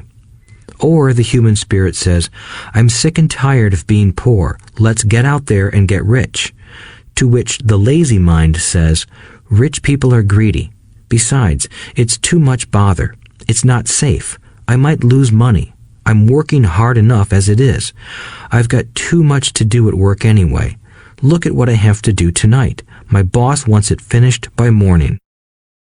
I can't afford it also causes sadness, a helplessness that leads to despondency and often depression. How can I afford it opens up possibilities, excitement, and dreams.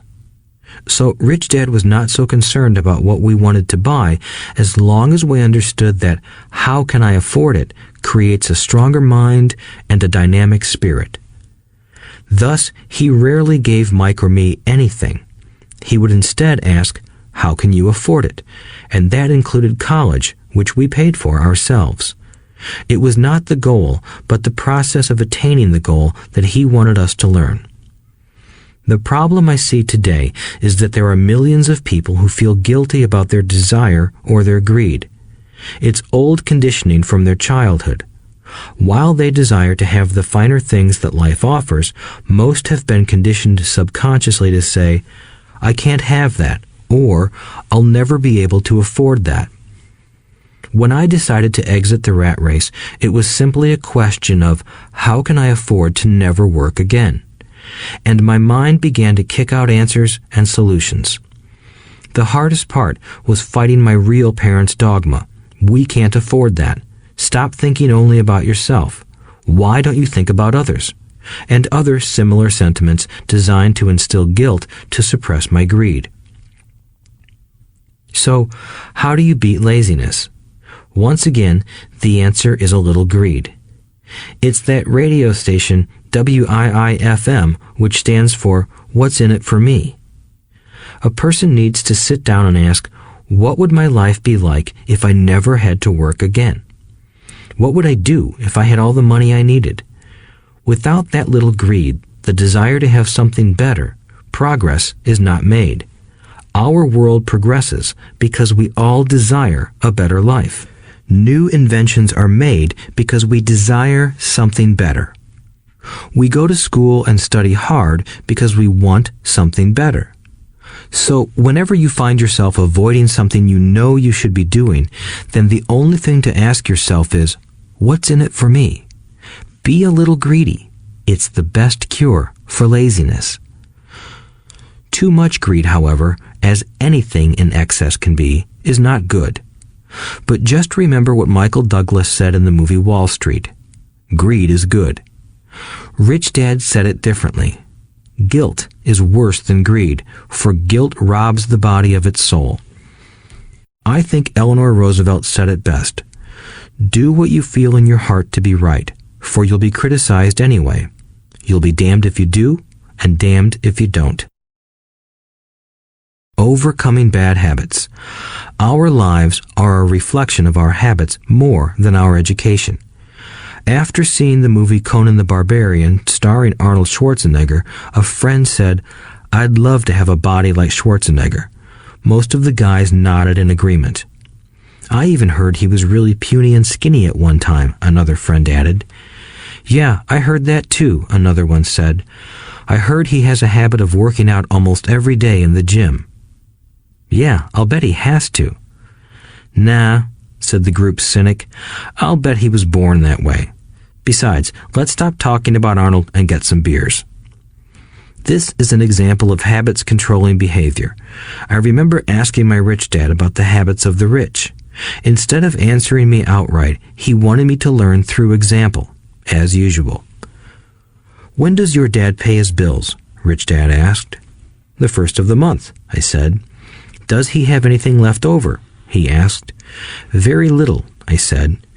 "That's the main reason he struggles," said Rich Dad. "He has bad habits. Your dad pays everyone else first. He pays himself last, but only if he has anything left over." "Which he usually doesn't," I said. "But he has to pay his bills, doesn't he? You're saying he shouldn't pay his bills?" "Of course not," said Rich Dad. "I firmly believe in paying my bills on time.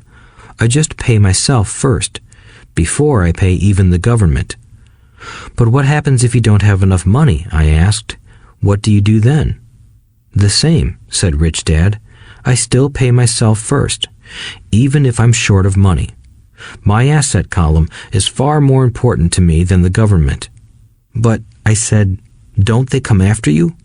"Yes, if you don't pay," said Rich Dad. "Look, I did not say not to pay.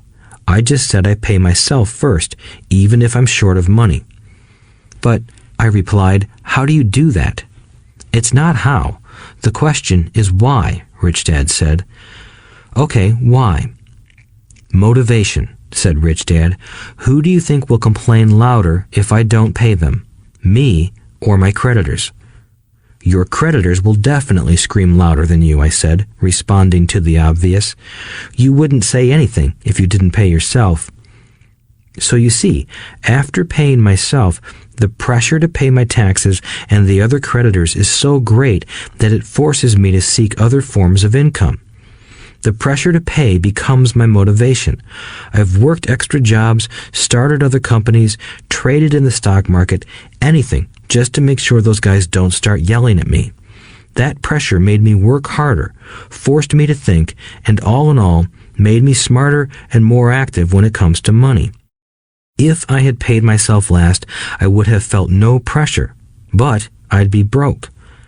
So it is the fear of the government or other people you owe money to that motivates you? "That's right," said Rich Dad.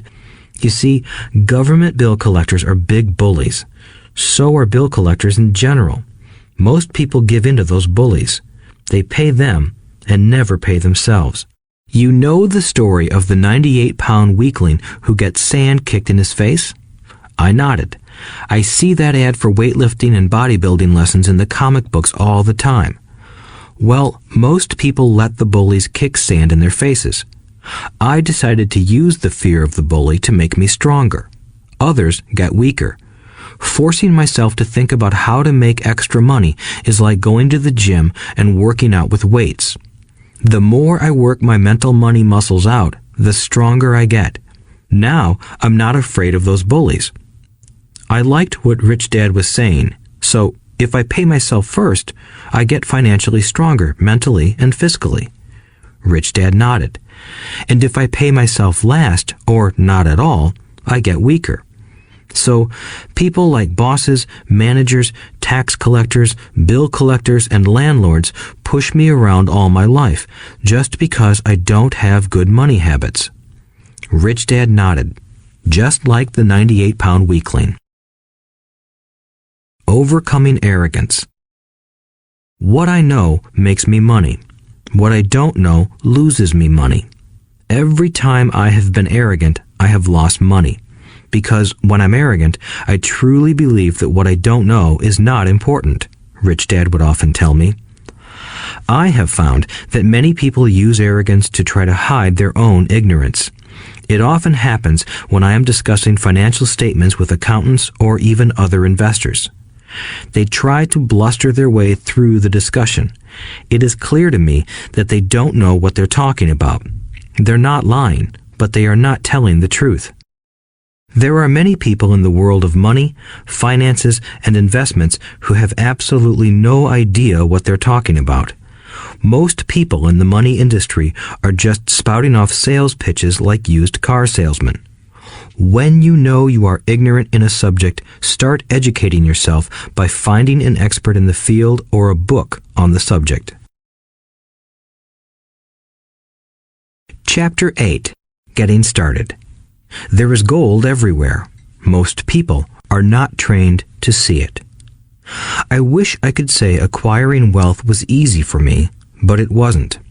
So in response to the question, how do I start, I offer the thought process I go through on a day-to-day basis. It really is easy to find great deals. I promise you that. It's just like riding a bike.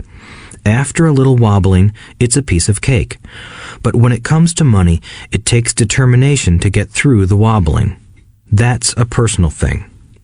To find million-dollar deals of a lifetime requires us to call on our financial genius. I believe that each of us has a financial genius within us. The problem is that our financial genius lies asleep, waiting to be called upon. It lies asleep because our culture has educated us into believing that the love of money is the root of all evil. It has encouraged us to learn a profession so we can work for money, but failed to teach us how to have money work for us. It taught us not to worry about our financial future because our company or the government would take care of us when our working days are over. However, it is our children, educated in the same school system, who will end up paying for this absence of financial education. The message is still to work hard, earn money, and spend it. And when we run short, we can always borrow more. Unfortunately, 90% of the Western world subscribes to the above dogma, simply because it's easier to find a job and work for money. If you are not one of the masses, I offer you the following 10 steps to awaken your financial genius. I simply offer you the steps I have personally followed. If you want to follow some of them, great. If you don't, make up your own. Your financial genius is smart enough to develop its own list. While in Peru, I asked a gold miner of 45 years how he was so confident about finding a gold mine. He replied, "There is gold everywhere. Most people are not trained to see it." And I would say that is true. In real estate, I can go out and in a day come up with 4 or 5 great potential deals, while the average person will go out and find nothing, even looking in the same neighborhood. The reason is that they have not taken the time to develop their financial genius. I offer you the following 10 steps as a process to develop your God-given powers, powers over which only you have control. 1. Find a reason greater than reality, the power of spirit. If you ask most people if they would like to be rich or financially free, they would say yes. But then reality sets in. The road seems too long with too many hills to climb. It's easier to just work for money and hand the excess over to your broker. I once met a young woman who had dreams of swimming for the U.S. Olympic team. The reality was that she had to get up every morning at 4 o'clock to swim for 3 hours before going to school. She did not party with her friends on Saturday night. She had to study and keep her grades up, just like everyone else. When I asked her what fueled her superhuman ambition and sacrifice, she simply said, "I do it for myself and the people I love. It's love that gets me over the hurdles and sacrifices." A reason or a purpose is a combination of wants and don't wants. When people ask me what my reason for wanting to be rich is, I tell them that it is a combination of deep emotional wants and don't wants. I will list a few. First, the don't wants, for they create the wants. I don't want to work all my life. I don't want what my parents aspired for, which was job security and a house in the suburbs. I don't like being an employee. I hated that my dad always missed my football games because he was so busy working on his career. I hated it when my dad worked hard all his life and the government took most of what he worked for at his death. He could not even pass on what he worked so hard for when he died. The rich don't do that. They work hard and pass it on to their children. Now, the wants. I want to be free to travel the world and live in the lifestyle I love. I want to be young when I do this. I want to simply be free. I want control over my time and my life. I want money to work for me. Those are my deep-seated emotional reasons. What are yours? If they are not strong enough, then the reality of the road ahead may be greater than your reasons. I have lost money and been set back many times, but it was the deep emotional reasons that kept me standing up and going forward. I wanted to be free by age 40, but it took me until I was 47, with many learning experiences along the way. As I said, I wish I could say it was easy. It wasn't, but it wasn't that hard either. I've learned that without a strong reason or purpose, anything in life is hard. If you do not have a strong reason, there is no sense listening further. It will sound like too much work. 2. Make daily choices. The power of choice. Choice is the main reason people want to live in a free country. We want the power to choose. Financially, with every dollar we get in our hands, we hold the power to choose our future, to be rich, poor, or middle class. Our spending habits reflect who we are. Poor people simply have poor spending habits. The benefit I had as a boy was that I loved playing Monopoly constantly. Nobody told me Monopoly was only for kids, so I just kept playing the game as an adult. I also had a rich dad who pointed out to me the difference between an asset and a liability. So a long time ago, as a little boy, I chose to be rich, and I knew that all I had to do was learn to acquire assets, real assets. My best friend, Mike, had an asset column handed to him, but he still had to choose to learn to keep it. Many rich families lose their assets in the next generation simply because there was no one trained to be a good steward over their assets. Most people choose not to be rich. For 90% of the population, being rich is too much of a hassle. So they invent sayings that go, "I'm not interested in money. I'll never be rich. I don't have to worry. I'm still young. When I make some money, then I'll think about my future.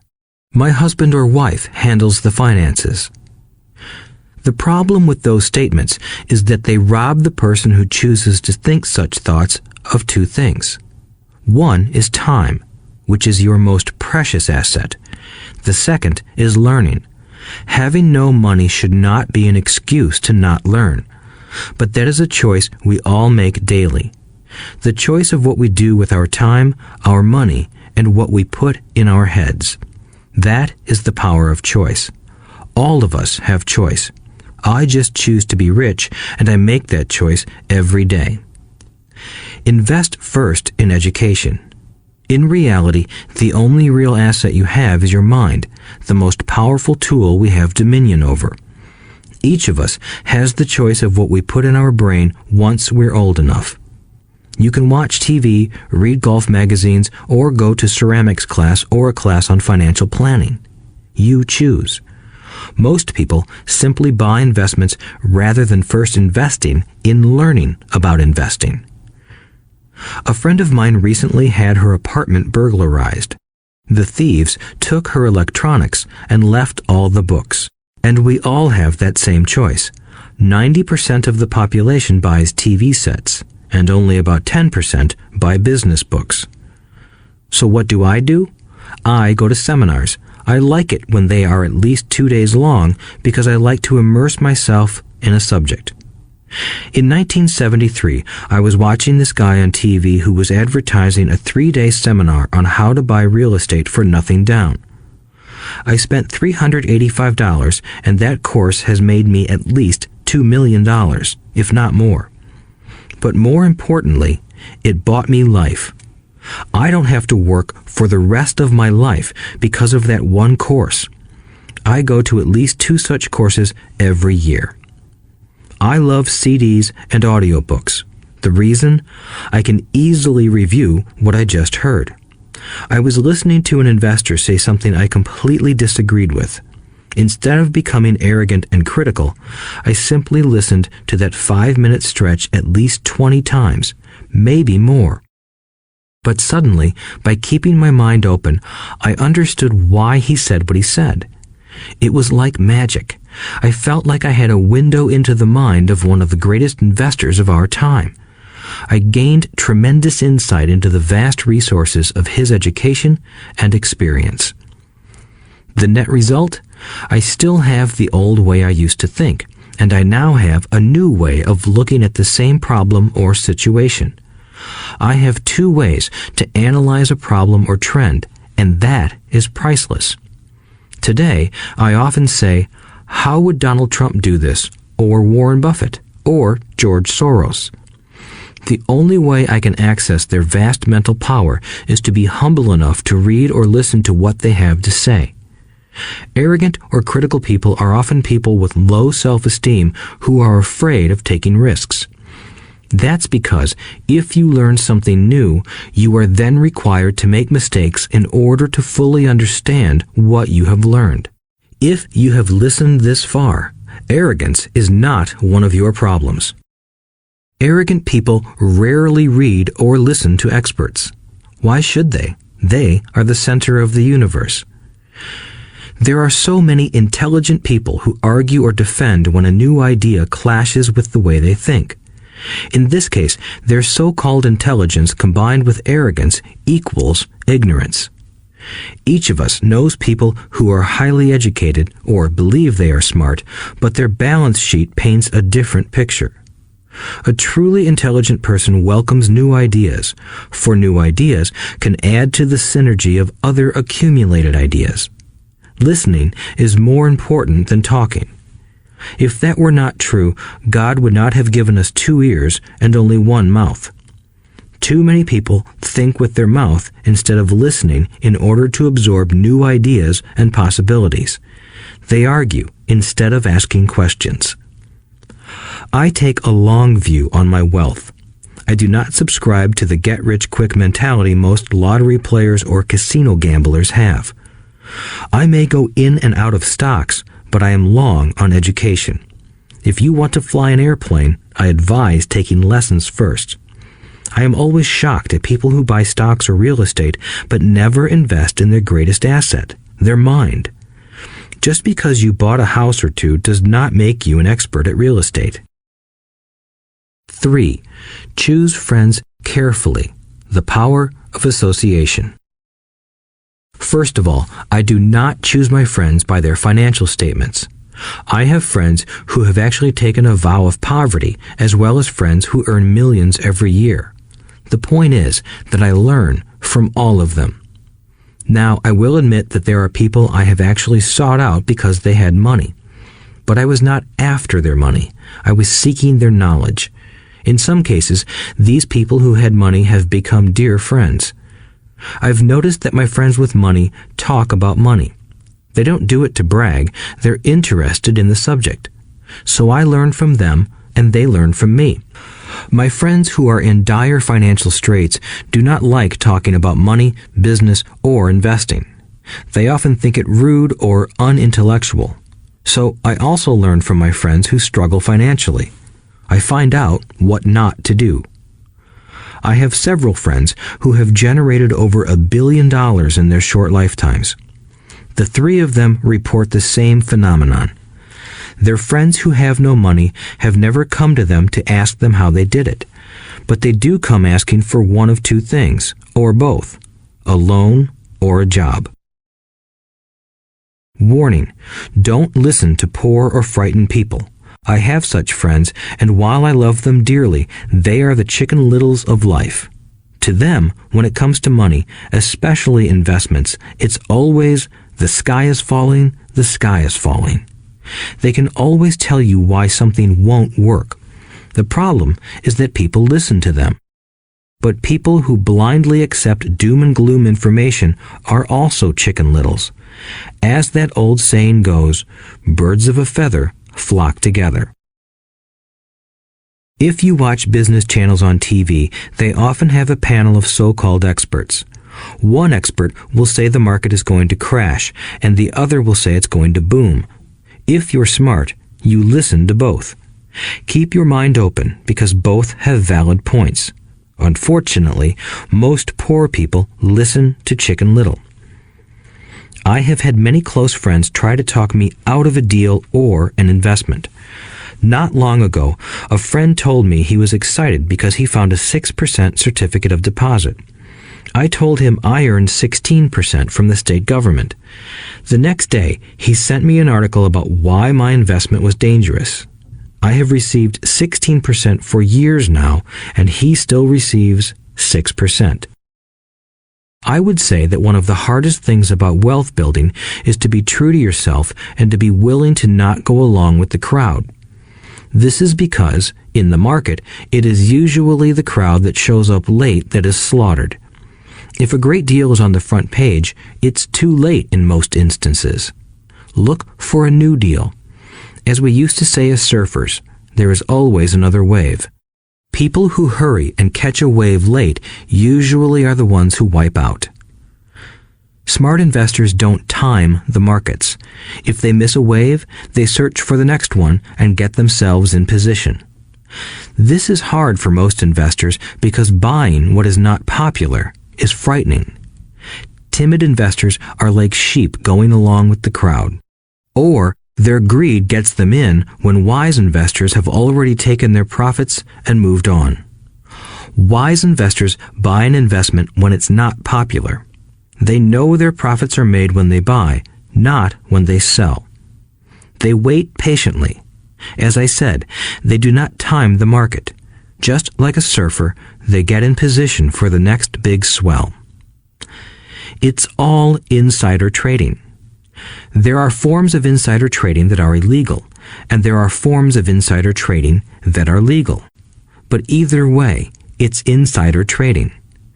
The only distinction is, how far away from the inside are you? The reason you want to have rich friends is because that is where the money is made. It's made on information. You want to hear about the next boom, get in and get out before the next bust. I'm not saying do it illegally, but the sooner you know, the better your chances are for profits with minimal risk. That is what friends are for, and that is financial intelligence. 4. Master a formula and then learn a new one. The power of learning quickly. In order to make bread, every baker follows a recipe, even if it's only held in their head. The same is true for making money. Most of us have heard the saying, "You are what you eat." I have a different slant.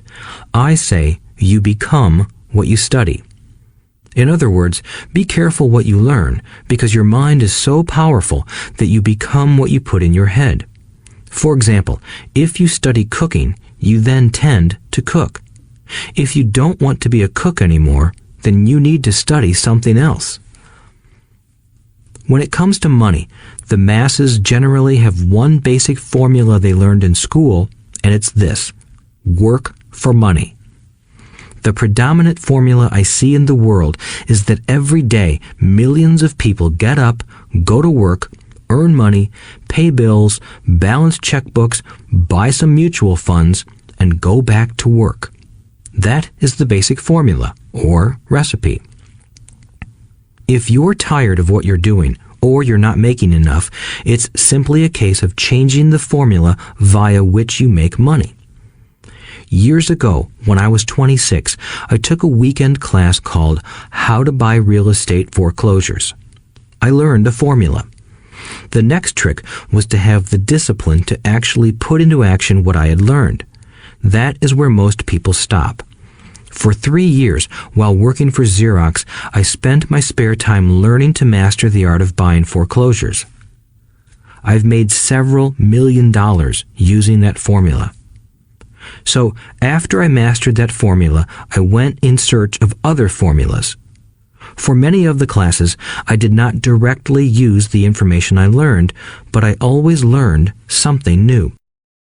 I have attended classes designed for derivative traders, commodity option traders, and chaologists.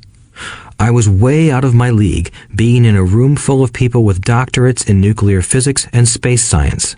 Yet, I learned a lot that made my stock and real estate investing more meaningful and lucrative.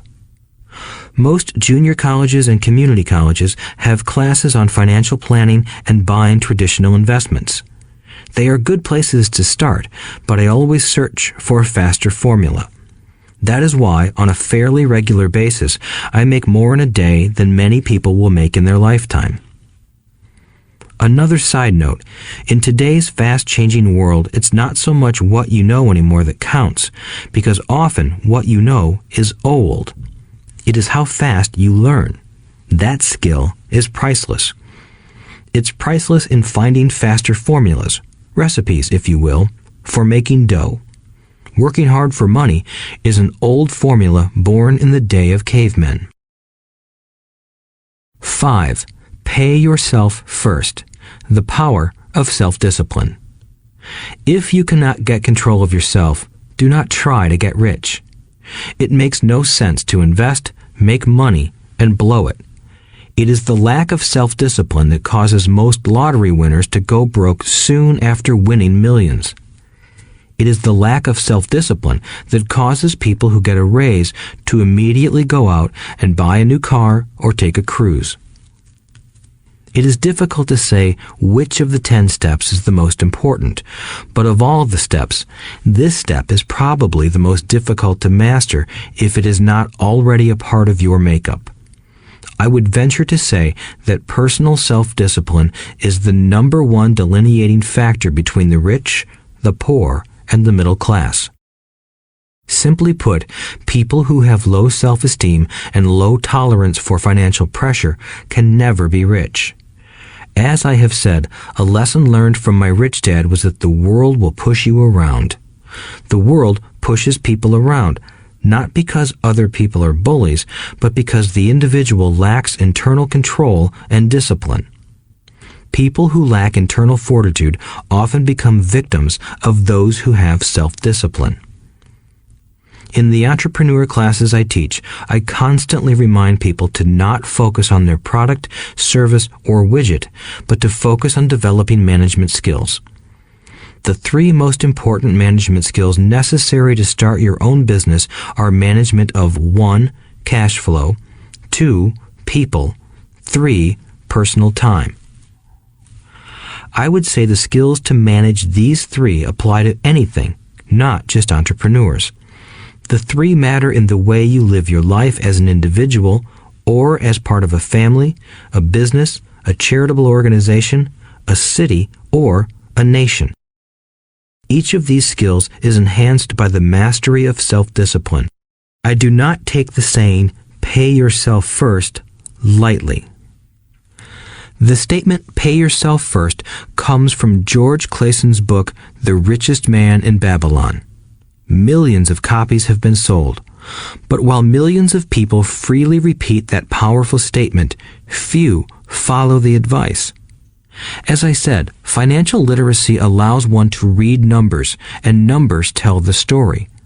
By looking at a person's income statement and balance sheet, I can readily see if people who spout the words, "pay yourself first," actually practice what they preach. In reality, each month, many allocate money to their asset column before they pay their monthly expenses. Although millions of people have read Clayson's book and understand the words, "pay yourself first," in reality, they pay themselves last. Now, I can hear the howls from those of you who sincerely believe in paying your bills first, and I can hear all the responsible people who pay their bills on time. I am not saying be irresponsible and not pay your bills. All I am saying is do what the book says, which is pay yourself first. If you can truly begin to understand the power of cash flow, you will soon realize why 90% of people work hard all their lives and need government support like Social Security when they are no longer able to work. Kim and I have had many bookkeepers, accountants, and bankers who have had a major problem with this way of looking at pay yourself first. The reason is that these financial professionals actually do what the masses do.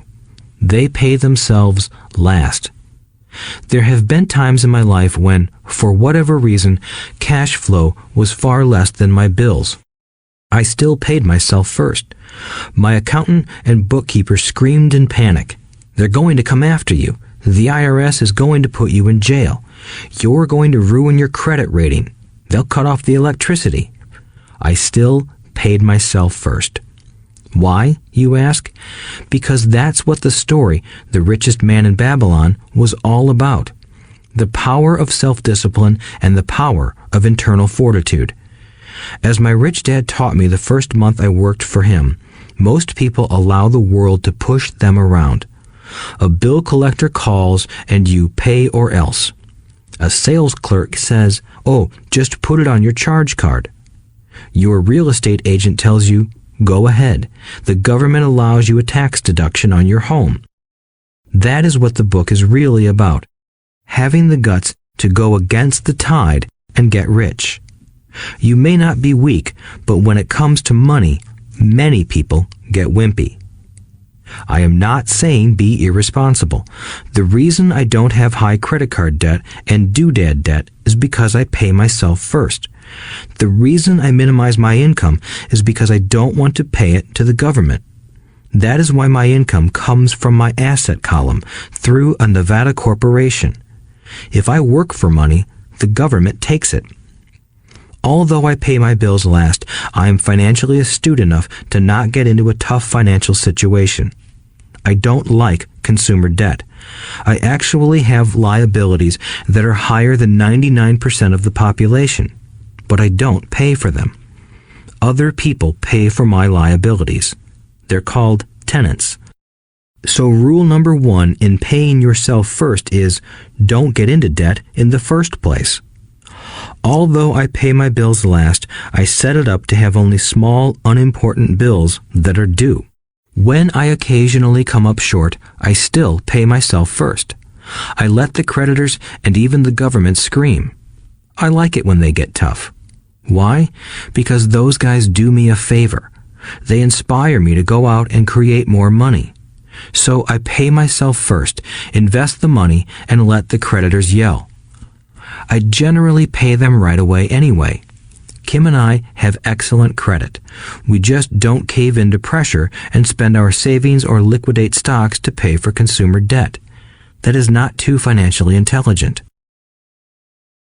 To successfully pay yourself first, keep the following in mind. 1. Don't get into large debt positions that you have to pay for. Keep your expenses low. Build up assets first. Then buy the big house or nice car. Being stuck in the rat race is not intelligent. 2. When you come up short, let the pressure build and don't dip into your savings or investments. Use the pressure to inspire your financial genius to come up with new ways of making more money and then pay your bills. You will have increased your ability to make more money as well as your financial intelligence. So many times I have gotten into financial hot water and used my brain to create more income while staunchly defending the assets in my asset column. My bookkeeper has screamed and dived for cover, but I was like a good soldier defending the fort. Fort assets. Poor people have poor habits. A common bad habit is innocently called dipping into savings. The rich know that savings are only used to create more money, not to pay bills. I know that sounds tough, but as I said, if you're not tough inside, the world will always push you around anyway. If you do not like financial pressure, then find a formula that works for you. A good one is to cut expenses, put your money in the bank, pay more than your fair share of income tax, buy safe mutual funds, and take the vow of the average. But this violates the pay yourself first rule. This rule does not encourage self-sacrifice or financial abstinence. It doesn't mean pay yourself first and starve. Life was meant to be enjoyed. If you call on your financial genius, you can have all the goodies of life, get rich, and pay bills. And that is financial intelligence. 6. Pay your brokers well. The power of good advice. Sometimes I see people posting a sign in front of their house that says, "For sale by owner." Or I see people on TV claiming to be discount brokers. My rich dad taught me to take the opposite approach. He believed in paying professionals well, and I have adopted that policy also. Today, I have expensive attorneys, accountants, real estate brokers, and stockbrokers. Why? Because if, and I do mean if, the people are professionals, their services should make you money. And the more money they make, the more money I make. We live in the information age. Information is priceless. A good broker should provide you with information as well as take the time to educate you. I have several brokers who do that for me. Some taught me when I had little or no money, and I am still with them today. What I pay a broker is tiny in comparison with what kind of money I can make because of the information they provide. I love it when my real estate broker or stockbroker makes a lot of money because that usually means I made a lot of money. A good broker saves me time in addition to making me money. Like when I bought the vacant land for $9,000 and sold it immediately for over $25,000 so I could buy my Porsche quicker. A broker is my eyes and ears in the market. They're there every day, so I do not have to be. I'd rather play golf. People who sell their house on their own must not value their time much. Why would I want to save a few bucks when I could use that time to make more money or spend it with those I love? What I find funny is that so many poor and middle-class people insist on tipping restaurant help 15 to 20%, even for bad service, but complain about paying a broker 3 to 7%. They enjoy tipping people in the expense column and stiffing people in the asset column. That is not financially intelligent. Keep in mind that not all brokers are created equal. Unfortunately, most brokers are only salespeople. They sell, but they themselves own little or no real estate. There is a tremendous difference between a broker who sells houses and a broker who sells investments. The same is true for stock, bond, mutual fund, and insurance, brokers who call themselves financial planners. When I interview any paid professional, I first find out how much property or stocks they personally own and what percentage they pay in taxes. And that applies to my tax attorney as well as my accountant. I have an accountant who minds his own business. His profession is accounting, but his business is real estate. I used to have an accountant who was a small business accountant, but he had no real estate. I switched because we did not love the same business. Find a broker who has your best interests at heart. Many brokers will spend the time educating you, and they could be the best asset you find. Just be fair, and most of them will be fair to you. If all you can think about is cutting their commissions, then why should they want to help you? It's just simple logic. As I said earlier, one of the management skills is the management of people. Many people only manage people they feel smarter than and they have power over. Many middle managers remain middle managers, failing to get promoted because they know how to work with people below them, but not with people above them. The real skill is to manage and reward the people who are smarter than you in some technical area. That is why companies have a board of directors. You should have one too. That is financial intelligence. 7. Be an Indian giver. The power of getting something for nothing. When the first European settlers came to America, they were taken aback by a cultural practice some American Indians had. For example, if a settler was cold, the Indian would give the person a blanket. Mistaking it for a gift, the settler was often offended when the Indian asked for it back. The Indians also got upset when they realized that settlers did not want to give it back. That is where the term Indian giver came from, a simple cultural misunderstanding. In the world of the asset column, being an Indian giver is vital to wealth. The sophisticated investor's first question is, how fast do I get my money back? They also want to know what they get for free, also called a piece of the action. That is why the ROI, or return on investment, is so important. For example, I found a small condominium that was in foreclosure a few blocks from where I lived. The bank wanted $60,000 and I submitted a bid for $50,000, which they took simply because, along with my bid, was a cashier's check for $50,000. They realized I was serious. Most investors would say, "Aren't you tying up a lot of cash? Would it not be better to get a loan on it?" The answer is, not in this case. My investment company uses this condominium as a vacation rental in the winter months when the snowbirds come to Arizona. It rents for $2,500 a month for 4 months out of the year. For rental during the off-season, it rents for only $1,000 a month. I had my money back in about 3 years. Now I own this asset, which pumps money out for me, month in and month out. The same is done with stocks. Frequently, my broker calls and recommends I move a sizable amount of money into the stock of a company that he feels is just about to make a move that will add value to the stock, like announcing a new product. I will move my money in for a week to a month while the stock moves up. Then I pull my initial dollar amount out and stop worrying about the fluctuations of the market because my initial money is back and ready to work on another asset. So my money goes in, and then it comes out, and I own an asset that was technically free. True, I have lost money on many occasions, but I only play with money I can afford to lose. I would say, on an average 10 investments, I hit home runs on 2 or 3, while 5 or 6 do nothing, and I lose on 2 or 3.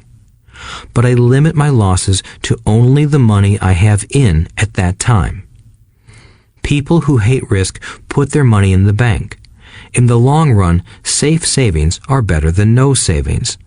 But it takes a long time to get your money back, and, in most instances, you don't get anything for free with it. On every one of my investments, there must be an upside, something for free, like a condominium, a mini storage, a piece of free land, a house, stock shares, or an office building. And there must be limited risk, or a low-risk idea.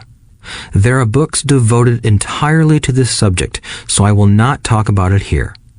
Ray Kroc, of McDonald's fame, sold hamburger franchises, not because he loved hamburgers, but because he wanted the real estate under the franchise for free. So wise investors must look at more than ROI. They look at the assets they get for free once they get their money back. That is financial intelligence. 8. Use assets to buy luxuries. The power of focus. A friend's child has been developing a nasty habit of burning a hole in his pocket. Just 16, he wanted his own car. The excuse? All his friends' parents gave their kids cars.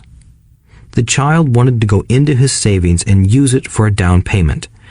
That was when his father called me and then came to see me. Do you think I should let him do it, or should I just buy him a car? I answered, it might relieve the pressure in the short term, but what have you taught him in the long term? Can you use this desire to own a car and inspire your son to learn something? Suddenly, the lights went on and he hurried home. 2 months later, I ran into my friend again. Does your son have his new car? I asked. No, he doesn't, but I gave him $3,000 for the car. I told him to use my money instead of his college money.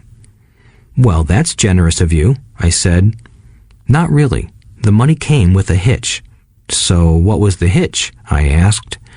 Well, first we played your cash flow game. We then had a long discussion about the wise use of money. After that, I gave him a subscription to the Wall Street Journal and a few books on the stock market. Then what? I asked. What was the catch? I told him that $3,000 was his, but he could not directly buy a car with it. He could use it to find a stockbroker and buy and sell stocks. Once he had made $6,000 with the $3,000, the money would be his for the car, and the $3,000 would go into his college fund. And what are the results? I asked. Well, he got lucky early in his trading, but lost everything a few days later. Then he really got interested. Today, I would say he is down $2,000, but his interest is up. He has read all the books I bought him, and he's gone to the library to get more. He reads the Wall Street Journal voraciously, watching for indicators. He's only got $1,000 left, but his interest and learning are sky high. He knows that if he loses that money, he walks for 2 more years. But he does not seem to care. He even seems uninterested in getting a car because he's found a game that is more fun. What happens if he loses all the money? I asked. We'll cross that bridge when we get to it. I'd rather have him lose everything now than wait till he's our age to risk losing everything. And besides, that is the best $3,000 I've ever spent on his education. What he is learning will serve him for life, and he seems to have gained a new respect for the power of money. As I said earlier, if a person cannot master the power of self-discipline, it is best not to try to get rich. I say this because although the process of developing cash flow from an asset column is easy in theory, what's hard is the mental fortitude to direct money to the correct use. Due to external temptations, it is much easier in today's consumer world to simply blow money out the expense column. With weak mental fortitude, that money flows into the paths of least resistance. That is the cause of poverty and financial struggle. The following example illustrates the financial intelligence needed to direct money to make more money. If we give 100 people $10,000 at the start of the year, I believe that at the end of the year, 80 would have nothing left. In fact, many would have created greater debt by making a down payment on a new car, refrigerator, electronics, or a holiday. 16 would have increased that $10,000 by 5 to 10%. 4 would have increased it to $20,000 or into the millions. We go to school to learn a profession so we can work for money. It is my opinion that it's just as important to learn how to have money work for you. I love my luxuries as much as anyone else. The difference is I don't buy them on credit. It's the keep up with the Joneses trap. When I wanted to buy a Porsche, the easy road would have been to call my banker and get a loan. Instead of choosing to focus in the liability column, I chose to focus in the asset column. As a habit, I use my desire to consume to inspire and motivate my financial genius to invest. Too often today, we focus on borrowing money to get the things we want instead of focusing on creating money. One is easier in the short term, but harder in the long term. It's a bad habit that we as individuals and as a nation have gotten into. Remember, the easy road often becomes hard, and the hard road often becomes easy. The earlier you can train yourself and those you love to be masters of money, the better. Money is a powerful force. Unfortunately, people use the power of money against themselves. If your financial intelligence is low, money will run all over you. It will be smarter than you. If money is smarter than you, you will work for it all your life. To be the master of money, you need to be smarter than it.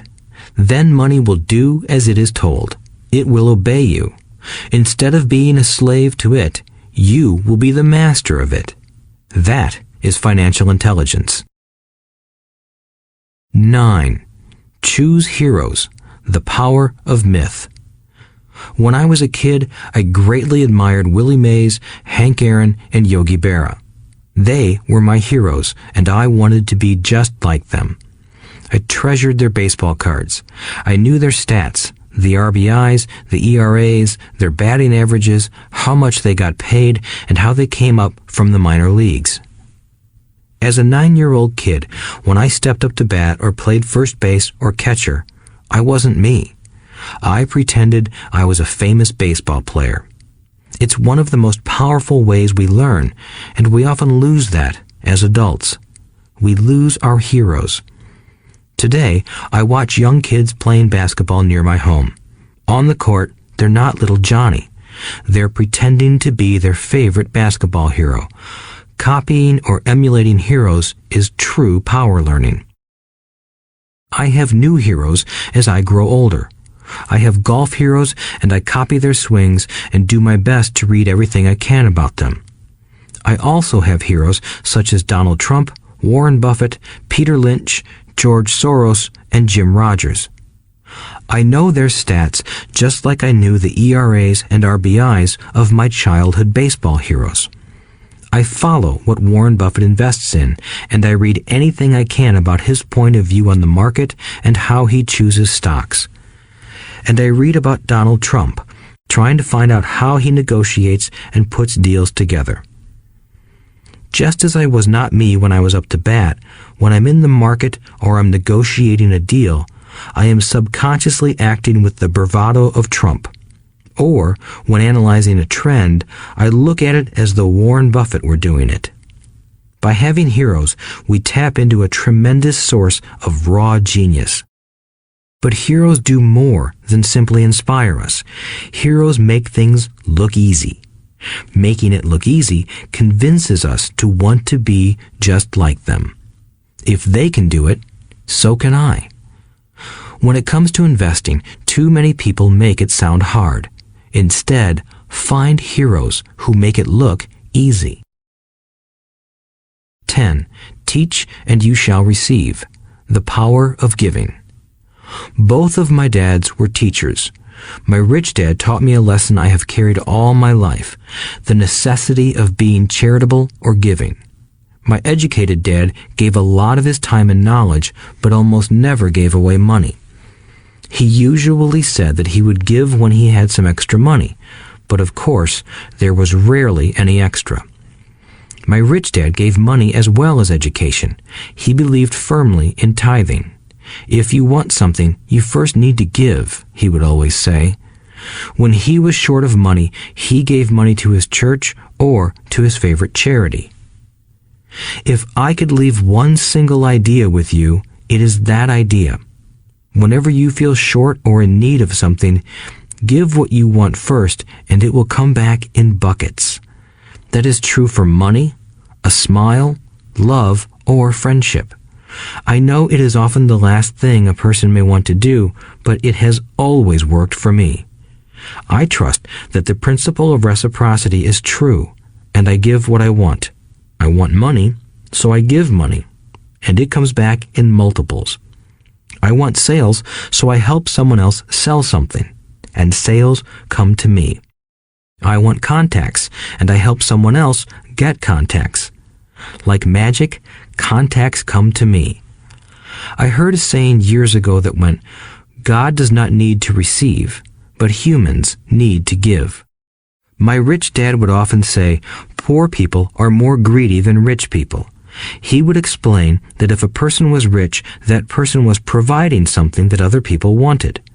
In my life, whenever I have felt needy or short of money or short of help, I simply went out or found in my heart what I wanted and decided to give it first. And when I gave, it always came back. It reminds me of the story of the guy sitting with firewood in his arms on a cold, freezing night. He is yelling at the pot-bellied stove, "When you give me some heat, then I'll put some wood in you." And when it comes to money, love, happiness, sales, and contacts, all one needs to remember is to give first. Often, just the process of thinking of what I want and how I could give that to someone else breaks free a torrent of bounty. Whenever I feel that people aren't smiling at me, I simply begin smiling and saying hello. Like magic, the next thing I know, I'm surrounded by smiling people. It is true that your world is only a mirror of you. So that's why I say, teach and you shall receive. I have found that the more I teach those who want to learn, the more I learn. If you want to learn about money, teach it to someone else. A torrent of new ideas and finer distinctions will come in. There are times when I have given and nothing has come back, or what I have received is not what I wanted. But upon closer inspection and soul-searching, I was often giving to receive in those instances, instead of giving for the joy that giving itself brings. My dad taught teachers, and he became a master teacher. My rich dad always taught young people his way of doing business. In retrospect, it was their generosity with what they knew that made them smarter. There are powers in this world that are much smarter than we are. You can get there on your own, but it's easier with the help of the powers that be. You only need to be generous with what you have. Chapter 9. Still want more? Here are some to-dos. Many people may not be satisfied with my 10 steps. They see them more as philosophies than actions. I think understanding the philosophy is just as important as the action. There are many people who want to do instead of think, and then there are people who think but do not do. I would say that I am both. I love new ideas, and I love action. So for those who want a to-do list on how to get started, I will share with you some of the things I do in abbreviated form. Stop doing what you're doing. In other words, take a break and assess what is working and what is not working. The definition of insanity is doing the same thing over and over and expecting a different result. Stop doing what is not working and look for something new. Look for new ideas. For new investing ideas, I go to bookstores and search for books on different and unique subjects. I call them formulas. I buy how-to books on formulas I know nothing about. For example, in the bookstore I found the book The 16% Solution by Joel Moskowitz. I bought the book and read it, and the next Thursday I did exactly as the book said. Most people do not take action, or they let someone talk them out of whatever new formula they are studying. My neighbor told me why 16% would not work. I did not listen to him because he's never done it. Find someone who has done what you want to do. Take them to lunch and ask them for tips and tricks of the trade. As for 16% tax lien certificates, I went to the county tax office and found the government employee who worked in that office. I found out that she too invested in the tax liens. Immediately, I invited her to lunch. She was thrilled to tell me everything she knew and how to do it. After lunch, she spent all afternoon showing me everything. By the next day, I found 2 great properties with her help that have been accruing interest at 16% ever since. It took a day to read the book, a day to take action, an hour for lunch, and a day to acquire 2 great deals. Take classes, read, and attend seminars. I search newspapers and the internet for new and interesting classes, many of which are free or inexpensive. I also attend and pay for expensive seminars on what I want to learn. I am wealthy and free from needing a job simply because of the courses I took. I have friends who did not take those classes who told me I was wasting my money, and yet they're still at the same job. Make lots of offers. When I want a piece of real estate, I look at many properties and generally write an offer. If you don't know what the right offer is, neither do I. That is the job of the real estate agent. They make the offers. I do as little work as possible. A friend wanted me to show her how to buy apartment houses. So one Saturday, she, her agent, and I went and looked at 6 apartment houses. 4 were dogs, but 2 were good. I said to write offers on all 6, offering half of what the owners asked for. She and the agent nearly had heart attacks. They thought it was rude and would offend the sellers, but I really don't think the agent wanted to work that hard. So they did nothing and went on looking for a better deal. No offers were ever made, and that person is still looking for the right deal at the right price. Well, you don't know what the right price is until you have a second party who wants to deal. Most sellers ask too much. It is rare that a seller asks a price that is less than something is worth. Moral of the story: make offers. People who are not investors have no idea what it feels like to try to sell something. I have had a piece of real estate that I wanted to sell for months. I would have welcomed any offer. They could have offered me 10 pigs and I would have been happy. Not at the offer, but just because someone was interested. I would have countered, maybe for a pig farm in exchange. But that's how the game works. The game of buying and selling is fun. Keep that in mind. It's fun and only a game. Make offers. Someone might say yes. I always make offers with escape clauses. In real estate, I make an offer with language that details subject to contingencies, such as the approval of a business partner. Never specify who the business partner is. Most people don't know that my partner is my cat. If they accept the offer, and I don't want the deal, I call home and speak to my cat. I make this ridiculous statement to illustrate how absurdly easy and simple the game is. So many people make things too difficult and take it too seriously. Finding a good deal, the right business, the right people, the right investors, or whatever is just like dating.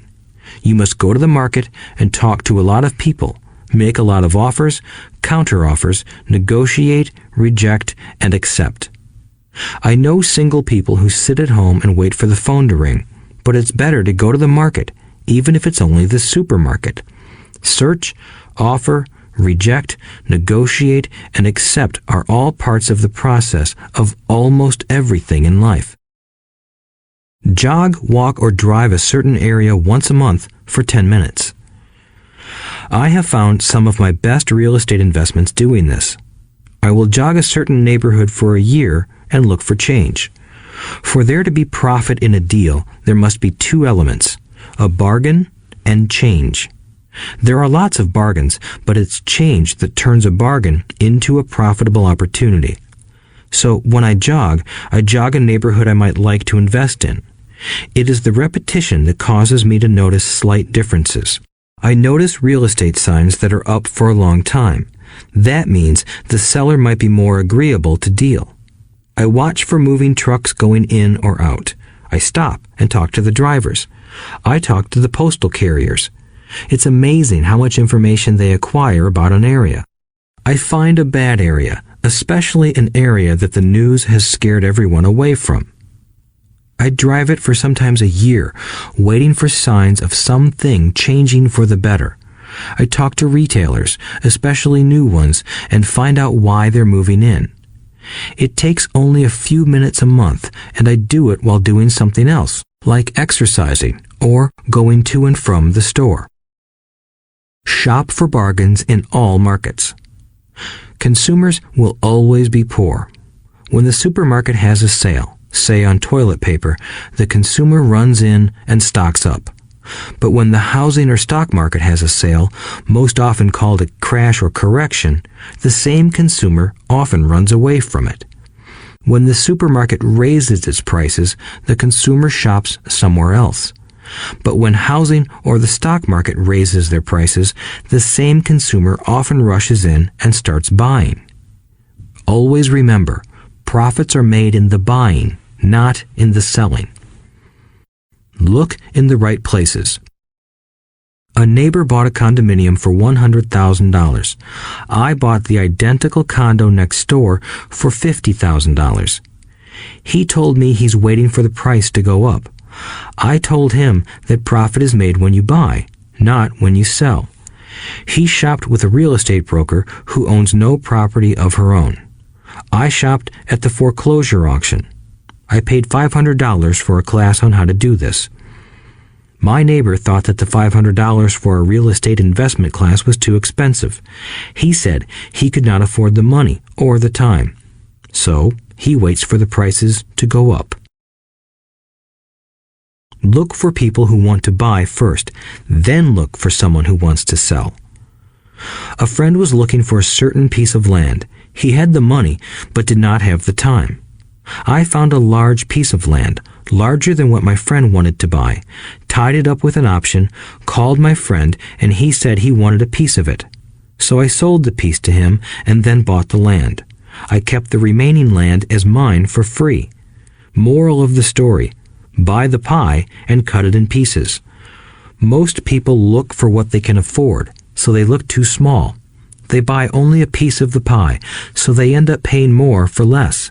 Small thinkers don't get the big breaks. If you want to get richer, think big. Think big. Retailers love giving volume discounts simply because most business people love big spenders. So even if you're small, you can always think big. When my company was in the market for computers, I called several friends and asked them if they were ready to buy also. We then went to different dealers and negotiated a great deal because we wanted to buy so many. I have done the same with stocks. Small people remain small because they think small, act alone, or don't act at all. Learn from history. All the big companies on the stock exchange started out as small companies. Colonel Sanders did not get rich until after he lost everything in his 60s. Bill Gates was one of the richest men in the world before he was 30. Action always beats inaction. These are just a few of the things I have done and continue to do to recognize opportunities.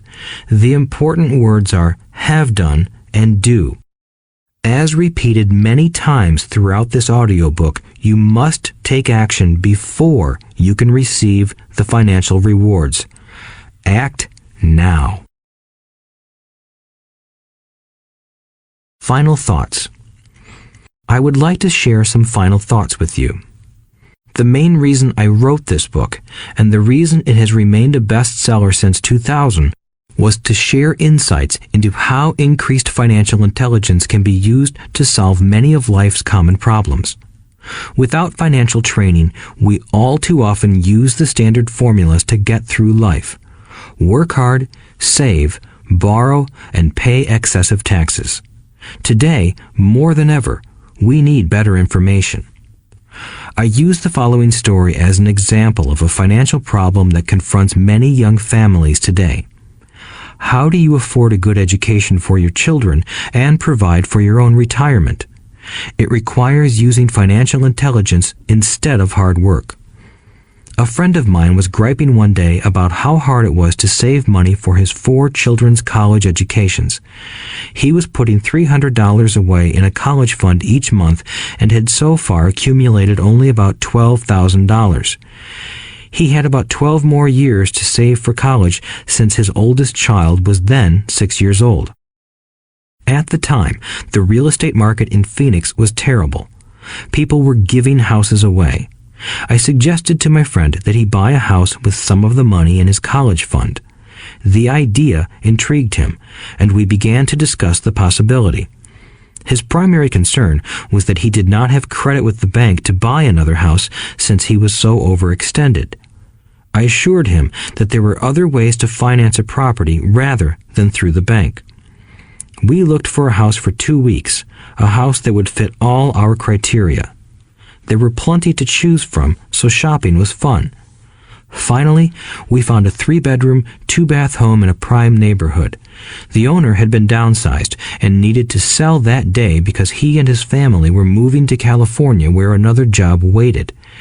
The owner wanted $102,000, but we offered only $79,000. He took it immediately and agreed to carry back the loan with a 10% down payment. All my friend had to come up with was $7,900. As soon as the owner moved, my friend put the house up for rent. After all expenses were paid, including the mortgage, he put $125 in his pocket each month. His plan was to keep the house for 12 years and let the mortgage get paid down faster by applying the extra $125 to the principal each month. We figured that in 12 years, a large portion of the mortgage would be paid off and he could possibly be clearing $800 a month by the time his first child went to college. He could also sell the house if it had appreciated in value. 3 years later, the real estate market greatly improved in Phoenix, and he was offered $156,000 for the same house by the tenant who lived in it. Again, he asked me what I thought. I advised that he sell it, using a 1031 tax-deferred exchange. Suddenly, he had nearly $80,000 to operate with. I called another friend in Austin, Texas, who then moved this tax-deferred capital gain into a mini storage facility. Within 3 months, he began receiving checks for a little less than $1,000 a month, which he then poured back into the college fund. A couple of years later, the mini warehouse sold, and he received a check for nearly $330,000 as proceeds from the sale. He rolled those funds into a new project that would now generate over $3,000 a month in income, again going into the college fund. He is now very confident that his goal will be met easily. It only took $7,900 to start and a little financial intelligence. His children will be able to afford the education they want, and he will then use the underlying asset, wrapped in his legal entity, to pay for his retirement. As a result of this successful investment strategy, he will be able to retire early. Thank you for listening to this audiobook. I hope it has provided some insights into utilizing the power of money to work for you. Today, we need greater financial intelligence to simply survive. The idea that it takes money to make money is the thinking of financially unsophisticated people. It does not mean that they're not intelligent. They have simply not learned the science of making money. Money is only an idea. If you want more money, simply change your thinking. Every self-made person started small with an idea and then turned it into something big. The same applies to investing. It takes only a few dollars to start and grow it into something big. I meet so many people who spend their lives chasing the big deal or trying to amass a lot of money to get into a big deal. But to me, that is foolish. Too often, I have seen unsophisticated investors put their large nest egg into one deal and lose most of it rapidly. They may have been good workers, but they were not good investors. Education and wisdom about money are important. Start early. Buy a book. Go to a seminar. Practice. Start small. I turned $5,000 cash into a $1 million asset, producing $5,000 a month cash flow in less than 6 years. But I started learning as a kid. I encourage you to learn because it's not that hard. In fact, it's pretty easy once you get the hang of it. I think I have made my message clear. It's what is in your head that determines what is in your hands. Money is only an idea. There is a great book called Think and Grow Rich.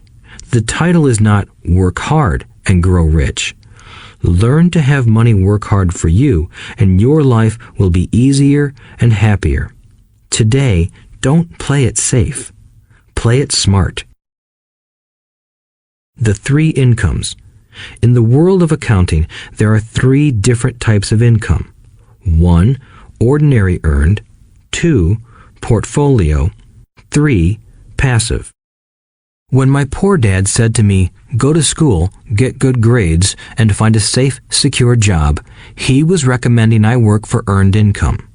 When my rich dad said, "The rich don't work for money, they have their money work for them," he was talking about passive income and portfolio income. Passive income, in most cases, is income derived from real estate investments. Portfolio income is income derived from paper assets such as stocks and bonds.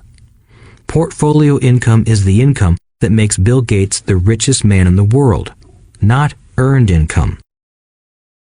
Rich Dad used to say, the key to becoming wealthy is the ability to convert earned income into passive income or portfolio income as quickly as possible. He would say, taxes are highest on earned income. The least taxed income is passive income. That is another reason why you want your money working hard for you. The government taxes the income you work hard for more than the income your money works hard for. In my second book, Rich Dad's Cash Flow Quadrant, I explain the 4 different types of people who make up the world of business. They are E, employee, S, self-employed, B, business owner, and I, investor. Most people go to school to learn to be an E or an S. The cash flow quadrant is written about the core differences of these 4 types and how people can change their quadrant. In fact, most of our products are created for people in the B and I quadrants. In Rich Dad's Guide to Investing, book number 3 in the Rich Dad series, I go into more detail on the importance of converting earned income into passive and portfolio income. Rich Dad used to say, all a real investor does is convert earned income into passive and portfolio income. If you know what you're doing, investing is not risky. It's just common sense. The key to financial freedom. The key to financial freedom and great wealth is a person's ability to convert earned income into passive and/or portfolio income. My rich dad spent a lot of time teaching Mike and me this skill. Having this ability is the reason my wife Kim and I are financially free, never needing to work again. We continue to work because we choose to. Today, we own a real estate investment company for passive income and participate in private placements and initial public offerings of stock for portfolio income. We also went back to work to build a financial education company so that we can continue to create and publish books and games. All of our educational products are created to teach the same skills my rich dad taught me, the skills of converting earned income into passive and portfolio income. The games we create are important because they teach what books cannot teach. For example, you would never learn to ride a bicycle by only reading a book. Our cash flow games for adults and cash flow for kids game are designed to teach players the basic investment skills of converting earned income into passive and portfolio income. They also teach the principles of accounting and financial literacy. These games are the only educational products in the world that teach people all of these skills simultaneously. Cashflow 202 is the advanced version of Cashflow 101 and requires the game board from 101 as well as a full understanding of 101 before it can be played. Cashflow 101 and Cashflow for Kids teach the principles of fundamental investing. Cashflow 202 teaches the principles of technical investing. Technical investing involves advanced trading techniques such as short selling, call options, put options, and straddles. A person who understands these advanced techniques is able to make money when the market goes up, as well as when the market comes down. As my rich dad would say, a real investor makes money in an up market and a down market. That is why they make so much money. One of the reasons they make more money is simply because they have more self-confidence.